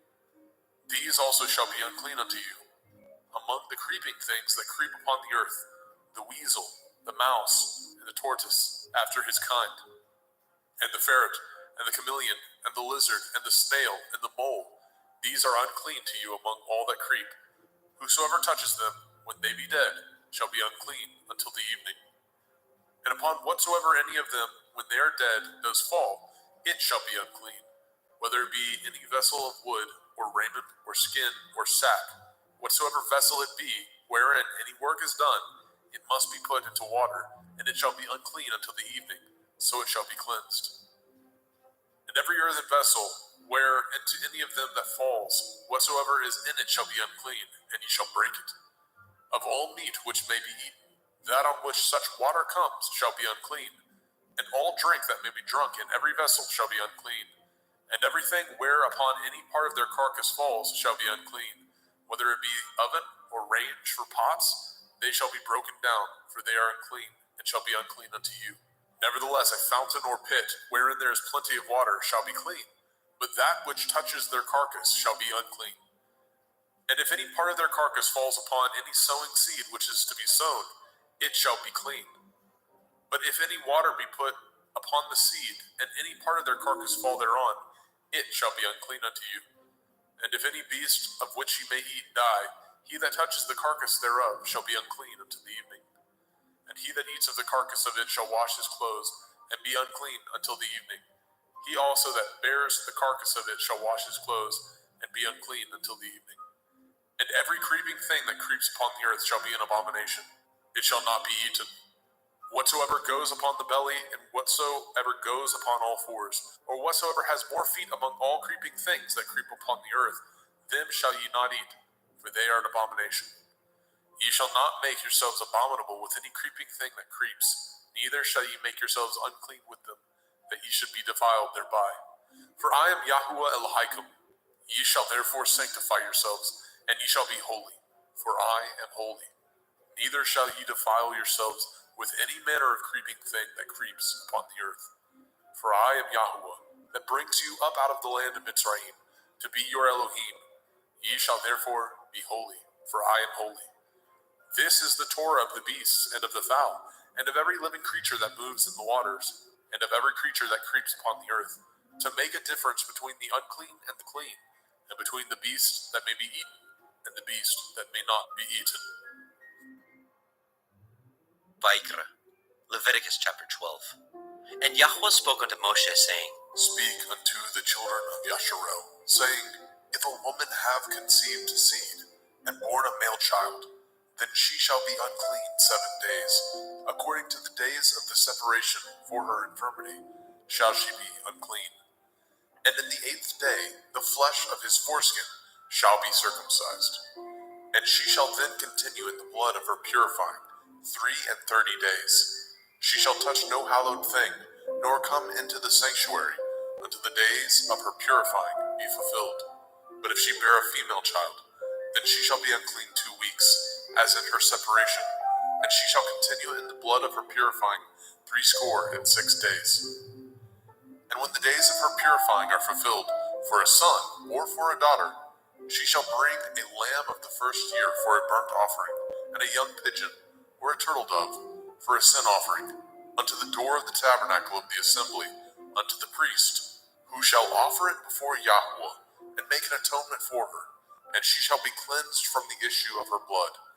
This is the Torah for her that has borne a male or a female. And if she be not able to bring a lamb, then she shall bring 2 turtle doves, or 2 young pigeons, the one for the burnt offering, and the other for a sin offering. And the priest shall make an atonement for her, and she shall be clean. Vaikra, Leviticus chapter 13. And Yahweh spoke unto El Moshe and El Aharon, saying, When a man shall have in the skin of his flesh a rising, a scab, or a bright spot, and it be in the skin of his flesh, like the plague of leprosy, then he shall be brought unto El Aharon the priest, or unto one of his sons the priests. And the priest shall look on the plague in the skin of the flesh, and when the hair in the plague is turned white, and the plague in sight be deeper than the skin of his flesh, it is a plague of leprosy, and the priest shall look on him and pronounce him unclean. If the bright spot be white in the skin of his flesh, and in sight be not deeper than the skin, and the hair thereof be not turned white, then the priest shall shut up him that has the plague 7 days.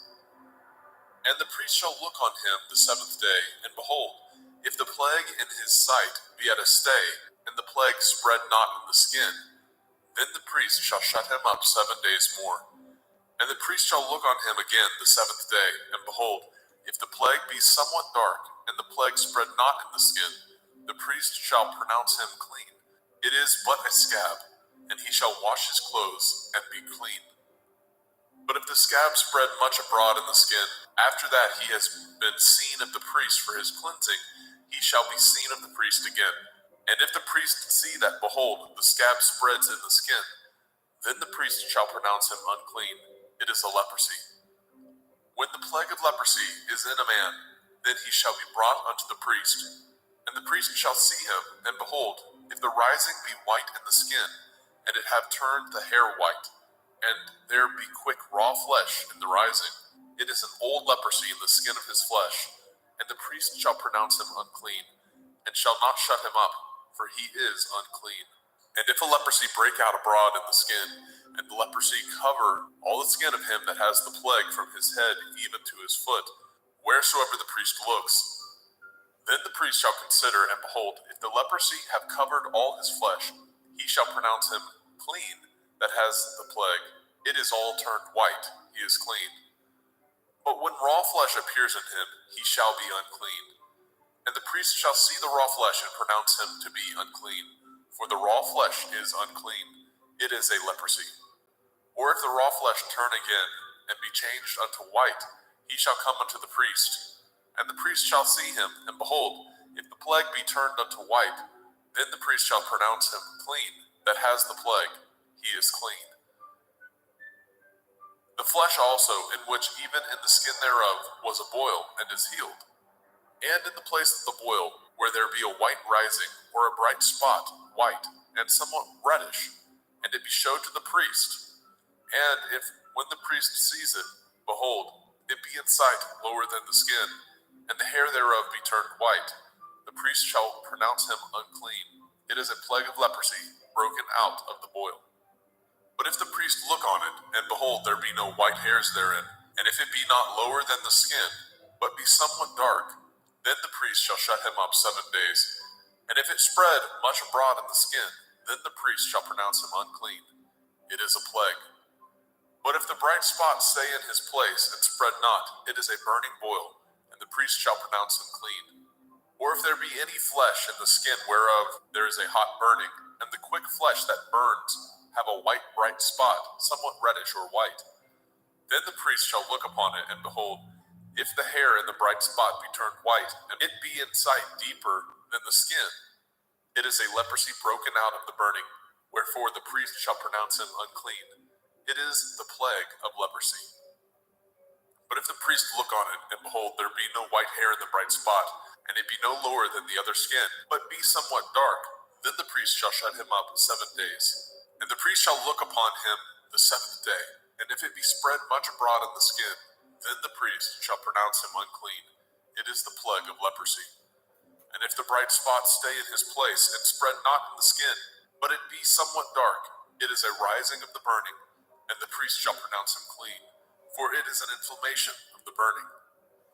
If a man or woman have a plague upon the head or the beard, then the priest shall see the plague, and behold, if it be in sight deeper than the skin, and there be in it a yellow thin hair, then the priest shall pronounce him unclean. It is a dry skull, even a leprosy upon the head or beard. And if the priest shall look on the plague of the skull, and behold, it be not in sight deeper than the skin, and that there is no black hair in it, then the priest shall shut up him that has the plague of the skull 7 days. And in the 7th day the priest shall look on the plague, and behold, if the skull spread not, and there be in it no yellow hair, and the skull be not in sight deeper than the skin, he shall be shaven, and the skull shall he not shave. And the priest shall shut him up that has the skull 7 days more. And in the 7th day the priest shall look on the skull, and behold, if the skull be not spread in the skin, nor be in sight deeper than the skin, then the priest shall pronounce him clean, and he shall wash his clothes and be clean. But if the skull spread much in the skin after his cleansing, then the priest shall look on him, and behold, if the skull be spread in the skin, the priest shall not seek for yellow hair, he is unclean. But if the skull be in his sight at a stay, and that there is a black hair grown up therein, the skull is healed, he is clean, and the priest shall pronounce him clean. If a man also or a woman have in the skin of their flesh bright spots, even white bright spots, then the priest shall look and behold. If the bright spot in the skin of their flesh be darkish white, it is a freckled spot that grows in the skin. He is clean. And the man whose hair is fallen off his head, he is bald, yet is he clean. And he that has his hair fallen off from the part of his head towards his face, he is forehead bald, yet he is clean. And if there be in the bald head or bald forehead a white reddish sore, it is a leprosy sprung up in his bald head or his bald forehead.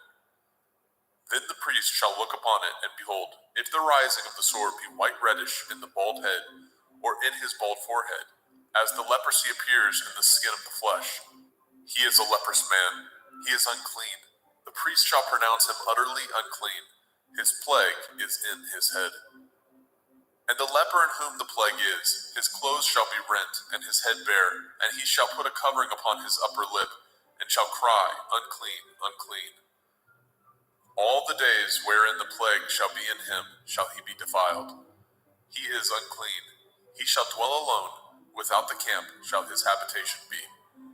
The garment also that the plague of leprosy is in, whether it be a woolen garment or a linen garment, whether it be in the warp, the woof of linen, or of woolen, whether in a skin or anything made of skin. And if the plague be greenish or reddish in the garment or in the skin, either in the warp or in the woof or in anything of skin, it is a plague of leprosy, and shall be showed unto the priest. And the priest shall look upon the plague, and shut up it that has the plague 7 days. And he shall look on the plague on the 7th day. If the plague be spread in the garment, either in the warp or in the woof or in a skin, or in any work that is made of skin, the plague is a fretting leprosy, it is unclean.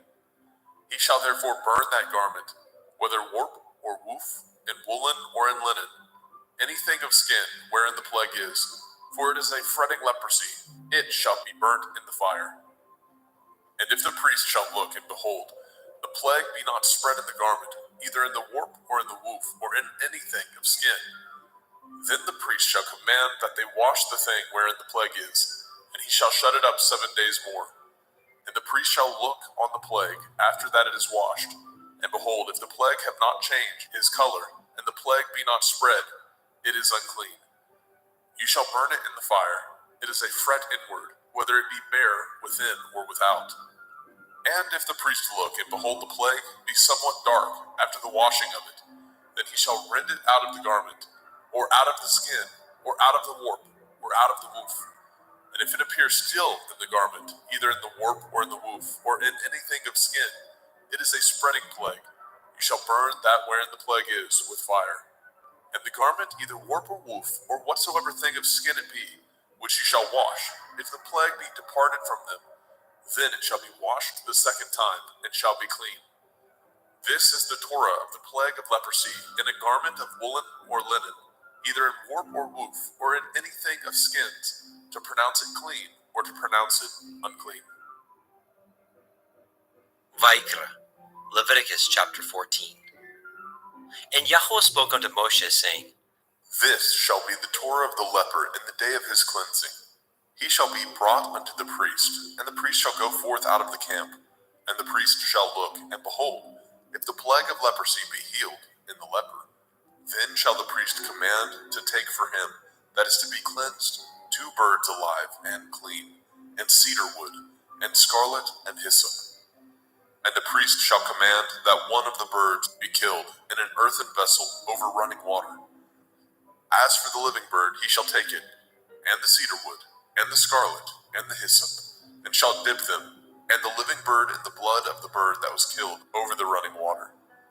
And he shall sprinkle upon him that is to be cleansed from the leprosy 7 times, and shall pronounce him clean, and shall let the living bird loose into the open field. And he that is to be cleansed shall wash his clothes, and shave off all his hair, and wash himself in water, that he may be clean. And after that he shall come into the camp, and shall tarry abroad out of his tent 7 days.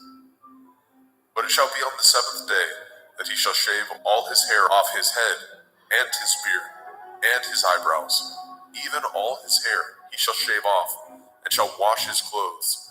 Also shall he wash his flesh in water, and shall be clean. And on the 8th day he shall take 2 he-lambs without blemish, and 1 ewe-lamb of the first year without blemish, and 3/10 deal of fine flour for a meat offering, mingled with oil, and 1 log of oil. And the priest that makes him clean shall present the man that is to be made clean, and those things before Yahweh at the door of the tabernacle of the assembly. And the priest shall take 1 he-lamb, and offer him for a trespass offering, and the log of oil, and wave them for a wave offering before Yahweh. And he shall slay the lamb in the place where he shall kill the sin offering and the burnt offering in the holy place.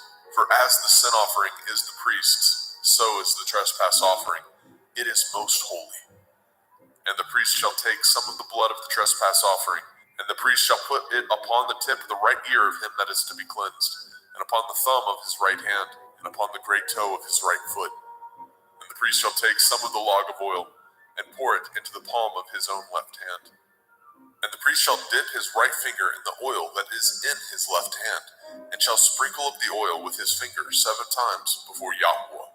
And of the rest of the oil that is in his hand shall the priest put upon the tip of the right ear of him that is to be cleansed, and upon the thumb of his right hand, and upon the great toe of his right foot, upon the blood of the trespass offering. And the remnant of the oil that is in the priest's hand he shall pour upon the head of him that is to be cleansed, and the priest shall make an atonement for him before Yahweh. And the priest shall offer the sin offering, and make an atonement for him that is to be cleansed from his uncleanness, and afterwards he shall kill the burnt offering. And the priest shall offer the burnt offering and the meat offering upon the altar, and the priest shall make an atonement for him, and he shall be clean. And if he be poor, and cannot get so much, then he shall take 1 lamb for a trespass offering to be waved, to make an atonement for him, and 1/10 deal of fine flour mingled with oil for a meat offering, and a log of oil, and 2 turtle doves, or 2 young pigeons, such as he is able to get. And the one shall be a sin offering, and the other a burnt offering.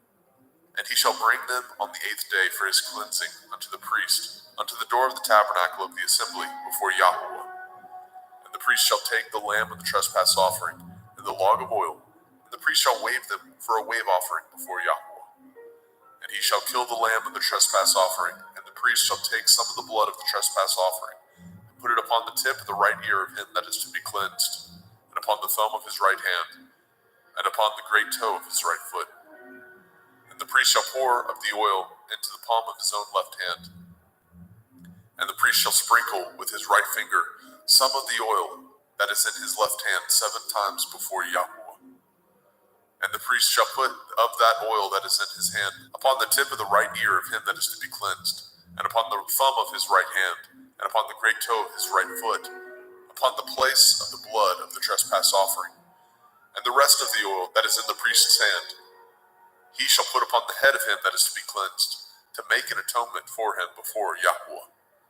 And he shall offer the one of the turtle doves, or of the young pigeons, such as he can get, even such as he is able to get, the one for a sin offering, and the other for a burnt offering, with the meat offering.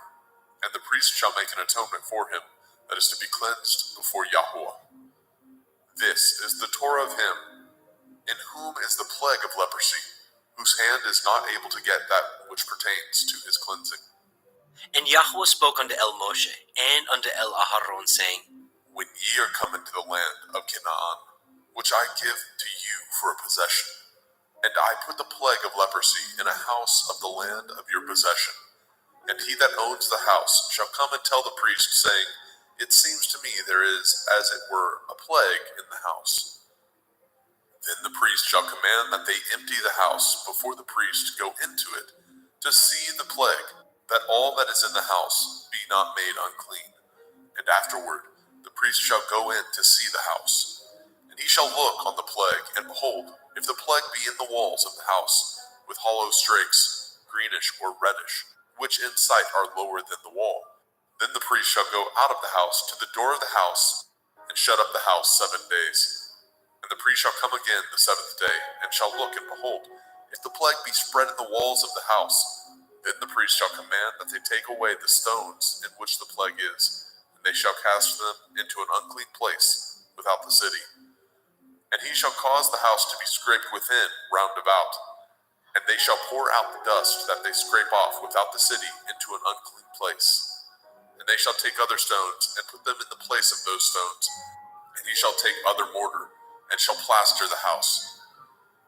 And if the plague come again and break out in the house, after that he has taken away the stones, and after he has scraped the house, and after it is plastered, then the priest shall come and look, and behold, if the plague be spread in the house, it is a fretting leprosy in the house, it is unclean.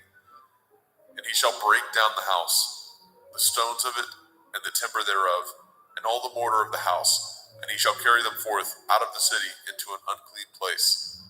Moreover, he that goes into the house all the while that it is shut up shall be unclean until the evening. And he that lies in the house shall wash his clothes, and he that eats in the house shall wash his clothes. And if the priest shall come in and look upon it, and behold, the plague has not spread in the house, after the house was plastered, then the priest shall pronounce the house clean, because the plague is healed. And he shall take to cleanse the house 2 birds, and cedar wood, and scarlet, and hyssop. And he shall kill the one of the birds in an earthen vessel over running water. And he shall take the cedar wood, and the hyssop, and the scarlet, and the living bird, and dip them in the blood of the slain bird, and in the running water, and sprinkle the house 7 times.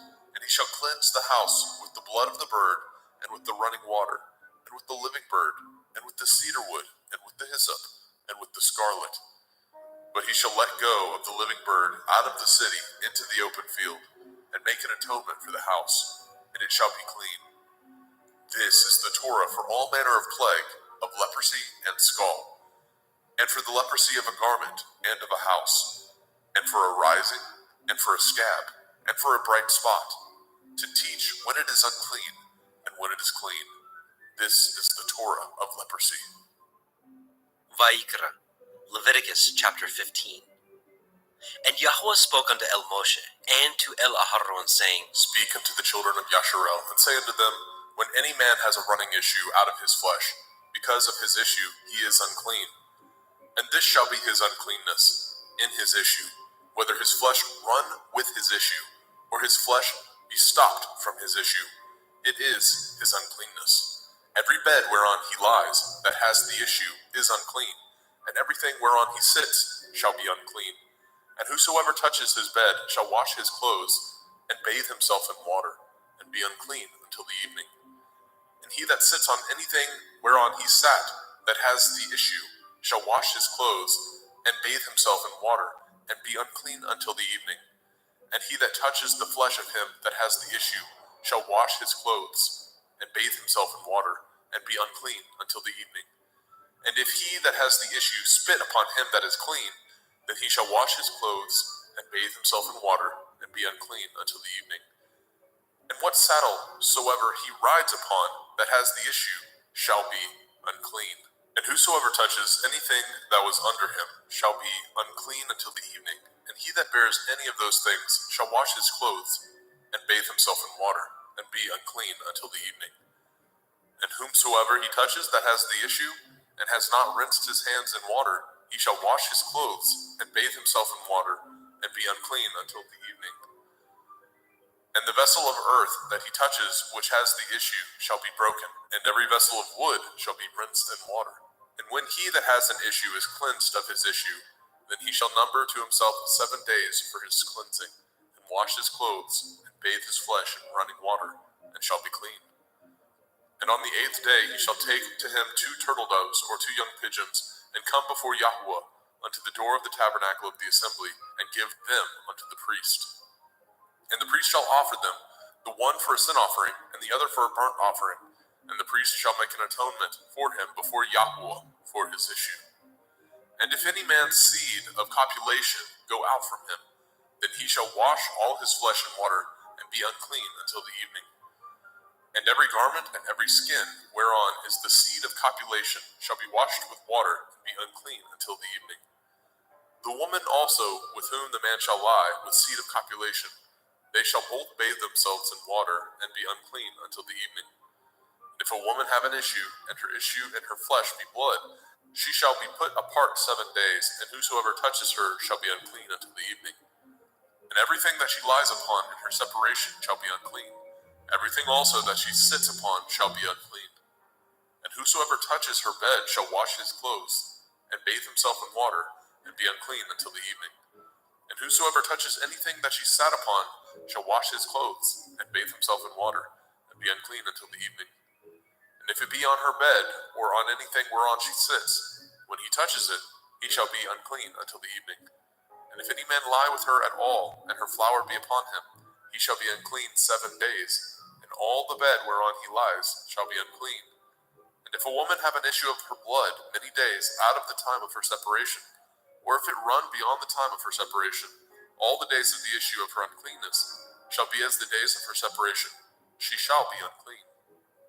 Every bed whereon she lies, all the days of her issue shall be unto her as the bed of her separation, and whatsoever she sits upon shall be unclean, as the uncleanness of her separation. And whosoever touches those things shall be unclean, and shall wash his clothes, and bathe himself in water, and be unclean until the evening. But if she be cleansed of her issue, then she shall number to herself 7 days, and after that she shall be clean. And on the 8th day she shall take unto her 2 turtle doves, or 2 young pigeons, and bring them unto the priest to the door of the tabernacle of the assembly. And the priest shall offer the one for a sin offering, and the other for a burnt offering. And the priest shall make an atonement for her before Yahweh for the issue of her uncleanness. Thus shall ye separate the children of Yasharel from their uncleanness, that they die not in their uncleanness, when they defile my tabernacle that is among them. This is the Torah of him that has an issue, and of him whose seed goes from him, and is defiled therewith, and of her that is sick of her flowers, and of him that has an issue, of the man and of the woman, and of him that lies with her that is unclean. Vayikra, Leviticus chapter 16. And Yahweh spoke unto Moshe after the death of the 2 sons of Aharon, when they offered before Yahweh and died. And Yahweh said unto El Moshe, Speak unto El Aharon your brother, that he come not at all times into the holy place within the veil before the mercy seat, which is upon the ark, that he die not. For I will appear in the cloud upon the mercy seat. Thus shall Aharon come into the holy place, with a young bullock for a sin offering, and a ram for a burnt offering. He shall put on the holy linen coat, and he shall have the linen breeches upon his flesh, and shall be girded with a linen belt, and with the linen turban shall he be attired. These are holy garments.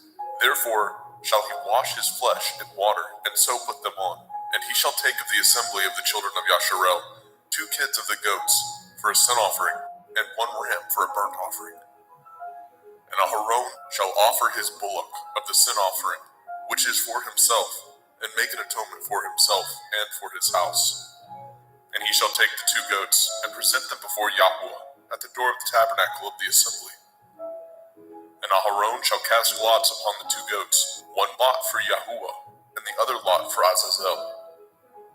And Aharon shall bring the goat upon which Yahuwah's lot fell, and offer him for a sin offering. But the goat on which the lot fell to be for Azazel shall be presented alive before Yahweh, to make an atonement with him, and to let him go for Azazel into the wilderness. And Aharon shall bring the bullock of the sin offering, which is for himself, and shall make an atonement for himself and for his house, and shall kill the bullock of the sin offering, which is for himself.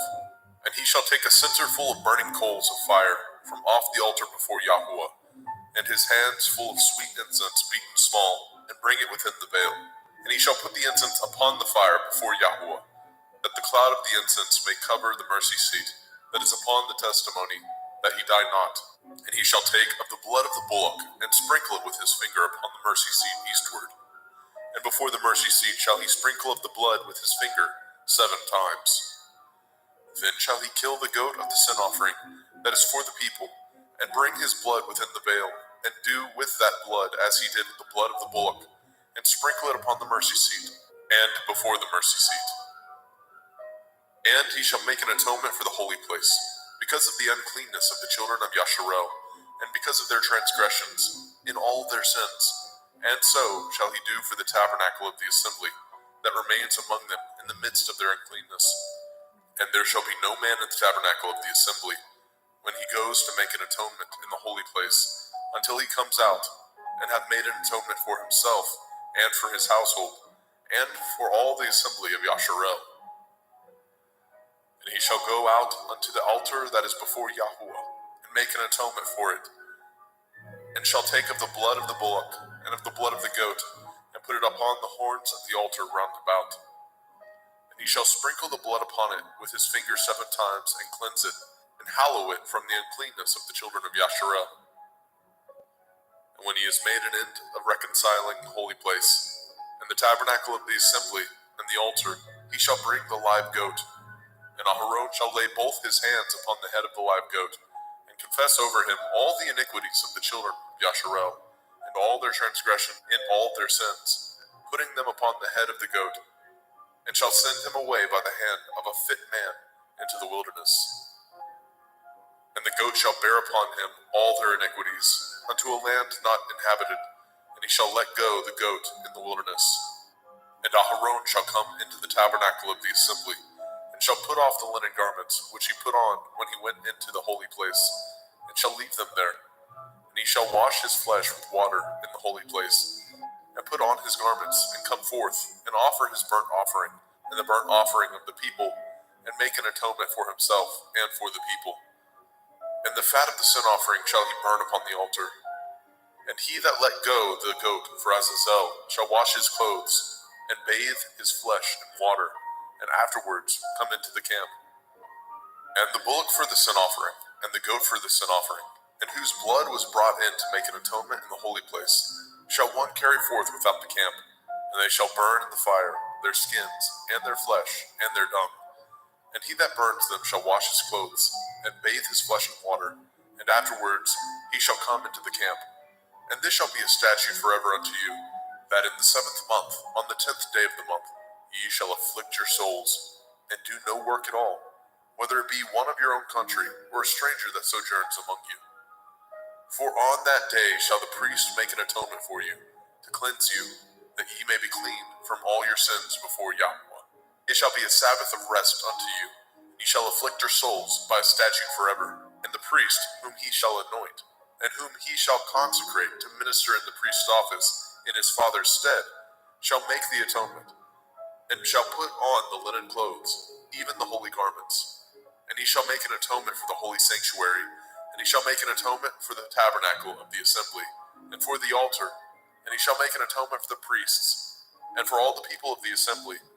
And this shall be an everlasting statute unto you, to make an atonement for the children of Yasharel for all their sins once a year. And he did as Yahweh commanded Moshe.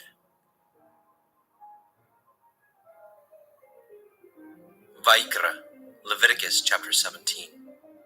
And Yahweh spoke unto Moshe, saying, Speak unto Aharon and unto his sons, and unto all the children of Yasharel, and say unto them, This is the thing which Yahweh has commanded, saying, What man soever there be of the house of Yasharel, that kills an ox, or lamb, or goat, in the camp, or that kills it out of the camp, and brings it not unto the door of the tabernacle of the assembly, to offer an offering unto Yahweh before the tabernacle of Yahweh, blood shall be imputed unto that man.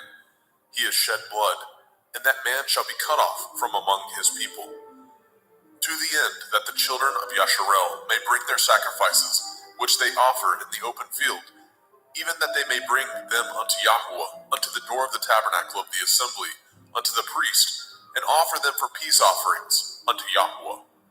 And priests shall sprinkle the blood upon the altar of Yahweh, at the door of the tabernacle of the assembly, and burn the fat for a sweet savor unto Yahweh. And they shall no more offer their sacrifices unto devils, after whom they have gone a-whoring. This shall be a statute forever unto them throughout their generations. And you shall say unto them, Whatsoever man there be of the house of Yasharel, or of the strangers, which sojourn among you, that offers a burnt offering or sacrifice, and brings it not unto the door of the tabernacle of the assembly, to offer it unto Yahweh, even that man shall be cut off from among his people. And whatsoever man there be of the house of Yasharel, or of the strangers that sojourn among you, that eats any manner of blood, I will even set my face against that soul that eats the blood, and will cut him off from among his people. For the soul of the flesh is in the blood. He and I have given it to you upon the altar to make an atonement for your souls. For it is the blood of him that makes an atonement in the soul. Therefore I said unto the children of Yasharel, no soul of you shall eat blood, neither shall any stranger that sojourns among you eat blood. And whatsoever man there be of the children of Yasharel, or of the strangers that sojourn among you, which hunts and catches a beast or fowl that may be eaten, he shall even pour out the blood thereof, and cover it with dust. For it is the life of all flesh, the blood of it is for the life thereof. Therefore I said unto the children of Yasharel, ye shall eat the blood of no manner of flesh, for the life of all flesh is the blood thereof. Whosoever eats it shall be cut off. And every soul that eats that which died of itself, or that which was torn with beasts, whether it be one of your own country or a stranger, he shall both wash his clothes and bathe himself in water, and be unclean until the evening. Then shall he be clean. But if he wash them not, nor bathe his flesh, then he shall bear his iniquity.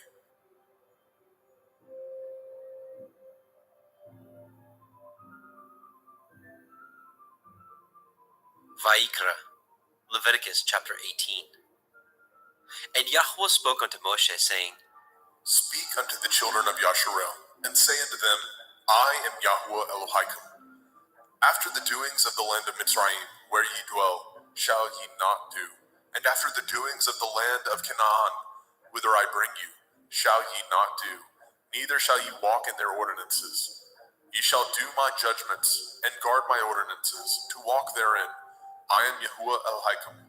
Ye shall therefore guard my statutes and my judgments, which if a man do, he shall live in them.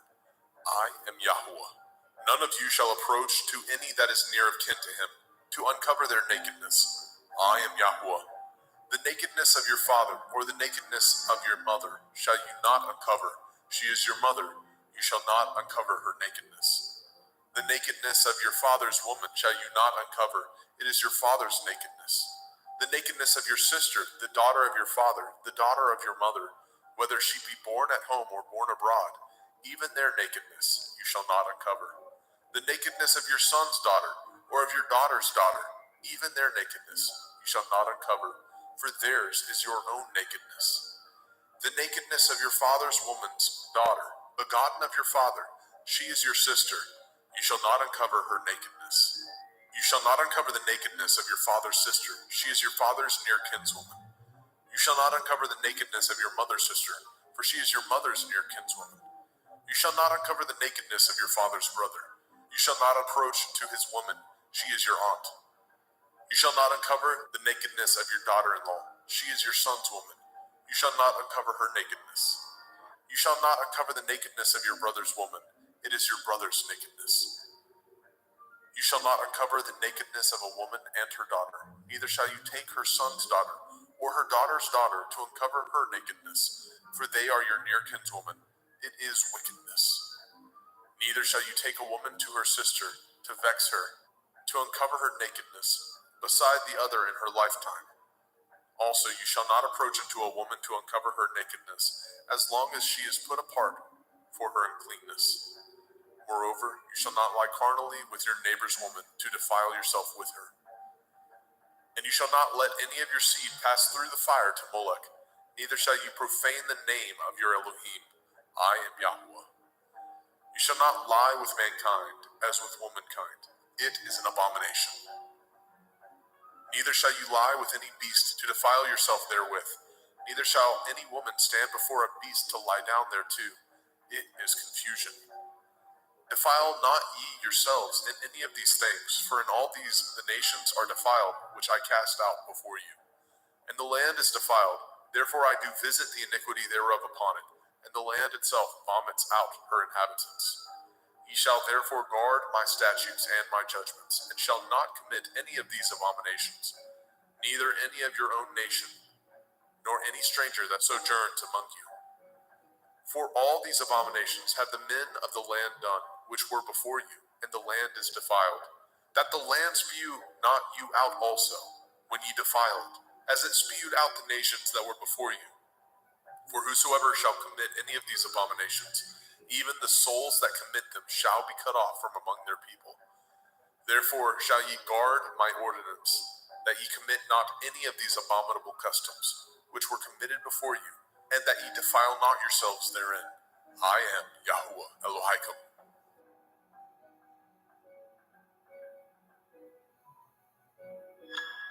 Vaikra, Leviticus chapter 19. And Yahuwah spoke unto Moshe, saying, Speak unto all the assembly of the children of Yasharel, and say unto them, Ye shall be holy, for I, Yahuwah Elohaikum, am holy. Ye shall fear every man his mother and his father, and guard my Shabbathot. I am Yahuwah Elohaikum. Turn ye not unto idols, nor make to yourselves molten Elohim. I am Yahuwah Elohaikum. And if ye offer a sacrifice of peace offerings unto Yahuwah, ye shall offer it at your own will. It shall be eaten the same day ye offer it, and on the morrow. And if aught remain unto the third day, it shall be burnt in the fire. And if it be eaten at all on the third day, it is abominable. It shall not be accepted. Therefore everyone that eats it shall bear his iniquity, because he has profaned the hallowed thing of Yahuwah, and that soul shall be cut off from among his people. And when ye reap the harvest of your land, ye shall not wholly reap the corners of your field, neither shall you gather the gleanings of your harvest.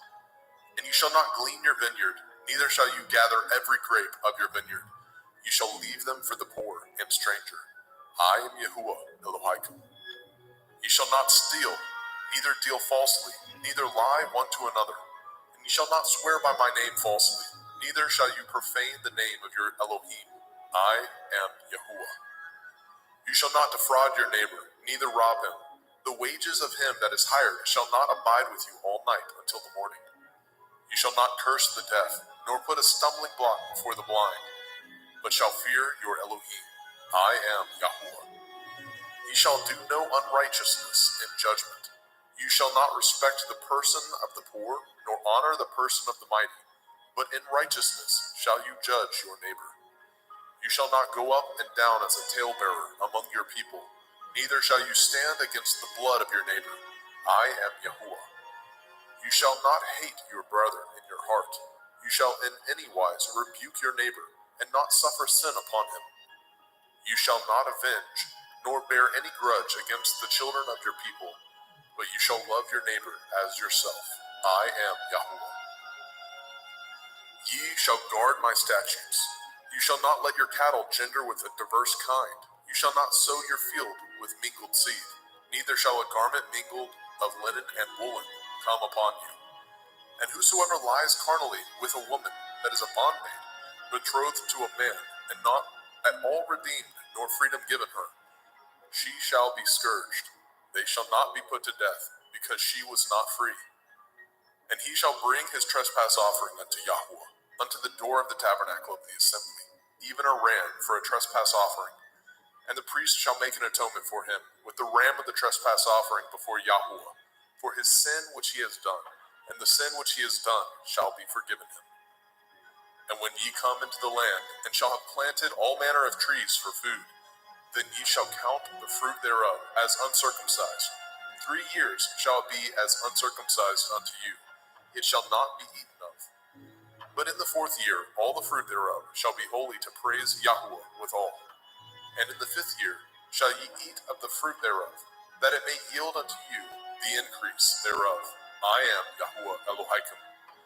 Ye shall not eat anything with the blood, neither shall ye use enchantment, nor practice sorcery.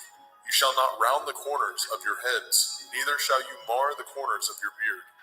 You shall not make any cuttings in your flesh for the dead, nor print any marks upon you. I am Yahuwah. Do not prostitute your daughter, to cause her to be a whore, lest the land fall to whoredom, and the land become full of wickedness. Ye shall guard my Shabbathot, and reverence my sanctuary. I am Yahuwah.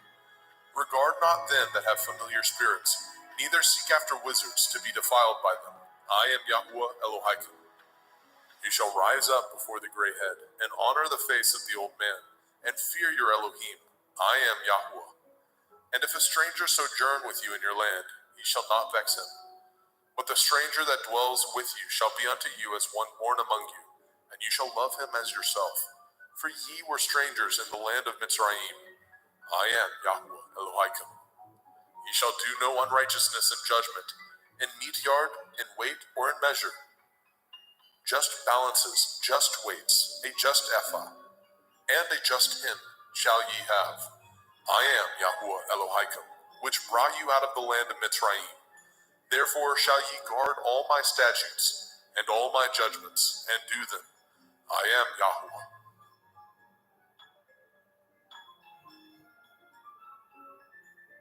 Vayikra, Leviticus chapter 20.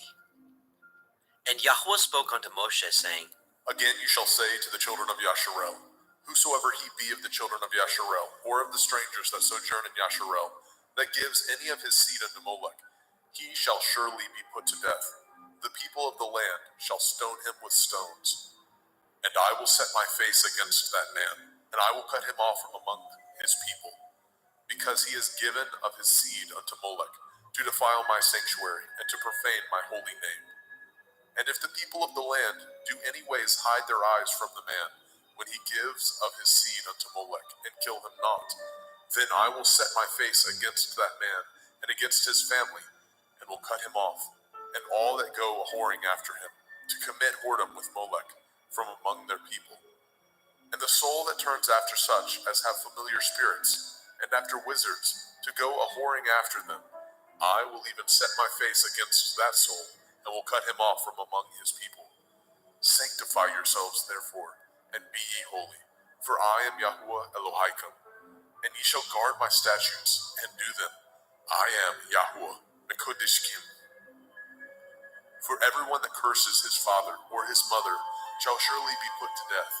He has cursed his father or his mother, his blood shall be upon him. And the man that breaks wedlock with another man's woman, even he that breaks wedlock with his neighbor's woman, the man and the woman that breaks wedlock shall surely be put to death. And the man that lies with his father's woman has uncovered his father's nakedness. Both of them shall surely be put to death. Their blood shall be upon them. And if a man lie with his daughter-in-law, both of them shall surely be put to death. They have wrought confusion. Their blood shall be upon them. If a man also lie with mankind, as he lies with a woman, both of them have committed an abomination. They shall surely be put to death. Their blood shall be upon them. And if a man take a woman and her mother, it is wickedness. They shall be burnt with fire, both he and they, that there be no wickedness among you. And if a man lie with a beast, he shall surely be put to death, and ye shall slay the beast.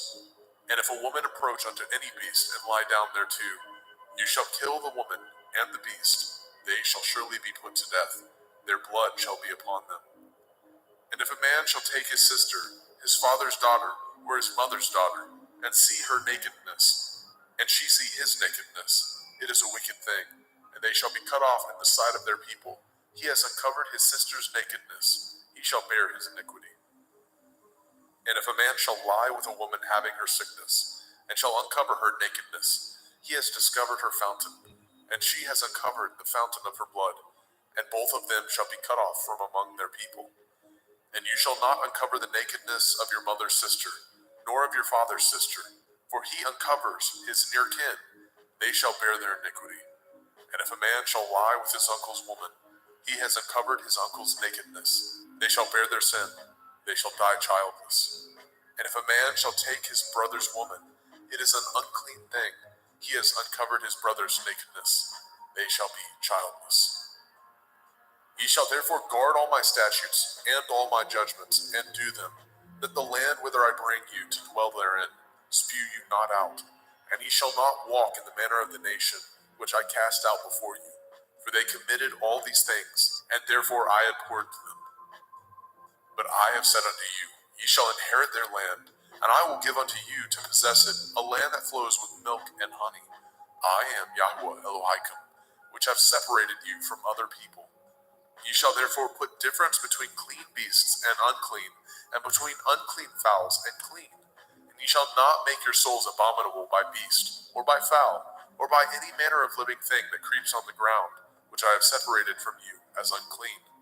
And ye shall be holy unto me, for I, Yahuwah, am holy, and have severed you from other people, that ye should be mine. A man also, or a woman that has a familiar spirit, or that is a wizard, shall surely be put to death. They shall stone them with stones. Their blood shall be upon them. Vaikra, Leviticus chapter 21. And Yahweh said unto Moshe, Speak unto the priests, the sons of Aharon, and say unto them, There shall none be defiled for the dead among his people, but for his kin that is near unto him, that is, for his mother, and for his father, and for his son, and for his daughter, and for his brother, and for his sister a virgin, that is nigh unto him, which has had no man, for her may he be defiled. But he shall not defile himself, being a chief among his people, to profane himself. They shall not make baldness upon their head, neither shall they shave off the corners of their beard, nor make any cuttings in their flesh. They shall be holy unto their Elohim, and not profane the name of their Elohim. For the offerings of Yahweh made by fire, and the bread of their Elohim they do offer. Therefore they shall be holy. They shall not take a woman that is a whore, or profane, neither shall they take a woman put away from her man, for he is holy unto his Elohim. You shall sanctify him therefore, for he offers the bread of your Elohim. He shall be holy unto you, for I, Yahuwah, which sanctify you, am holy. And the daughter of any priest, if she profane herself by playing the whore, she profanes her father, she shall be burnt with fire. And he that is high priest among his brethren, upon whose head the anointing oil was poured, and that is consecrated to put on the garments, shall not uncover his head, nor rend his clothes. Neither shall he go in to any dead body, nor defile himself for his father, or for his mother.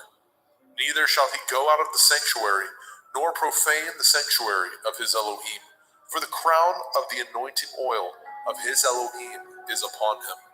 I am Yahuwah. And he shall take a woman in her virginity, a widow or a divorced woman, or profane, or a harlot, these shall he not take, but he shall take a virgin of his own people to be his woman. Neither shall he profane his seed among his people, for I, Yahuwah, do sanctify him. And Yahweh spoke unto Moshe, saying, Speak unto El-Aharon, saying, Whosoever he be of your seed in their generations, that has any blemish, let him not approach to offer the bread of his Elohim. For whosoever man he be that has a blemish, he shall not approach, a blind man or a lame, or he that has a flat nose, or anything superfluous, or a man that is broken-footed, or broken-handed, or crook-backed, or a dwarf, or that has a blemish in his eye, or be scurvy, or scabbed, or has his stones broken. No man that has a blemish of the seed of Aharon the priest shall come nigh to offer the offerings of Yahuwah, made by fire.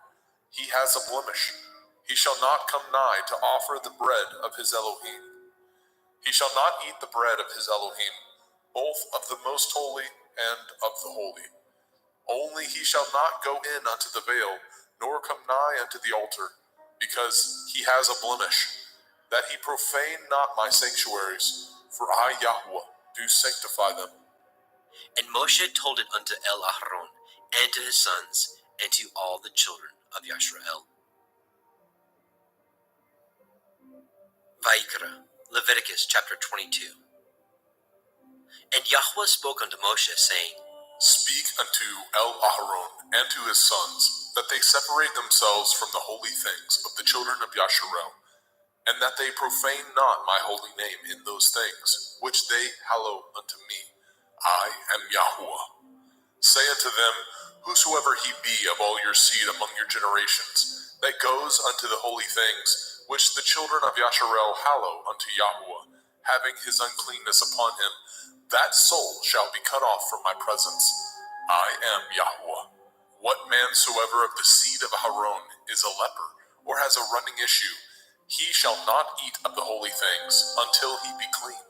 And whoso touches anything that is unclean by the dead, or a man whose seed goes from him, or whosoever touches any creeping thing, whereby he may be made unclean, or a man of whom he may take uncleanness, whatsoever uncleanness he has, the soul which has touched any such thing shall be unclean until evening, and shall not eat of the holy things, unless he wash his flesh with water. And when the sun is down, he shall be clean, and shall afterward eat of the holy things, because it is his food. That which dies of itself, or is torn with beasts, he shall not eat, to defile himself therewith. I am Yahweh. They shall therefore guard my ordinance, lest they bear sin for it, and die therefore. If they profane it, I, Yahweh, do sanctify them. There shall no stranger eat of the holy thing. A sojourner of the priest, or a hired servant, shall not eat of the holy thing. But if the priest buy any soul with his money, he shall eat of it, and he that is born in his house, they shall eat of his meat. If the priest's daughter also be married unto a stranger, she may not eat of an offering of the holy things.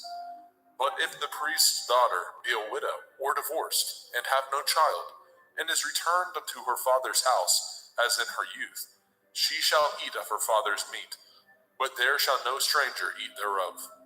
And if a man eat of the holy thing unwittingly, then he shall put the fifth part thereof unto it, and shall give it unto the priest with the holy thing. And they shall not profane the holy things of the children of Yasharel, which they offer unto Yahweh, or suffer them to bear the iniquity of trespass when they eat their holy things. For I, Yahweh, do sanctify them. And Yahweh spoke unto El Moshe, saying, Speak unto El Aharon, and to his sons, and unto all the children of Yasharel, and say unto them, Whatsoever he be of the house of Yasharel, or of the strangers in Yasharel, that will offer his oblation for all his vows, and for all his freewill offerings, which they will offer unto Yahweh for a burnt offering, ye shall offer at your own will a male without blemish, of the cattle, of the sheep, or of the goats.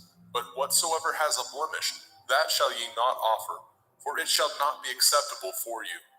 And whosoever offers a sacrifice of peace offerings unto Yahweh to accomplish his vow, or a freewill offering in cattle or sheep, it shall be perfect to be accepted. There shall be no blemish therein. Blind or broken, or maimed, or having a running sore, or scurvy, or scabbed, ye shall not offer these unto Yahweh, nor make an offering by fire of them upon the altar unto Yahweh. Either a bullock or a lamb that has anything superfluous or lacking in his parts, that may you offer for a freewill offering, but for a vow it shall not be accepted. Ye shall not offer unto Yahweh that which is bruised, or crushed, or broken, or cut, neither shall ye make any offerings thereof in your land. Neither from a stranger's hand shall ye offer the bread of your Elohim of any of these, because their corruption is in them, and blemishes be in them. They shall not be accepted for you. And Yahweh spoke unto Moshe, saying, When a bullock or a sheep or a goat is brought forth, then it shall be 7 days under the dam, and from the 8th day and thenceforth it shall be accepted for an offering made by fire unto Yahweh. And whether it be cow or ewe, ye shall not kill it, and her young, both in 1 day. And when ye offer a sacrifice of thanksgiving unto Yahweh, offer it at your own will. On the same day it shall be eaten up. Ye shall leave none of it until the morrow. I am Yahweh. Therefore shall ye guard my commandments, and do them. I am Yahweh. Neither shall ye profane my holy name, but I will be hallowed among the children of Yasharel. I am Yahweh, which hallow you, that brought you out of the land of Mizraim, to be your Elohim. I am Yahweh.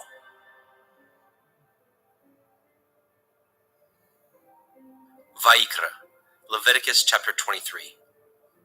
And Yahweh spoke unto Moshe, saying, Speak unto the children of Yasharel, and say unto them concerning the feasts of Yahweh, which ye shall proclaim to be holy assemblies.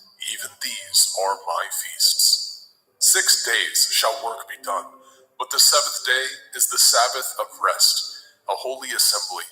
Ye shall do no work therein. It is the Sabbath of Yahuwah in all your dwellings. These are the feasts of Yahuwah, even holy assemblies, which ye shall proclaim in their appointed times. In the 14th day of the first month at evening is Yahuwah's Pesach. And on the 15th day of the same month is the feast of Matzah unto Yahuwah. 7 days ye must eat matzah, unleavened bread. In the first day ye shall have a holy assembly. Ye shall do no servile work therein, but ye shall offer an offering made by fire unto Yahuwah 7 days. In the 7th day is a holy assembly. Ye shall do no servile work therein. And Yahweh spoke unto Moshe, saying, Speak unto the children of Yasharel, and say unto them, When ye are come into the land which I give unto you, and shall reap the harvest thereof, then ye shall bring a sheaf of the first fruits of your harvest unto the priest. And he shall wave the sheaf before Yahuwah, to be accepted for you. On the morrow after the Sabbath, the priest shall wave it. And ye shall offer that day when ye wave the sheaf, a he-lamb without blemish, of the first year, for a burnt offering unto Yahuwah. And the meat offering thereof shall be 2/10 deals of fine flour mingled with oil, an offering made by fire unto Yahuwah, for a sweet savor. And the drink offering thereof shall be of wine, the 4th part of a hin. And ye shall eat neither bread, nor parched grain, nor green ears, until the selfsame day that ye have brought an offering unto your Elohim. It shall be a statute forever throughout your generations, in all your dwellings. And ye shall count unto you from the morrow after the Sabbath, from the day that ye brought the sheaf of the wave offering, 7 Shavuot. Sabbaths shall be complete. Even unto the morrow after the 7th Sabbath shall ye number 50 days, and ye shall offer a new meat offering unto Yahuwah. Ye shall bring out of your habitations 2 wave loaves of 2/10 deals. They shall be of fine flour. They shall be baken with leaven. They are the first fruits unto Yahuwah.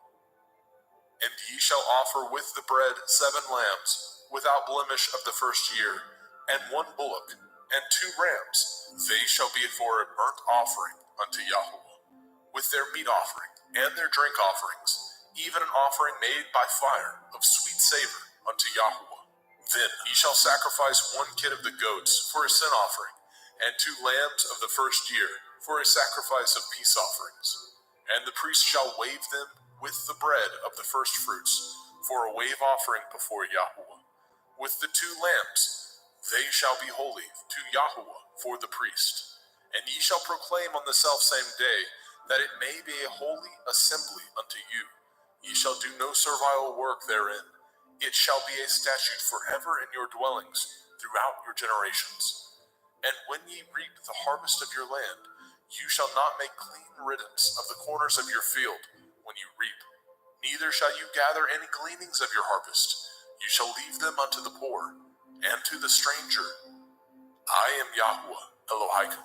And Yahweh spoke unto Moshe, saying, Speak unto the children of Yasharel, saying, In the 7th month, on the first day of the month, shall ye have a Sabbath, a memorial of blowing of shofarot, Yom Teruah, the feast of trumpets, the day of the awakening blast, a holy assembly. Ye shall do no servile work therein, but ye shall offer an offering made by fire unto Yahuwah. And Yahweh spoke unto Moshe, saying, Also on the 10th day of this 7th month is Yom Kippurim, the day of atonement. It shall be a holy assembly unto you, and ye shall afflict your souls, and offer an offering made by fire unto Yahuwah. And ye shall do no work in that same day, for it is Yom Kippurim, to make an atonement for you before Yahuwah Elohim. For whatsoever soul it be that shall not be afflicted in that same day, he shall be cut off from among his people. And whatsoever soul it be that does any work in that same day, the same soul will I destroy from among his people. Ye shall do no manner of work. It shall be a statute forever throughout your generations, in all your dwellings. It shall be unto you a Sabbath of rest, and ye shall afflict your souls in the 9th day of the month at evening. From evening unto evening shall ye celebrate your Sabbath. And Yahweh spoke unto Moshe, saying, Speak unto the children of Yasharel, saying, The 15th day of this 7th month shall be the feast of Sukkot, tabernacles, for 7 days unto Yahweh. On the first day shall be a holy assembly. Ye shall do no servile work therein. 7 days ye shall offer an offering made by fire unto Yahweh. On the 8th day shall be a holy assembly unto you, and ye shall offer an offering made by fire unto Yahweh. It is a solemn assembly, and ye shall do no servile work therein. These are the feasts of Yahweh, which ye shall proclaim to be holy assemblies, to offer an offering made by fire unto Yahweh, a burnt offering and a meat offering, a sacrifice and drink offerings, everything upon his day. Besides the Shavuot, Sabbaths of Yahweh, and beside your gifts, and beside all your vows, and beside all your freewill offerings, which ye give unto Yahweh. Also in the 15th day of the 7th month, when ye have gathered in the fruit of the land, ye shall keep a feast unto Yahweh 7 days. On the first day shall be a Sabbath, and on the 8th day shall be a Sabbath. And ye shall take you on the first day the boughs of goodly trees, branches of palm trees, and the boughs of thick trees, and willows of the brook. And ye shall rejoice before Yahweh Elohim 7 days. And ye shall keep it a feast unto Yahweh 7 days in the year. It shall be a statute forever in your generations. Ye shall celebrate it in the 7th month. Ye shall dwell in sukkahs, booths, 7 days. All that are Yasharel born shall dwell in sukkahs. That your generations may know that I made the children of Yasharel to dwell in sukkahs, when I brought them out of the land of Mitzrayim. I am Yahweh Elohim. And Moshe declared unto the children of Yasharel the feasts of Yahweh.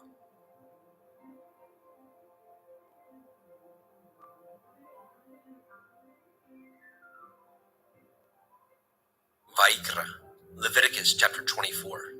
And Yahweh spoke unto Moshe, saying, Command the children of Yasharel that they bring unto you pure olive oil, beaten for the light, to cause the lamps to burn continually, without the veil of the testimony. In the tabernacle of the assembly shall Aharon order it from the evening unto the morning before Yahweh continually. It shall be a statute forever in your generations.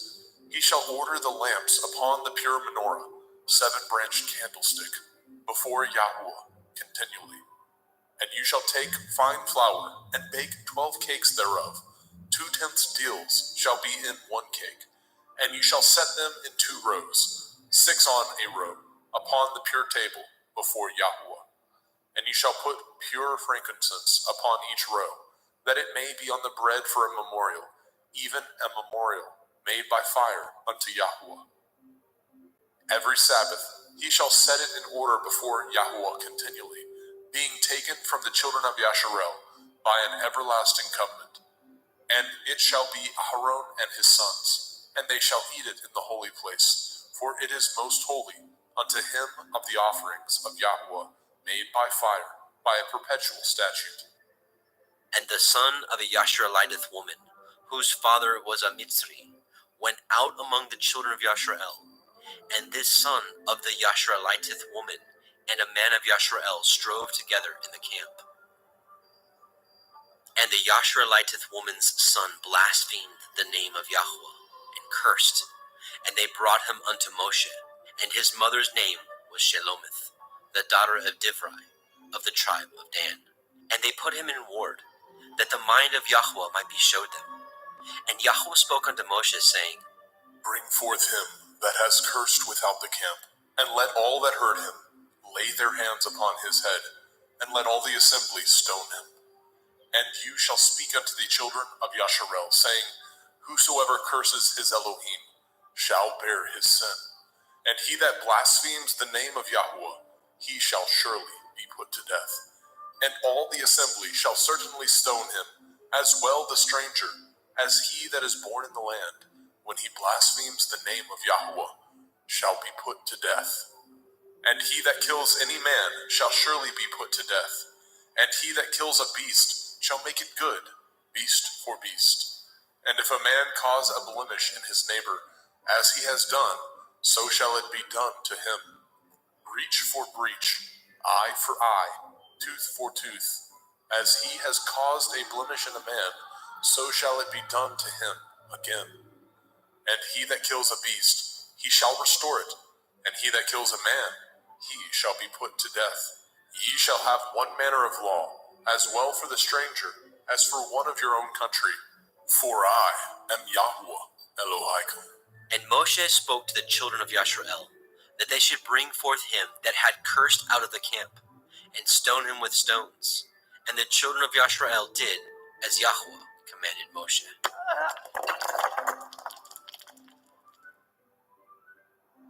Vayikra, Leviticus chapter 25. And Yahuwah spoke unto Moshe in Mount Sinai, saying, Speak unto the children of Yasharel, and say unto them, When ye come into the land which I give you, then shall the land keep a Sabbath unto Yahuwah. 6 years you shall sow your field, and 6 years you shall prune your vineyard, and gather in the fruit thereof. But in the 7th year shall be a Sabbath of rest unto the land, a Sabbath for Yahuwah. You shall neither sow your field, nor prune your vineyard. That which grows of its own accord of your harvest you shall not reap, neither gather the grapes of your vine undressed, for it is a year of rest unto the land. And the Sabbath of the land shall be food for you and for your servant, and for your maid, and for your hired servant, and for your stranger that sojourns with you, and for your cattle, and for the beasts that are in your land, shall all the increase thereof be meat. And you shall number 7 Shabbathot, Sabbaths of years unto you, 7 times 7 years, and the space of the 7 Shabbathot of years shall be unto you 49 years. Then shall you cause the shofar of the Jubilee to sound on the 10th day of the 7th month, in Yom Kippurim, the day of atonement. Shall ye make the shofar sound throughout all your land. And ye shall hallow the 50th year, and proclaim liberty throughout all the land unto all the inhabitants thereof. It shall be a jubilee unto you, and ye shall return every man unto his possession, and ye shall return every man unto his family. A jubilee shall that 50th year be unto you. Ye shall not sow, neither reap that which grows of itself in it, nor gather the grapes in it of your vine undressed. For it is the jubilee, it shall be holy unto you. Ye shall eat the increase thereof out of the field. In the year of this jubilee, ye shall return every man unto his possession. And if ye sell aught unto your neighbor, or buy aught of your neighbor's hand, ye shall not oppress one another. According to the number of years after the jubilee, you shall buy of your neighbor, and according unto the number of years of the fruits, he shall sell unto you. According to the multitude of years, you shall increase the price thereof, and according to the fewness of years, you shall diminish the price of it. For according to the number of the years of the fruits, he sells unto you. Ye shall not therefore oppress one another, but you shall fear your Elohim, for I am Yahuwah Elohaikum. Wherefore ye shall do my statutes, and guard my judgments, and do them, and ye shall dwell in the land in safety. And the land shall yield her fruit, and ye shall eat your fill, and dwell therein in safety. And if ye say, What shall we eat the 7th year? Behold, we shall not sow, nor gather in our increase. Then I will command my blessing upon you in the 6th year, and it shall bring forth fruit for 3 years. And ye shall sow the 8th year, and eat yet of old fruit until the 9th year. Until her fruits come in, ye shall eat of the old store. The land shall not be sold forever, for the land is mine, and ye are strangers and sojourners with me. And in all the land of your possession ye shall grant a redemption for the land. If your brother be waxen poor, and has sold away some of his possession, and if any of his kin come to redeem it, then shall he redeem that which his brother sold. And if the man have not to redeem it, and himself be able to redeem it, then let him count the years of the sale thereof, and restore the overplus unto the man whom he sold it, that he may return unto his possession. But if he be not able to restore it to him, then that which is sold shall remain in the hand of him that has bought it until the year of Jubilee. And in the Jubilee it shall go out, and he shall return unto his possession. And if a man sell a dwelling house in a walled city, then he may redeem it within a whole year after it is sold. Within a full year may he redeem it. And if it be not redeemed within the space of a full year, then the house that is in the walled city shall be established forever to him, that brought it throughout his generations. It shall not go out in the Jubilee. But the houses of the villages which have no wall round about them shall be counted as the fields of the country. They may be redeemed, and they shall go out in the Jubilee. Notwithstanding, the cities of the Leviim, of the houses of the cities of their possession, may the Leviim redeem at any time. And if a man purchases of the Leviim, then the house that was sold and the city of his possession shall go out in the year of Jubilee. For the houses of the cities of the Leviim are their possession among the children of Yasharel. But the field of the suburbs of their cities may not be sold, for it is their perpetual possession. And if your brother be waxen poor and fallen in decay with you, then you shall relieve him, yea, though he be a stranger or a sojourner, that he may live with you. Take no usury of him, or increase, but fear your Elohim, that your brother may live with you. You shall not give him your money upon usury, nor lend him your victuals for increase. I am Yahuwah Elohaikum, which brought you forth out of the land of Mitzrayim, to give you the land of Canaan, and to be your Elohim. And if your brother that dwells by you be waxen poor, and be sold unto you, you shall not compel him to serve as a bondservant, but as a hired servant, and as a sojourner. He shall be with you, and shall serve you unto the year of Jubilee. And then shall he depart from you, both he and his children with him, and shall return unto his own family, and unto the possession of his fathers shall he return. For they are my servants, which I brought forth out of the land of Mitzrayim. They shall not be sold as bondmen. You shall not rule over him with rigor, but shall fear your Elohim. Both your bondmen and your bondmaids, which you shall have, shall be of the heathen that are round about you. Of them shall ye buy bondmen and bondmaids. Moreover, of the children of the strangers that do sojourn among you, of them shall ye buy, and of their families that are with you, which they begat in your land, and they shall be your possession. And ye shall take them as an inheritance for your children after you, to inherit them for a possession. They shall be your bondmen forever. But over your brethren, the children of Yasharel, you shall not rule one over another with rigor. And if a sojourner or a stranger wax rich by you, and your brother that dwells by him wax poor, and sell himself unto the stranger or sojourner by you, or to the stock of the stranger's family, after that he is sold, he may be redeemed again. One of his brethren may redeem him. Either his uncle or his uncle's son may redeem him, or any that is nigh of kin unto him of his family may redeem him, or if he be able, he may redeem himself. And he shall reckon with him that bought him from the year that he was sold unto him, unto the year of Jubilee. And the price of his sale shall be according to the number of years, according to the time of a hired servant shall it be with him.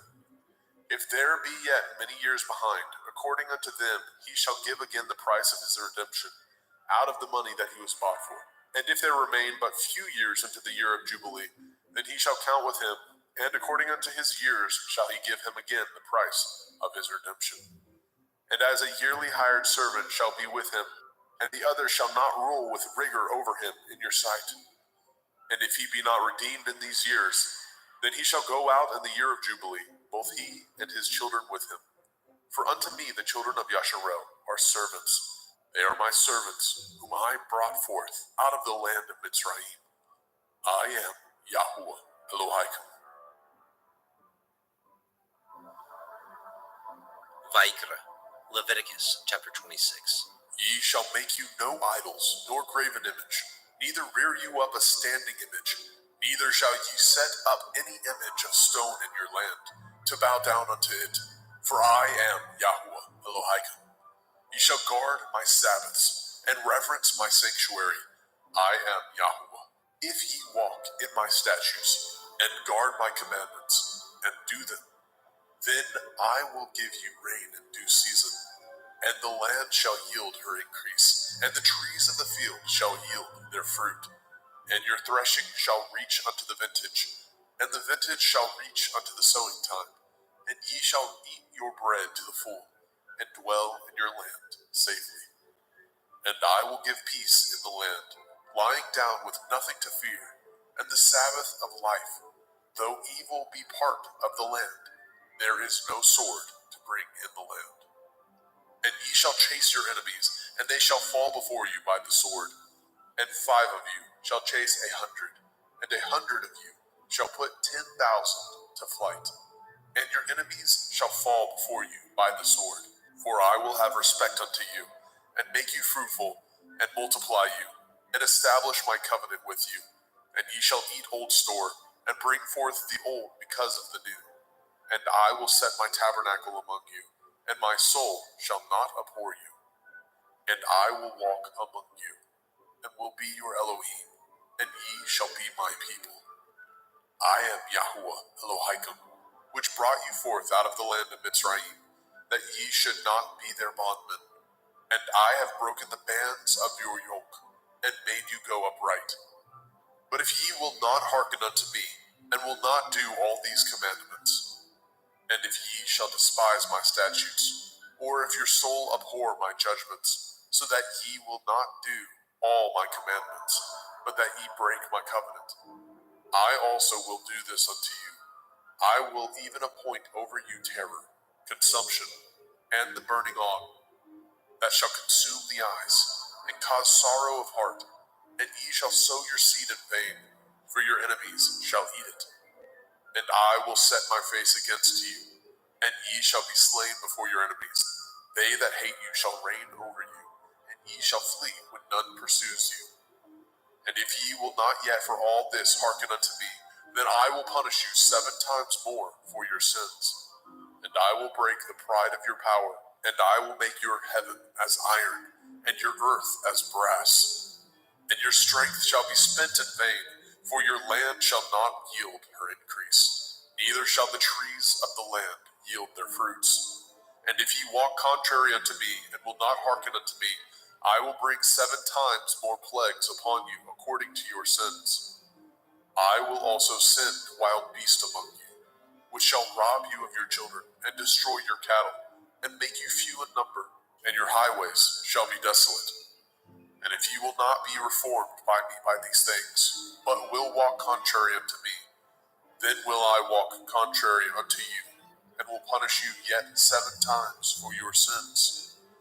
And I will bring a sword upon you, that shall avenge the quarrel of my covenant. And when ye are gathered together within your cities, I will send the pestilence among you, and ye shall be delivered into the hand of the enemy.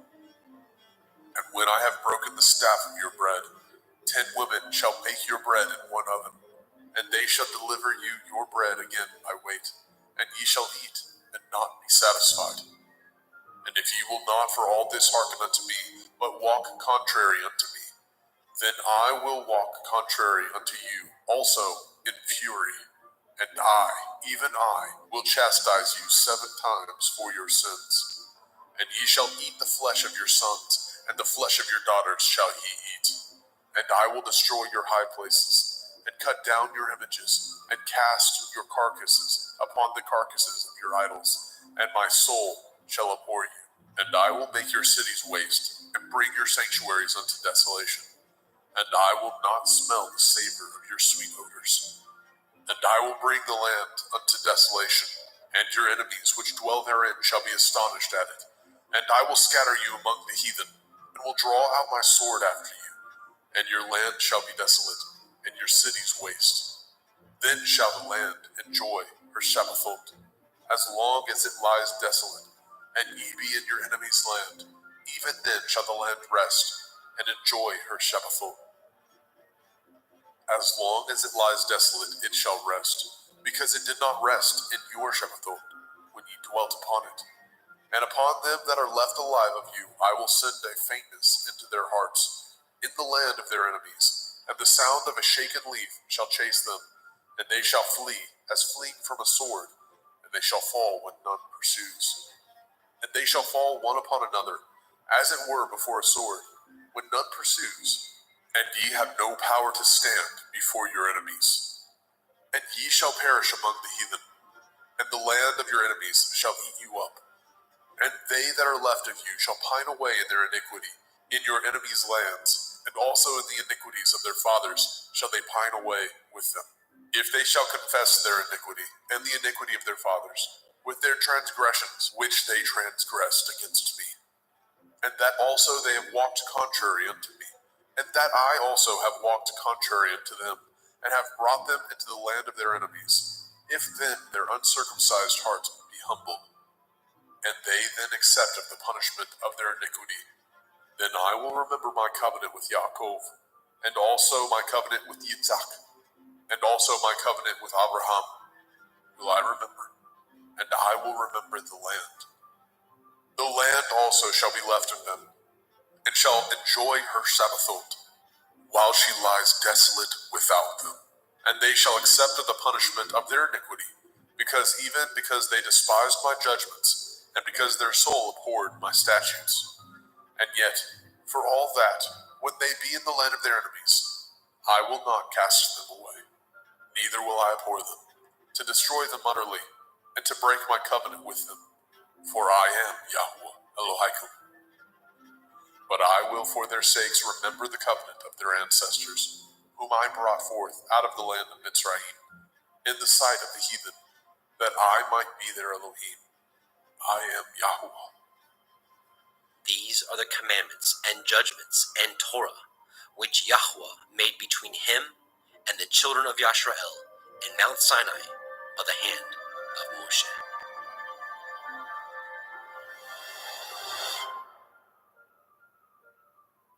Vayikra, Leviticus chapter 27. And Yahweh spoke unto Moshe, saying, Speak unto the children of Yasharel, and say unto them, when a man shall make a singular vow, the persons shall be for Yahuwah by your estimation. And your estimation shall be of the male from 20 years old, even unto 60 years old. Even your estimation shall be 50 shekels of silver, after the shekel of the sanctuary. And if it be a female, then your estimation shall be 30 shekels. And if it be from 5 years old, even unto 20 years old, then your estimation shall be of the male 20 shekels, and for the female 10 shekels. And if it be from a month old, even unto 5 years old, then your estimation shall be of the male 5 shekels of silver, and for the female your estimation shall be 3 shekels of silver.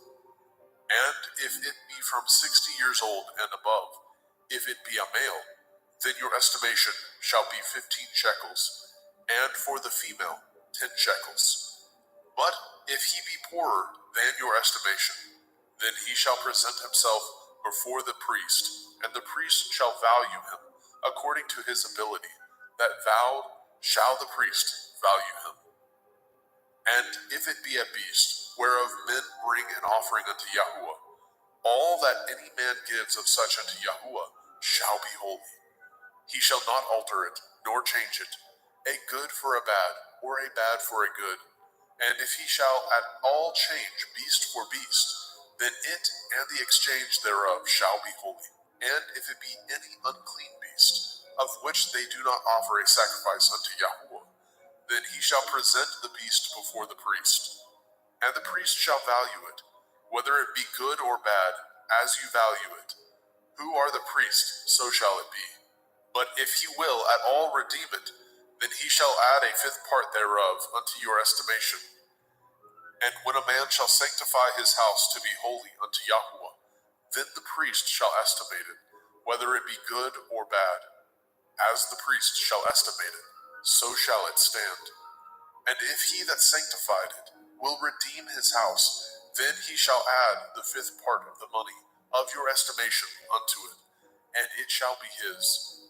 And if a man shall sanctify unto Yahuwah some part of a field of his possession, then your estimation shall be according to the seed thereof. A omer of barley seed shall be valued at 50 shekels of silver. If he sanctify his field from the year of Jubilee, according to your estimation, it shall stand. But if he sanctify his field after the Jubilee, then the priest shall reckon unto him the money according to the years that remain, even unto the year of Jubilee, and it shall be abated from your estimation. And if he that sanctified the field will in any wise redeem it, then he shall add the fifth part of the money of your estimation unto it, and it shall be assured to him. And if he will not redeem the field, or if he have sold the field to another man, it shall not be redeemed any more. But the field, when it goes out in the Jubilee, shall be holy unto Yahuwah. As a field devoted, the possession thereof shall be the priest's.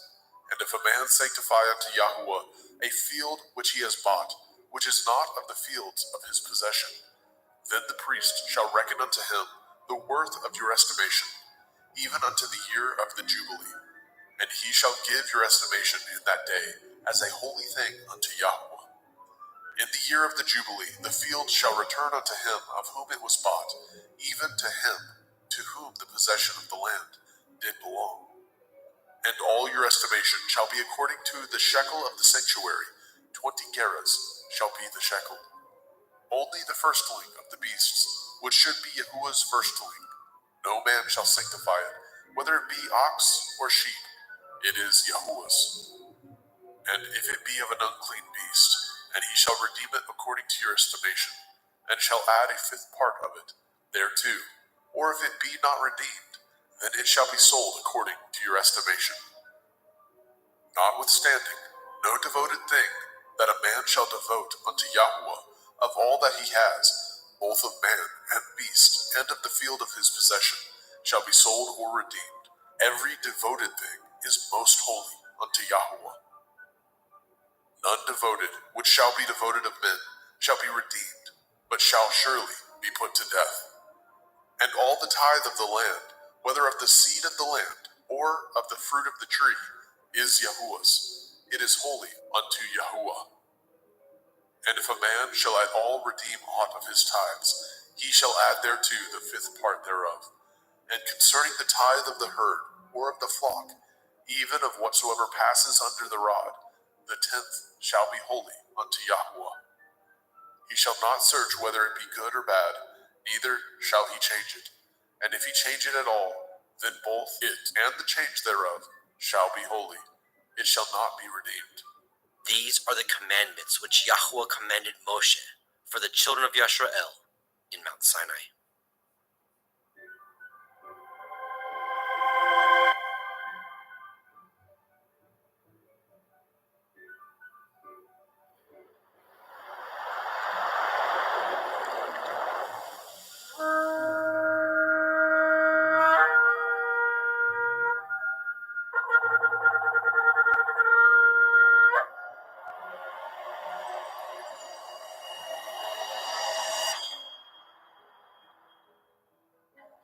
Bemidbar, Numbers, chapter 1.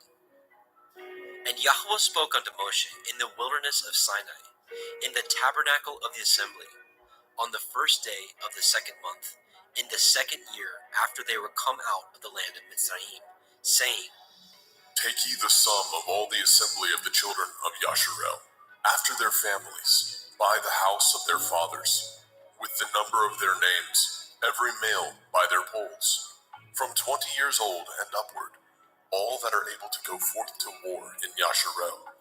You and Aharon shall number them by their armies, and with you there shall be a man of every tribe, every one head of the house of his fathers. And these are the names of the men that shall stand with you. Of the tribe of Reuben, Elitzer, the son of Shedeur; of Shimon, Shalumiel, the son of Suriyeshdai; of Yehudah, Nachshon, the son of Aminadav; of Yissachar, Nathaniel, the son of Suar. Of Zebulun, Eliav, the son of Shalom. Of the children of Joseph, of Ephraim, Elishama, the son of Amihud.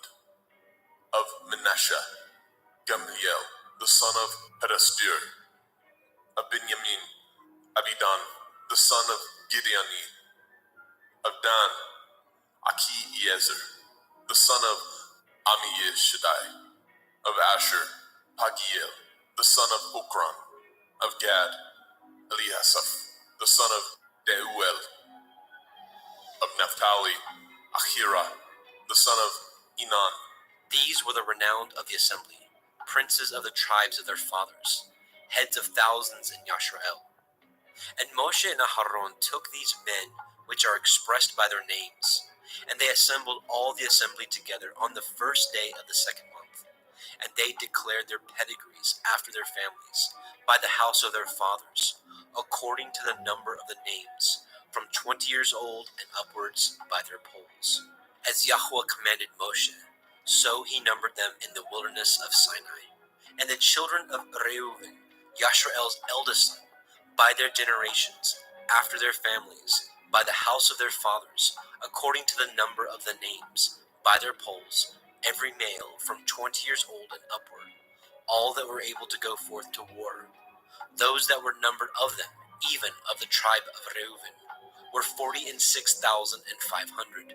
Of the children of Shimon, by their generations, after their families, by the house of their fathers, those that were numbered of them, according to the number of the names, by their polls, every male from 20 years old and upward, all that were able to go forth to war.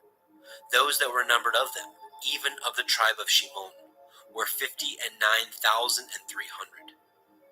Of the children of Gad, by their generations, after their families, by the house of their fathers, according to the number of the names, from 20 years old and upward, all that were able to go forth to war.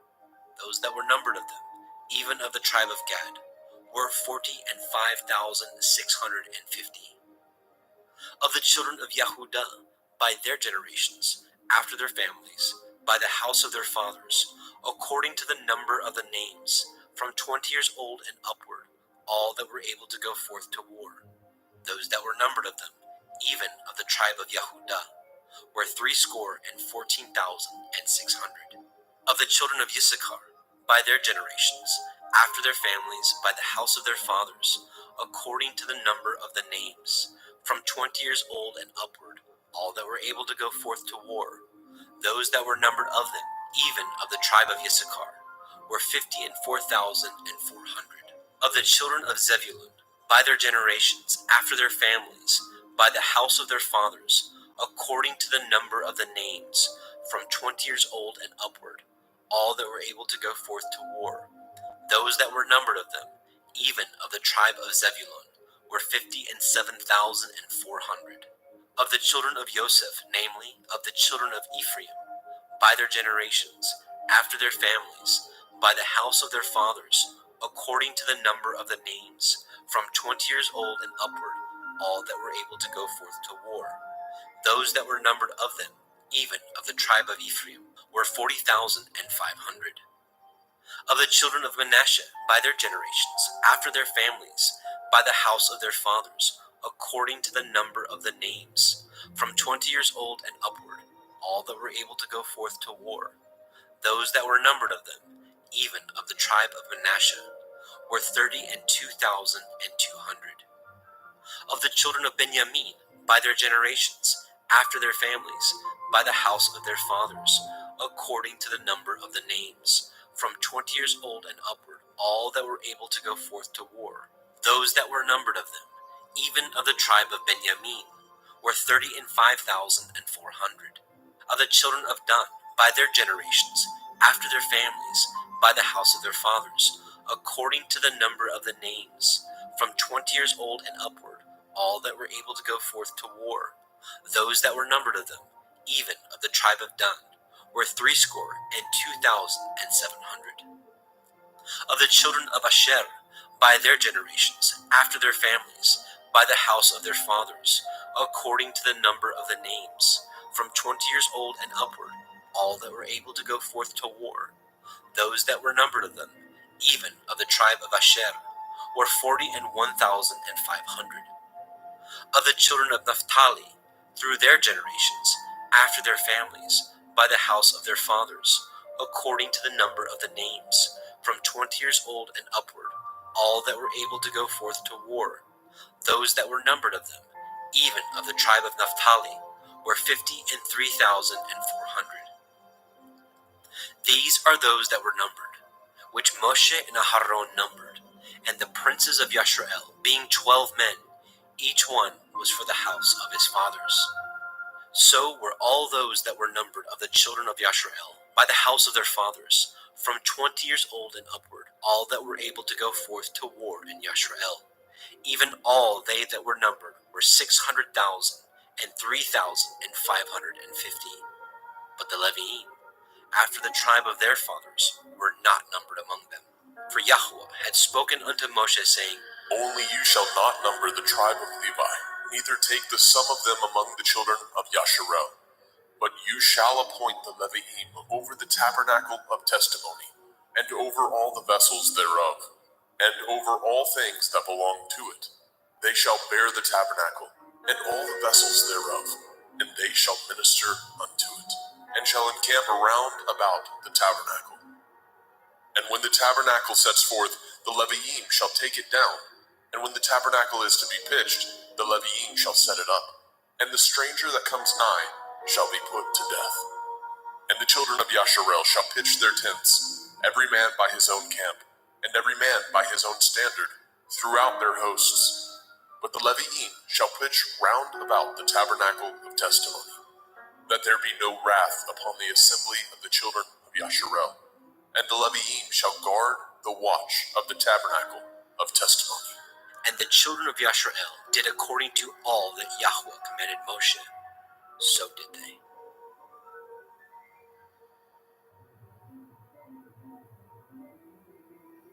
Bemidbar, Numbers chapter 2. And Yahweh spoke unto El Moshe and unto El Aharon, saying, Every man of the children of Yasharel shall pitch by his own standard, with the ensign of their father's house far off about the tabernacle of the assembly shall they pitch. And on the east side, towards the rising of the sun, shall they of the standard of the camp of Yehudah pitch throughout their armies. And Nachshon, the son of Aminadab, shall be captain of the children of Yehudah. And his host, and those that were numbered of them, were 314,600. And those that do pitch next to him shall be the tribe of Issachar. And Nathaniel, the son of Zuar, shall be captain of the children of Issachar. And his host, and those that were numbered thereof, were 54,400. Then the tribe of Zebulun, and Eliav, the son of Chelon, shall be the captain of the children of Zebulun. And his host, and those that were numbered thereof, were 57,400. All that were numbered in the camp of Yehudah were 100,000 and 6,400 throughout their armies. These shall first set forth. On the south side shall be the standard of the camp of Reuven, according to their armies, and the captain of the children of Reuven shall be Elitzur, the son of Shedeur. And his host, and those that were numbered thereof, were 46,500. And those which pitch by him shall be the tribe of Shimon, and the captain of the children of Shimon shall be Shelumiel, the son of Surishadai. And his host, and those that were numbered of them, were 59,300. Then the tribe of Gad, and the captain of the sons of Gad shall be Eliasaph, the son of Reuel. And his host, and those that were numbered of them, were 45,650. All that were numbered in the camp of Reuven were 100,050 and 1,450 throughout their armies. And they shall set forth in the second rank. Then the tabernacle of the assembly shall set forward with the camp of the Leviim in the midst of the camp. As they encamp, so shall they set forward, every man in his place by their standards. On the west side shall be the standard of the camp of Ephraim, according to their armies. And the captain of the sons of Ephraim shall be Elishama, the son of Ammihud. And his host, and those that were numbered of them, were 40,500. And by him shall be the tribe of Manasseh.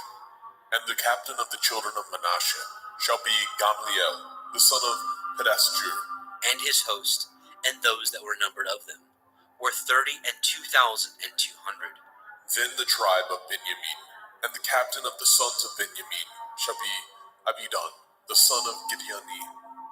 And his host, and those that were numbered of them, were 35,400. All that were numbered of the camp of Ephraim were 100,000 and 8,100 throughout their armies. And they shall go forward in the third rank. The standard of the camp of Dan shall be on the north side by their armies.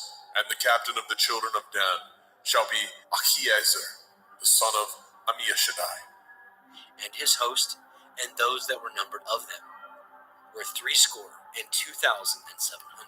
And those that encamp by him shall be the tribe of Asher, and the captain of the children of Asher shall be Pagiel, the son of Okran. And his host, and those that were numbered of them, were 41,500.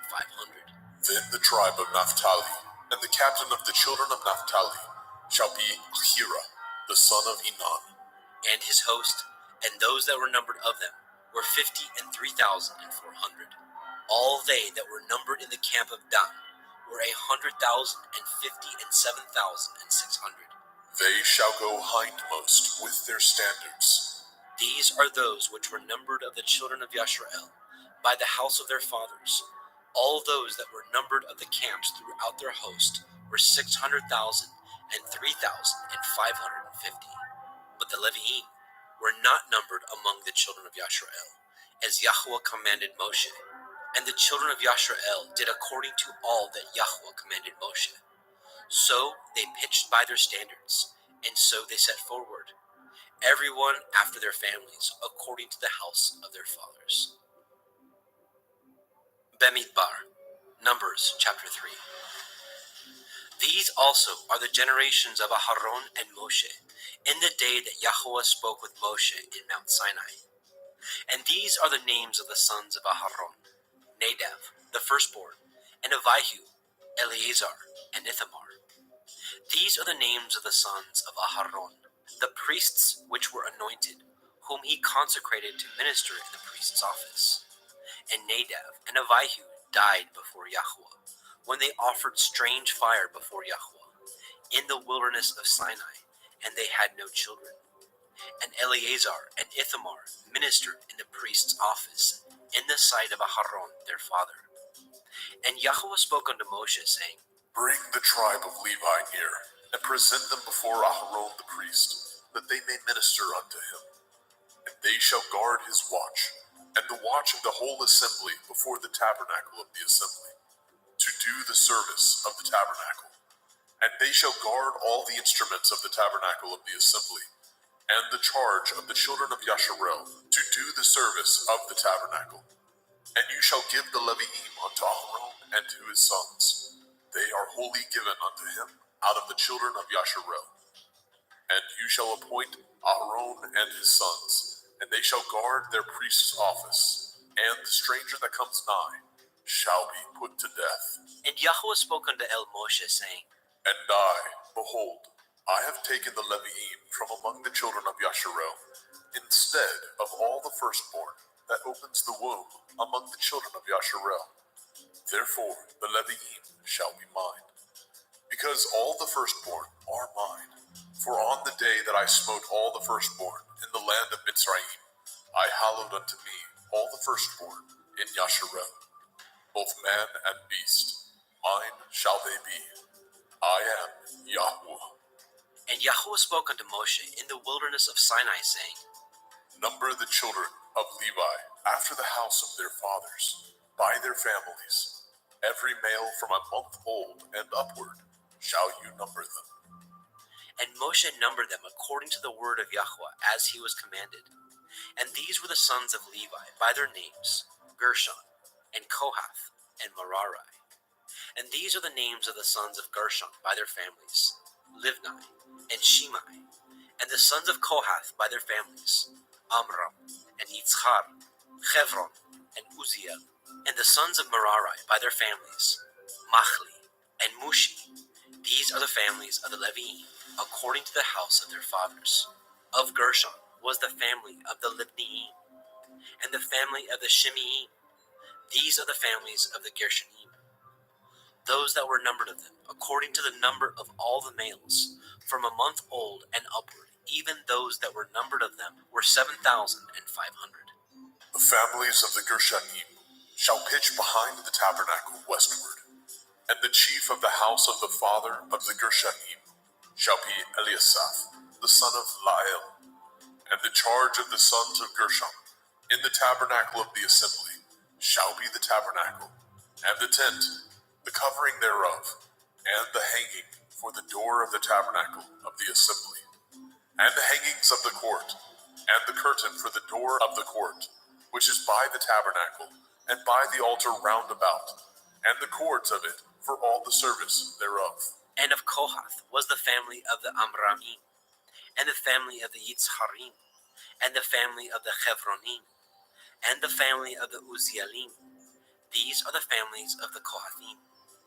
In the number of all the males, from a month old and upward, were 8,600, guarding the watch of the sanctuary. The families of the sons of Kohath shall pitch on the side of the tabernacle southward, and the chief of the house of the father of the families of the Kohathim shall be Elitzaphan, the son of Uziel, and their charge shall be the ark, and the table, and the menorah, 7-branched candlestick, and the altars, and the vessels of the sanctuary, wherewith they minister, and the hanging, and all the service thereof. And Eleazar, the son of Aharon the priest, shall be chief over the chief of the Leviim, and have the oversight of them, that guard the watch of the sanctuary. Of Merari was the family of the Machlim, and the family of the Mushim. These are the families of Merari, and those that were numbered of them, according to the number of all the males, from a month old and upward, were 6,200. And the chief of the house of the father of the families of Merari shall be Zuriel, the son of Avihail. These shall pitch on the side of the tabernacle northward. And under the custody and charge of the sons of Merari shall be the boards of the tabernacle, and the bars thereof, and the pillars thereof, and the sockets thereof, and all the vessels thereof, and all that serves thereto, and the pillars of the court round about, and their sockets, and their pins, and their cords.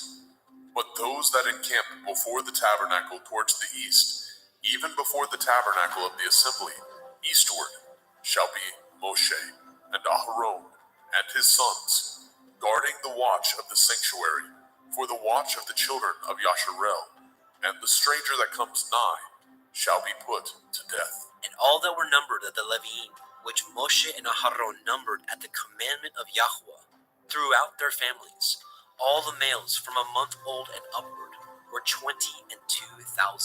And Yahweh said unto El Moshe, Number all the firstborn of the males of the children of Yasharel, from a month old and upward, and take the number of their names, and you shall take the Leviim for me. I am Yahweh, instead of all the firstborn among the children of Yasharel, and the cattle of the Leviim, instead of all the firstlings among the cattle of the children of Yasharel. And Moshe numbered, as Yahweh commanded him, all the firstborn among the children of Yasharel, and all the firstborn males by the number of names, from a month old and upward, of those that were numbered of them, were 22,213. And Yahweh spoke unto El Moshe, saying, Take the Leviim, instead of all the firstborn among the children of Yasharel, and the cattle of the Leviim, instead of their cattle, and the Leviim shall be mine. I am Yahweh. And for those that are to be redeemed of the 213 of the firstborn of the children of Yasharel, which are more than the Leviim, you shall even take 5 shekels apiece by the poll, after the shekel of the sanctuary shall you take them, and you shall give the money wherewith the odd number of them is to be redeemed. unto Aharon and to his sons. And Moshe took the redemption money of them that were over and above them that were redeemed by the Leviim. Of the firstborn of the children of Yashrael took he the money, 1,365 shekels, after the shekel of the sanctuary. And Moshe gave the money of them that were redeemed unto Aharon and to his sons, according to the word of Yahweh, as Yahweh commanded Moshe.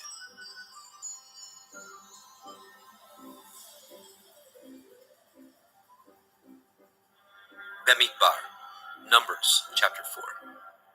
And Yahweh spoke unto El Moshe and unto El Aharon, saying, Take the sum of the sons of Kohath from among the sons of Levi, after their families, by the house of their fathers, from 30 years old and upward, even until 50 years old, all that enter into the host, to do the work in the tabernacle of the assembly.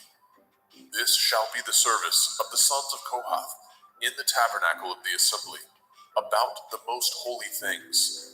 And when the camp sets forward, Aharon shall come, and his sons, and they shall take down the covering veil, and cover the ark of the testimony with it, and shall put thereon the covering of badger skins, and shall spread over it a cloth wholly of blue, and shall put in the staves thereof, and upon the table of showbread they shall spread a cloth of blue, and put thereon the dishes, the spoons, the bowls, and covers to cover withal, and the continual bread shall be thereon.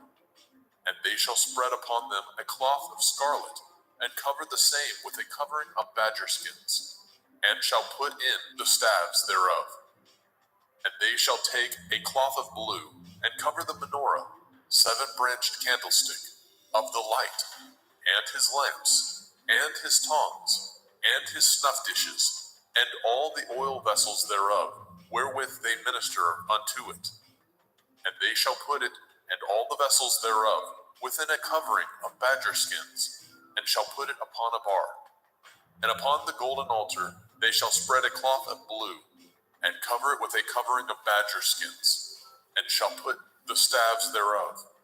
And they shall take all the instruments of ministry, wherewith they minister in the sanctuary, and put them in a cloth of blue, and cover them with a covering of badger skins, and shall put them on a bar. And they shall take away the ashes from the altar, and spread a purple cloth thereon. And they shall put upon all the vessels thereof, wherewith they minister about it, even the censers, the flesh hooks, the shovels, the basins, all the vessels of the altar. And they shall spread upon it a covering of badger skins, and put to the staves of it. And when Aharon and his sons have made an end of covering the sanctuary, and all the vessels of the sanctuary, as the camp is to set forward, after that the sons of Kohath shall come to bear it, but they shall not touch any holy thing, lest they die. These things are the burden of the sons of Kohath in the tabernacle of the assembly. And to the office of Eleazar, the son of Aharon, the priest, pertains the oil for the light, and the sweet incense, and the daily meat offering, and the anointing oil, and the oversight of all the tabernacle, and of all that therein is, in the sanctuary, and in the vessels thereof. And Yahweh spoke unto El Moshe and unto El Aharon, saying, Cut ye not off the tribe of the families of the Kohathim from among the Leviim, but thus do unto them, that they may live and not die. When they approach unto the most holy things, Aharon and his sons shall go in, and appoint them every one to his service and to his burden. But they shall not go in to see when the holy things are covered, lest they die. And Yahweh spoke unto El Moshe, saying, Take also the sum of the sons of Gershon, throughout the houses of their fathers, by their families, from 30 years old and upward, until 50 years old, shall you number them. All that enter in to perform the service, to do the work in the tabernacle of the assembly. This is the service of the families of the Gershonim, to serve and for burdens. And they shall bear the curtains of the tabernacle, and the tabernacle of the assembly, his covering, and the covering of the badger skins that is above upon it, and the hanging for the door of the tabernacle of the assembly. and the hangings of the court, and the hangings for the door of the gate of the court, which is by the tabernacle, and by the altar round about, and their cords, and all the instruments of their service, and all that is made for them, so shall they serve. At the appointment of Aharon and his sons shall be all the service of the sons of the Gershonim, in all their burdens, and in all their service, and he shall appoint unto them in charge all their burdens. This is the service of the families of the sons of Gershon in the tabernacle of the assembly, and their charge shall be under the hand of Ithamar, the son of Aharon, the priest. As for the sons of Merari, you shall number them after their families, by the house of their fathers. From 30 years old and upward, even unto 50 years old, shall you number them. Everyone that enters into the service to do the work of the tabernacle of the assembly. And this is the charge of their burden, according to all their service in the tabernacle of the assembly, the boards of the tabernacle, and the bars thereof, and the pillars thereof, and sockets thereof, and the pillars of the court round about, and their sockets, and their pins, and their cords, with all their instruments, and with all their service, and by name ye shall reckon the instruments of the charge of their burden. This is the service of the families of the sons of Merari, according to all their service in the tabernacle of the assembly, under the hand of Ithamar, the son of Aharon, the priest. And Moshe and Aharon and the chief of the assembly numbered the sons of the Kohathim after their families, and after the house of their fathers, from 30 years old and upward, even unto 50 years old, everyone that enters into the service, for the work in the tabernacle of the assembly. And those that were numbered of them by their families were 2,750. These were they that were numbered of the families of the Kohathim, all that might do service in the tabernacle of the assembly, which Moshe and Aharon did number according to the commandment of Yahweh by the hand of Moshe. And those that were numbered of the sons of Gershon throughout their families, and by the house of their fathers, from 30 years old and upward, even unto 50 years old, everyone that enters into the service for the work in the tabernacle of the assembly. Even those that were numbered of them throughout their families, by the house of their fathers, were 2,630. These are they that were numbered of the families of the sons of Gershon, of all that might do service in the tabernacle of the assembly, whom Moshe and Aharon did number according to the commandment of Yahweh. And those that were numbered of the families of the sons of Merari, throughout their families, by the house of their fathers, from 30 years old and upward, even unto 50 years old, everyone that entered into the service for the work in the tabernacle of the assembly. Even those that were numbered of them after their families were 3,200. These be those that were numbered of the families of the sons of Merari, whom Moshe and Aharon numbered according to the word of Yahweh by the hand of Moshe. All those that were numbered of the Leviim, whom Moshe and Aharon and the chief of Yashrael numbered, after their families, and after the house of their fathers, from 30 years old and upward, even unto 50 years old, everyone that came to do the service of the ministry and the service of the burden in the tabernacle of the assembly, even those that were numbered of them were 8,540. According to the commandment of Yahweh, they were numbered by the hand of Moshe, everyone according to his service, and according to his burden. Thus were they numbered of him, as Yahweh commanded Moshe.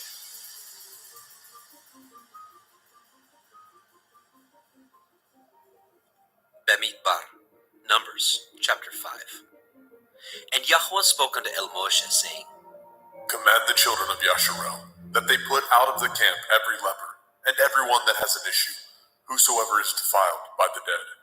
Both male and female shall ye put out, without the camp shall ye put them, that they defile not their camp in the midst whereof I dwell.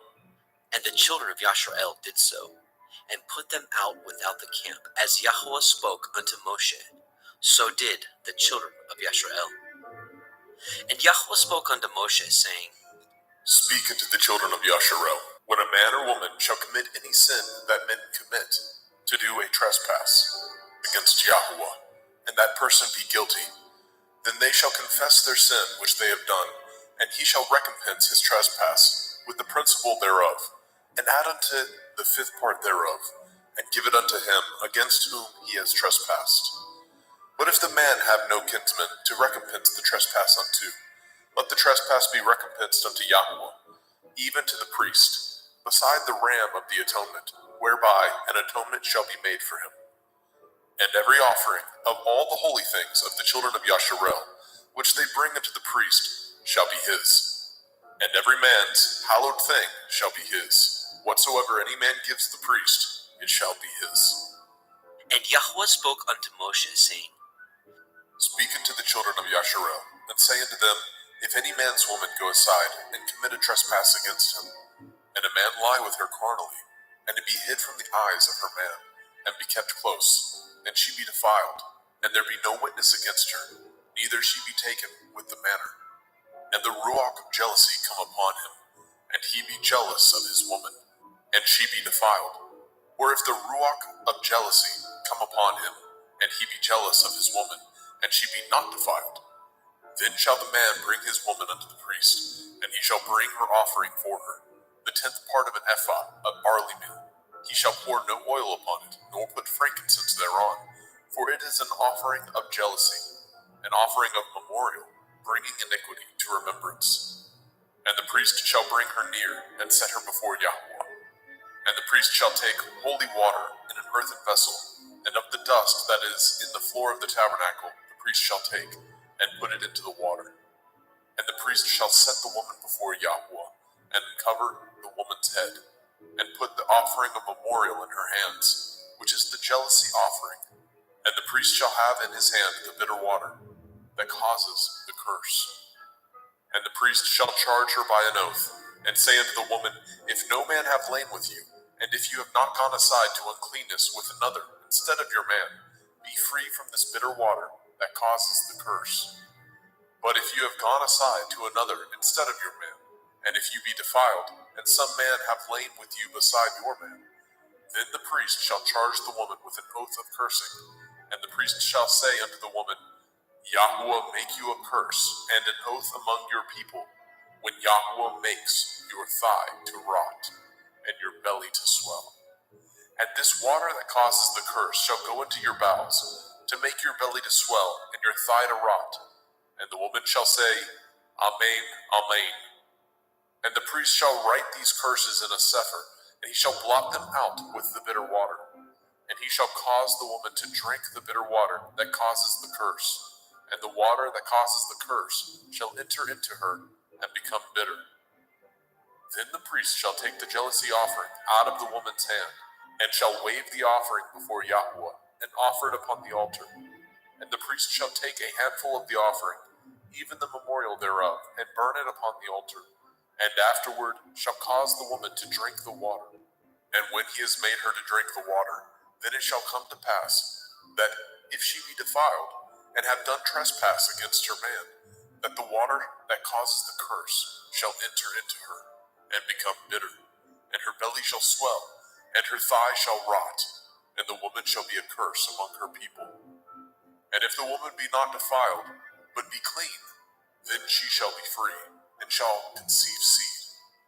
This is the Torah of jealousies, when a woman goes aside to another instead of her man, and is defiled. Or when the ruach of jealousy come upon him, and he be jealous over his woman, and shall set the woman before Yahweh, and the priest shall execute upon her all this Torah. Then shall the man be guiltless from iniquity, and his woman shall bear her iniquity. Bemidbar, Numbers chapter 6. And Yahweh spoke unto El Moshe, saying, Speak unto the children of Yasharel, and say unto them, when either man or woman shall separate themselves to vow a vow of a Nazir, to separate themselves unto Yahweh, he shall separate himself from wine and strong drink, and shall drink no vinegar of wine, or vinegar of strong drink, neither shall he drink any liquor of grapes, nor eat moist grapes, or dried.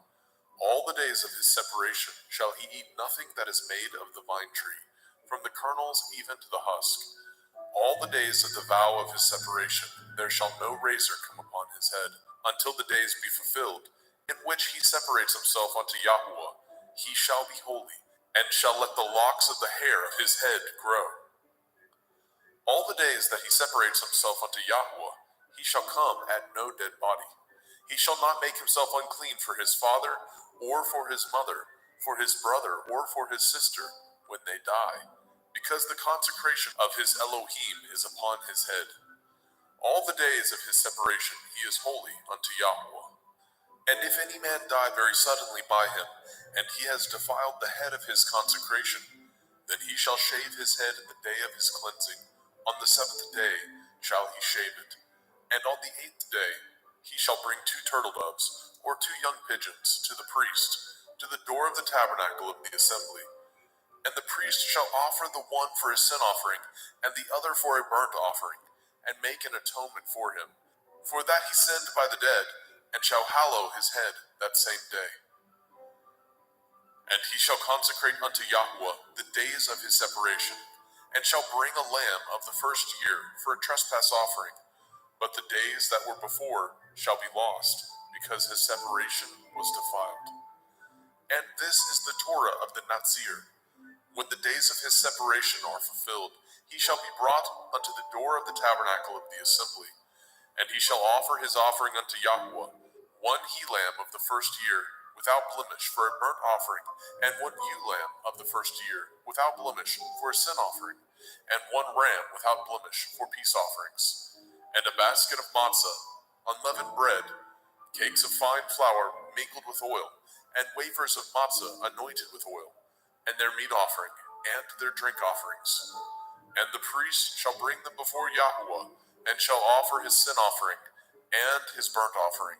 And he shall offer the ram for a sacrifice of peace offerings unto Yahuwah, with the basket of matzah. The priest shall offer also his meat offering, and his drink offering.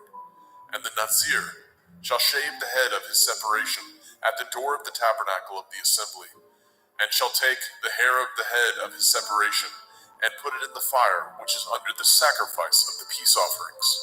And the priest shall take the sodden shoulder of the ram, and 1 matzah cake out of the basket, and 1 matzah wafer, and shall put them upon the hands of the Nazir, after the hair of his separation is shaven. And the priest shall wave them for a wave offering before Yahuwah. This is holy for the priest, with the wave breast and heave shoulder, and after that the Nazir may drink wine. This is the Torah of the Nazir, who has vowed, and of his offering unto Yahuwah for his separation. Beside that his hand shall get, according to the vow which he vowed, so he must do after the Torah of his separation.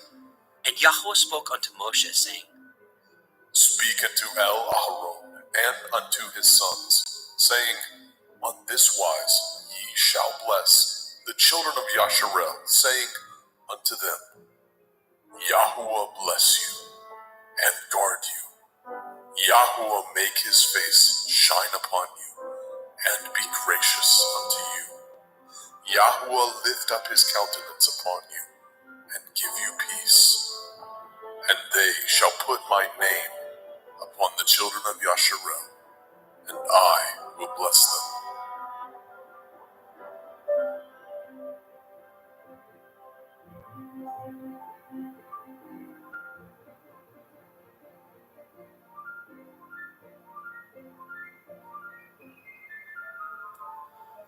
Bemidbar, Numbers chapter 7. And it came to pass on the day that Moshe had fully set up the tabernacle, and had anointed it and sanctified it, and all the instruments thereof, both the altar and all the vessels thereof, and had anointed them and sanctified them, that the princes of Yasharel, heads of the house of their fathers, who were the princes of the tribes, and were over them that were numbered, offered. And they brought their offering before Yahuwah, 6 covered wagons, and 12 oxen, a wagon for 2 of the princes, and for each 1 an ox. And they brought them before the tabernacle. And Yahuwah spoke unto Moshe, saying, Take it of them, that they may be to do the service of the tabernacle of the assembly, and you shall give them unto the Leviim, to every man according to his service. And Moshe took the wagons and the oxen, and gave them unto the Leviim. 2 wagons and 4 oxen he gave unto the sons of Gershon, according to their service. And 4 wagons and 8 oxen he gave unto the sons of Merari, according unto their service, under the hand of Ithamar, the son of Aharon the priest. But unto the sons of Kohath he gave none, because the service of the sanctuary belonging unto them was that they should bear upon their shoulders. And the princes offered for dedicating of the altar in the day that it was anointed. Even the princes offered their offering before the altar. And Yahweh said unto El Moshe, They shall offer their offering, each prince on his day, for the dedicating of the altar. And he that offered his offering the first day was Nachshon, the son of Amminadab, of the tribe of Yehudah. And his offering was 1 silver charger, the weight thereof was 130 shekels, 1 silver bowl of 70 shekels, after the shekel of the sanctuary. Both of them were full of fine flour, mingled with oil for a meat offering. 1 spoon of 10 shekels of gold, full of incense. 1 young bullock, 1 ram, 1 lamb of the first year for a burnt offering. 1 kid of the goats for a sin offering. And for a sacrifice of peace offerings, 2 oxen, 5 rams, 5 he-goats, 5 lambs of the first year. This was the offering of Nachshon, the son of Amminadab. On the second day, Nethanel, the son of Tzuar, prince of Issachar, did offer. He offered for his offering 1 silver charger, the weight whereof was 130 shekels, 1 silver bowl of 70 shekels, after the shekel of the sanctuary, both of them full of fine flour, mingled with oil for a meat offering. 1 spoon of gold of 10 shekels, full of incense. 1 young bullock, 1 ram, 1 lamb of the first year for a burnt offering. 1 kid of the goats for a sin offering.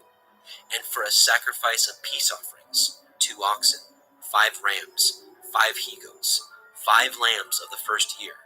This was the offering of Nethanel, the son of Tzuar. On the third day, Eliav, the son of Chelon, prince of the children of Zebulun, did offer. His offering was 1 silver charger, the weight whereof was 130 shekels, 1 silver bowl of 70 shekels, after the shekel of the sanctuary. Both of them full of fine flour, mingled with oil for a meat offering. 1 golden spoon of 10 shekels, full of incense. 1 young bullock, 1 ram, 1 lamb of the first year for a burnt offering. 1 kid of the goats for a sin offering. And for a sacrifice of peace offerings, 2 oxen, 5 rams, 5 he-goats, 5 lambs of the first year. This was the offering of Eliav, the son of Chelon.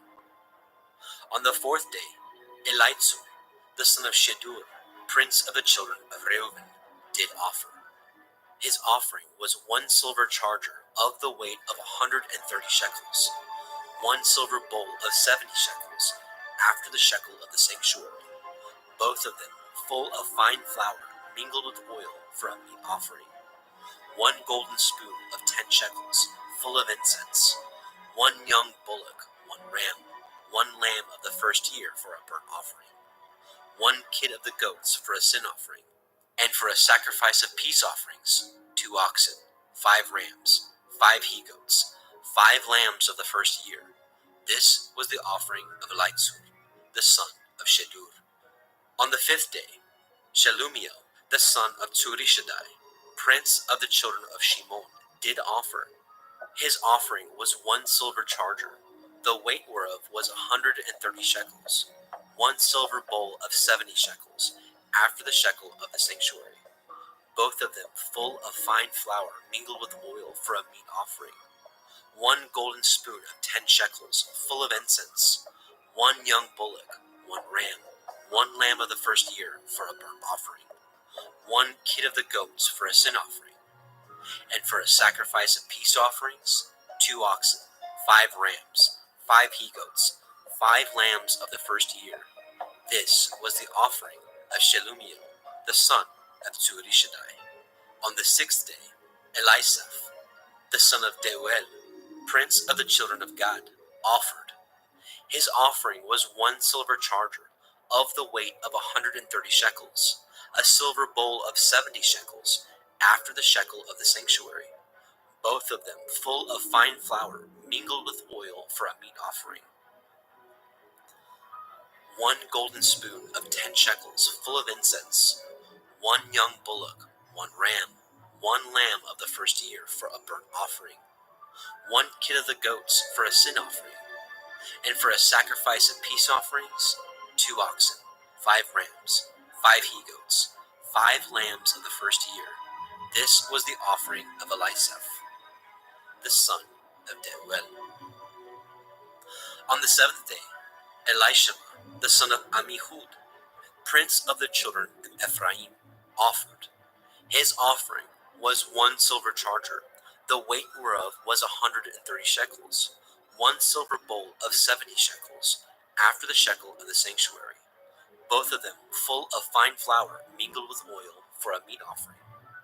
1 golden spoon of 10 shekels full of incense, 1 young bullock, 1 ram, 1 lamb of the first year for a burnt offering, 1 kid of the goats for a sin offering, and for a sacrifice of peace offerings, 2 oxen, 5 rams, 5 he-goats, 5 lambs of the first year. This was the offering of Elishama, the son of Ammihud.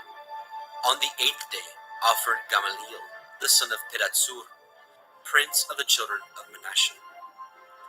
His offering was 1 silver charger of the weight of 130 shekels, 1 silver bowl of 70 shekels, after the shekel of the sanctuary, both of them full of fine flour mingled with oil for a meat offering. 1 golden spoon of 10 shekels full of incense, 1 young bullock, 1 ram, 1 lamb of the first year for a burnt offering, 1 kid of the goats for a sin offering, and for a sacrifice of peace offerings, 2 oxen, 5 rams, 5 he-goats, 5 lambs of the first year. This was the offering of Gamaliel, the son of Pedatsur. On the 9th day, Avidan, the son of Gidonai, prince of the children of Benjamin, offered. His offering was 1 silver charger, the weight whereof was 130 shekels, 1 silver bowl of 70 shekels, after the shekel of the sanctuary, both of them full of fine flour mingled with oil for a meat offering. 1 golden spoon of 10 shekels full of incense, 1 young bullock, 1 ram, 1 lamb of the first year for a burnt offering, 1 kid of the goats for a sin offering, and for a sacrifice of peace offerings, 2 oxen, 5 rams, 5 he-goats, 5 lambs of the first year. This was the offering of Avidan, the son of Gidonai. On the 10th day, Achiezer, the son of Ammishaddai, prince of the children of Dan, offered. His offering was 1 silver charger, the weight whereof was 130 shekels, 1 silver bowl of 70 shekels, after the shekel of the sanctuary, both of them full of fine flour mingled with oil for a meat offering. 1 golden spoon of 10 shekels full of incense, 1 young bullock, 1 ram, 1 lamb of the first year for a burnt offering, 1 kid of the goats for a sin offering, and for a sacrifice of peace offerings, 2 oxen, 5 rams, 5 he-goats, 5 lambs of the first year. This was the offering of Achiezer, the son of Ammishaddai. On the 11th day, Pagiel, the son of Okran, prince of the children of Asher, offered. His offering was 1 silver charger, the weight whereof was 130 shekels, 1 silver bowl of 70 shekels, after the shekel of the sanctuary, both of them full of fine flour mingled with oil for a meat offering. 1 golden spoon of 10 shekels full of incense, 1 young bullock, 1 ram, 1 lamb of the first year for a burnt offering, 1 kid of the goats for a sin offering, and for a sacrifice of peace offerings, 2 oxen, 5 rams, 5 he-goats, 5 lambs of the first year. This was the offering of Pagiel, the son of Okar. On the 12th day, Achira, the son of Enan, prince of the children of Naphtali, offered. His offering was 1 silver charger, the weight whereof was 130 shekels, 1 silver bowl of 70 shekels, after the shekel of the sanctuary, both of them full of fine flour mingled with oil for a meat offering. 1 golden spoon of 10 shekels, full of incense. 1 young bullock, 1 ram, 1 lamb of the first year for a burnt offering. 1 kid of the goats for a sin offering, and for a sacrifice of peace offerings, 2 oxen, 5 rams, 5 he-goats, 5 lambs of the first year. This was the offering of Achira, the son of Enan. This was the dedication of the altar, in the day when it was anointed, by the princes of Yashrael. 12 chargers of silver, 12 silver bowls, 12 spoons of gold, each charger of silver weighing 130 shekels, each bowl 70.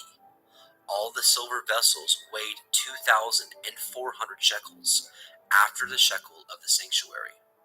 The golden spoons were 12, full of incense, weighing 10 shekels apiece, after the shekel of the sanctuary. All the gold of the spoons was 120 shekels. All the oxen for the burnt offering were 12 bullocks, the rams 12, the lambs of the first year 12, with their meat offering, and the kids of the goats for sin offering 12. And all the oxen for the sacrifice of the peace offerings were 24 bullocks, the rams 60, the he-goats 60, the lambs of the first year 60. This was the dedication of the altar after that it was anointed. And when Moshe was gone into the tabernacle of the assembly to speak with him, then he heard the voice of one speaking unto him from off the mercy seat that was upon the ark of the testimony, from between the 2 cherubim. And he spoke unto him. Bemidbar, Numbers chapter 8.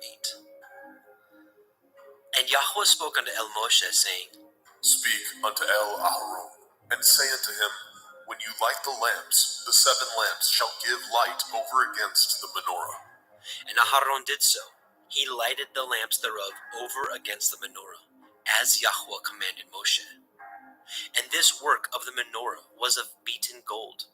Unto the shaft thereof, unto the flowers thereof, was beaten work, according unto the pattern which Yahweh had showed Moshe. So he made the menorah. And Yahweh spoke unto Moshe, saying, Take the Levi'im from among the children of Yasharel, and cleanse them.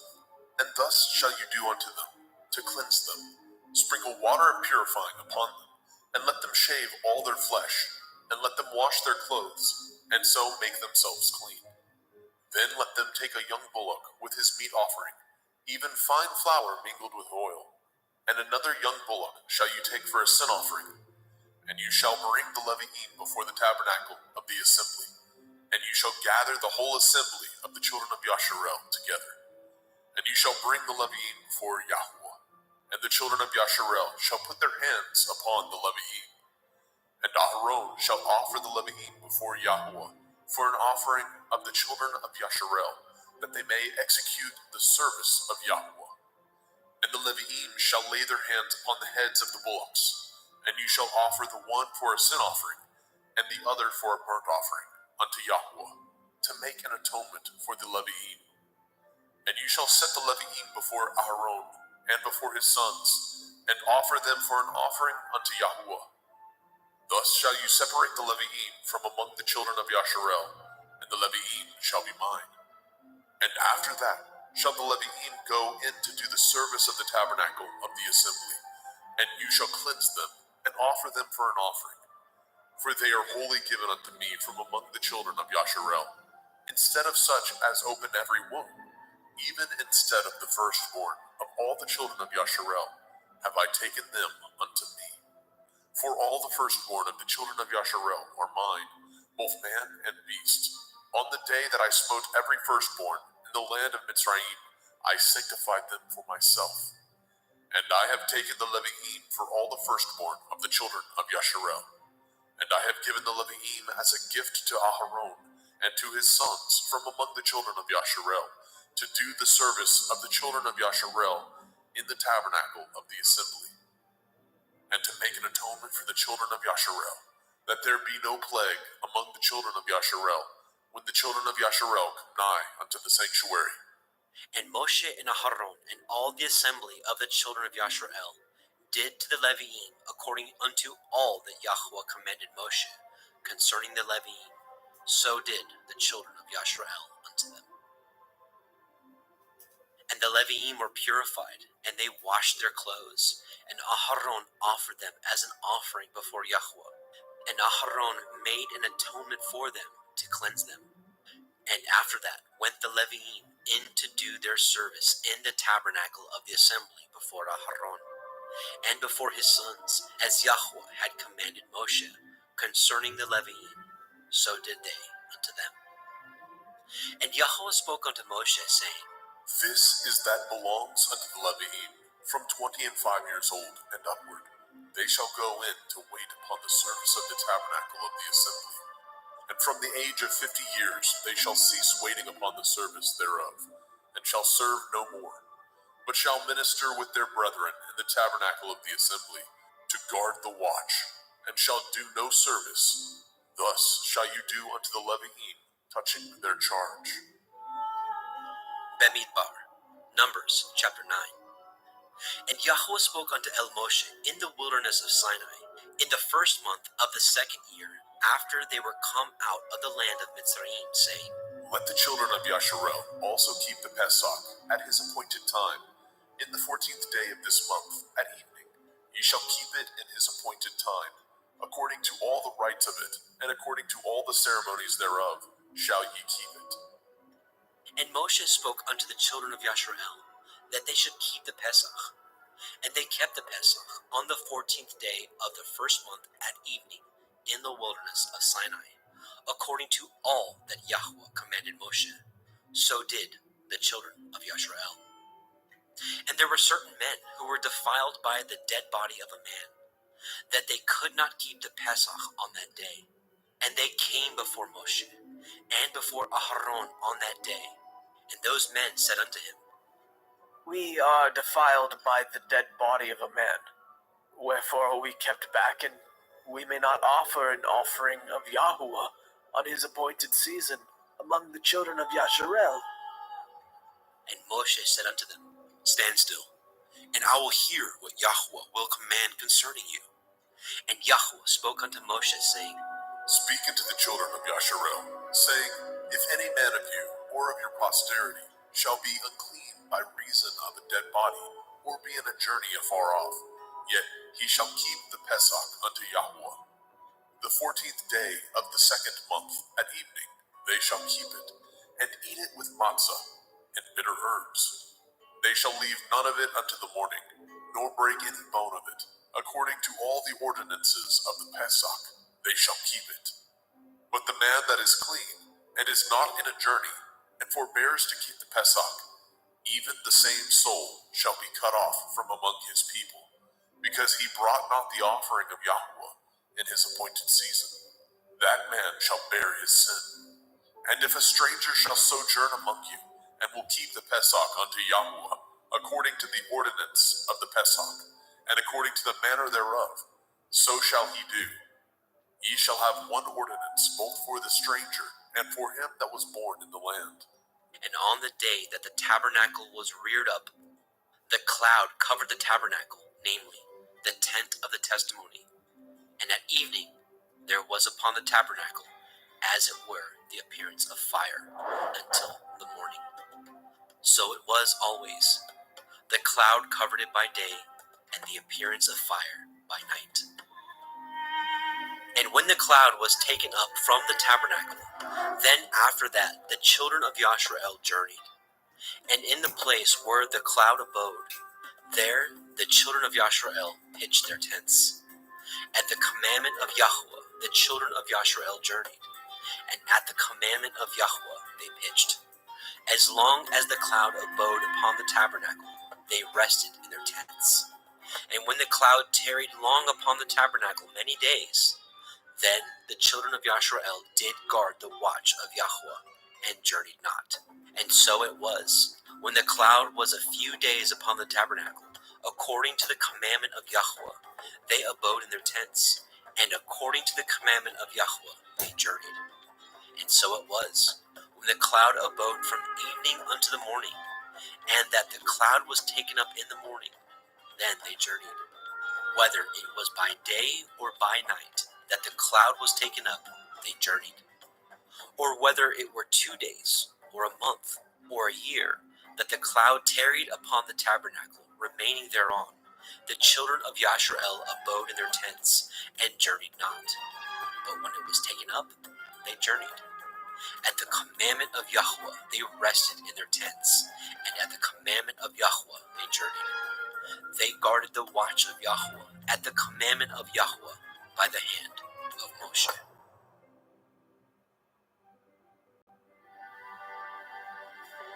Bemidbar, Numbers chapter 10.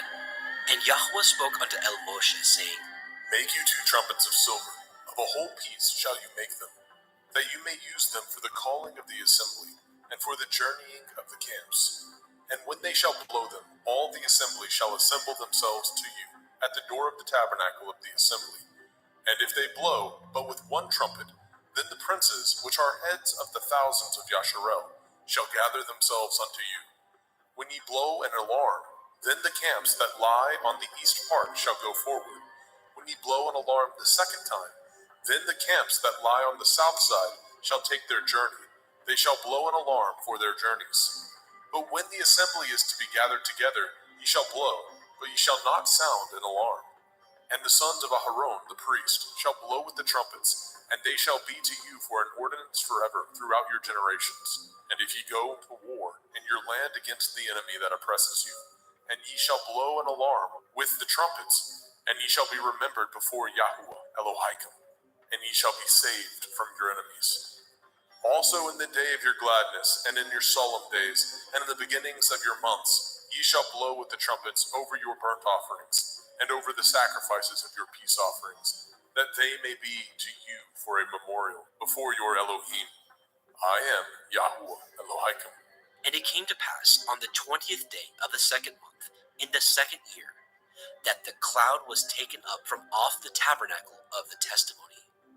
And the children of Yashrael took their journeys out of the wilderness of Sinai, and the cloud rested in the wilderness of Paran. And they first took their journey according to the commandment of Yahweh by the hand of Moshe.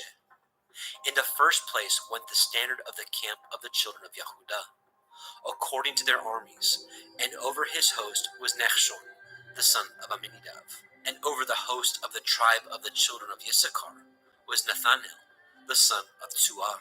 And over the host of the tribe of the children of Zebulun was Eliav, the son of Chelon.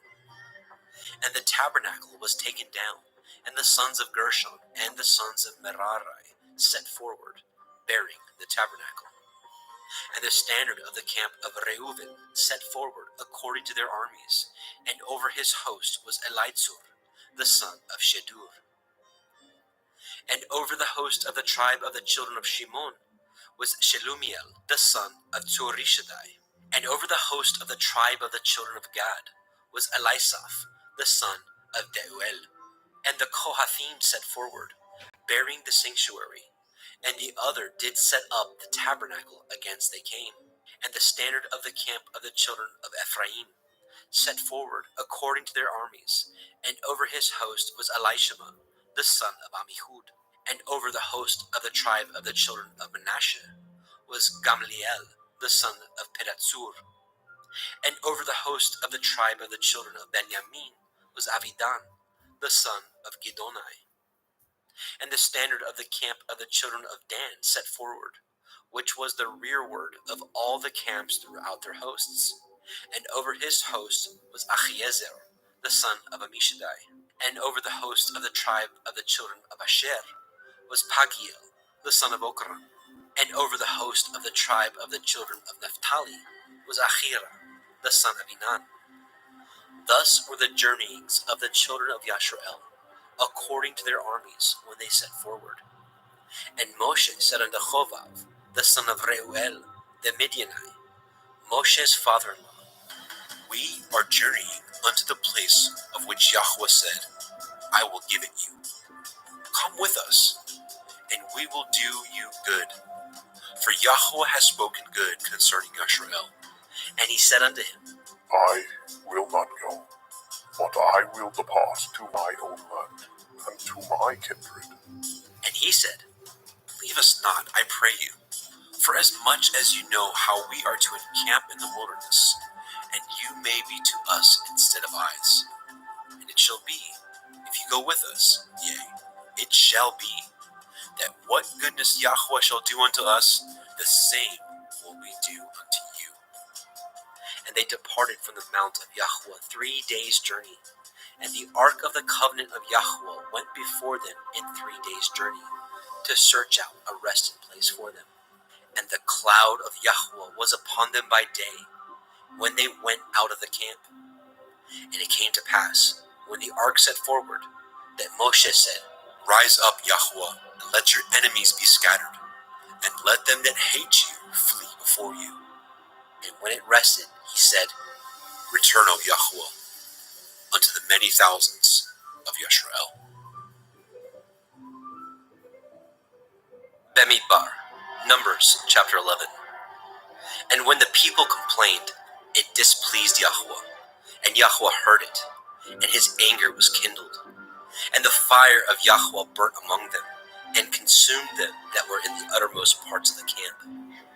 And the people cried unto Moshe, and when Moshe prayed unto El Yahweh, the fire was quenched. And he called the name of the place Taverah, because the fire of Yahweh burnt among them. And the mixed multitude that was among them fell a-lusting. And the children of Yashrael also wept again, and said, Who shall give us flesh to eat?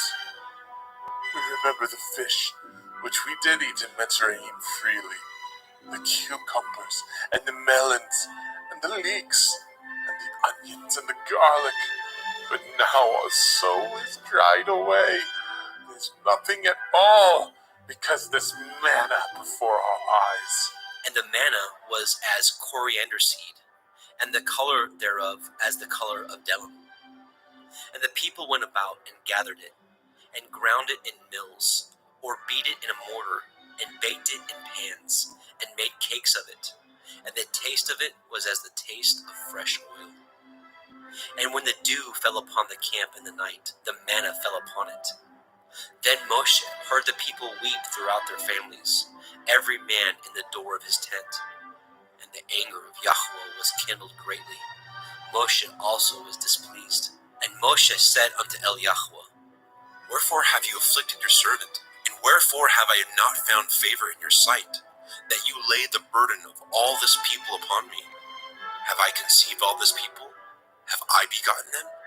That you should say unto me, Carry them in your bosom, as a nursing father bears the sucking child, unto the land which you swore unto their fathers? Whence should I have flesh to give unto all this people? For they weep unto me, saying, Give us flesh, that we may eat. I am not able to bear all this people alone, because it is too heavy for me. And if you deal thus with me, kill me, I pray you, out of hand, if I have found favor in your sight, and let me not see my wretchedness. And Yahweh said unto Moshe, Gather unto me 70 men of the elders of Yasharel, whom you know to be elders of the people, and officers over them, and bring them unto the tabernacle of the assembly, that they may stand there with you. And I will come down and talk with you there, and I will take of the Ruach which is upon you, and will put it upon them, and they shall bear the burden of the people with you, that you bear it not yourself alone. And say you unto the people, Sanctify yourselves against tomorrow, and ye shall eat flesh, for ye have wept in the ears of Yahweh, saying, Who shall give us flesh to eat? For it was well with us in Mitzrayim. Therefore, Yahweh will give you flesh, and ye shall eat. Ye shall not eat 1 day, nor 2 days, nor 5 days, neither 10 days, nor 20 days, but even a whole month, until it comes out at your nostrils, and it will be loathsome unto you, because that ye have despised Yahweh, which is among you, and have wept before him, saying, Why came we forth out of Mizraim? And Moshe said, The people among whom I am are 600,000 footmen, and you have said, I will give them flesh, that they may eat a whole month. Shall the flocks and the herds be slain for them to suffice them? Or shall all the fish of the sea be gathered together for them to suffice them? And Yahweh said unto Moshe, Is Yahweh's hand waxed short? You shall see now whether my word shall come to pass unto you, or not. And Moshe went out and told the people the words of Yahweh, and gathered the 70 men of the elders of the people, and set them round about the tabernacle. And Yahweh came down in a cloud, and spoke unto him, and took of the Ruach that was upon him, and gave it unto the 70 elders. And it came to pass, that when the Ruach rested upon them, they prophesied, and did not cease. But there remained 2 of the men in the camp. The name of the one was Eldad, and the name of the other Medad. And the Ruach rested upon them. And they were of them that were written, but went not out unto the tabernacle. And they prophesied in the camp. And there ran a young man and told Moshe, and said, Eldad and Medad do prophesy in the camp. And Yahusha, the son of Nun, the servant of Moshe, one of his young men, answered and said, My lord Moshe, forbid them. And Moshe said unto him, Envy you for my sake? Would to Elohim that all Yahweh's people were prophets, and that Yahweh would put his Ruach upon them. And Moshe got him into the camp, he and the elders of Yashrael. And there went forth a wind from Yahweh, and brought the quails from the sea, and let them fall by the camp, as it were a day's journey on this side, and as it were a day's journey on the other side, round about the camp, and as it were 2 cubits high upon the face of the earth. And the people stood up all that day, and all that night, and all the next day, and they gathered the quails. He that gathered least gathered 10 homers. And they spread them all abroad for themselves round about the camp. And while the flesh was yet between their teeth, ere it was chewed, the wrath of Yahweh was kindled against the people. And Yahweh smote the people with a very great plague. And he called the name of that place Kivrot hat Ta'ava, because there they buried the people that lusted. And the people journeyed from Kivrot hat Ta'ava unto Chatzeroth, and abode at Chatzeroth.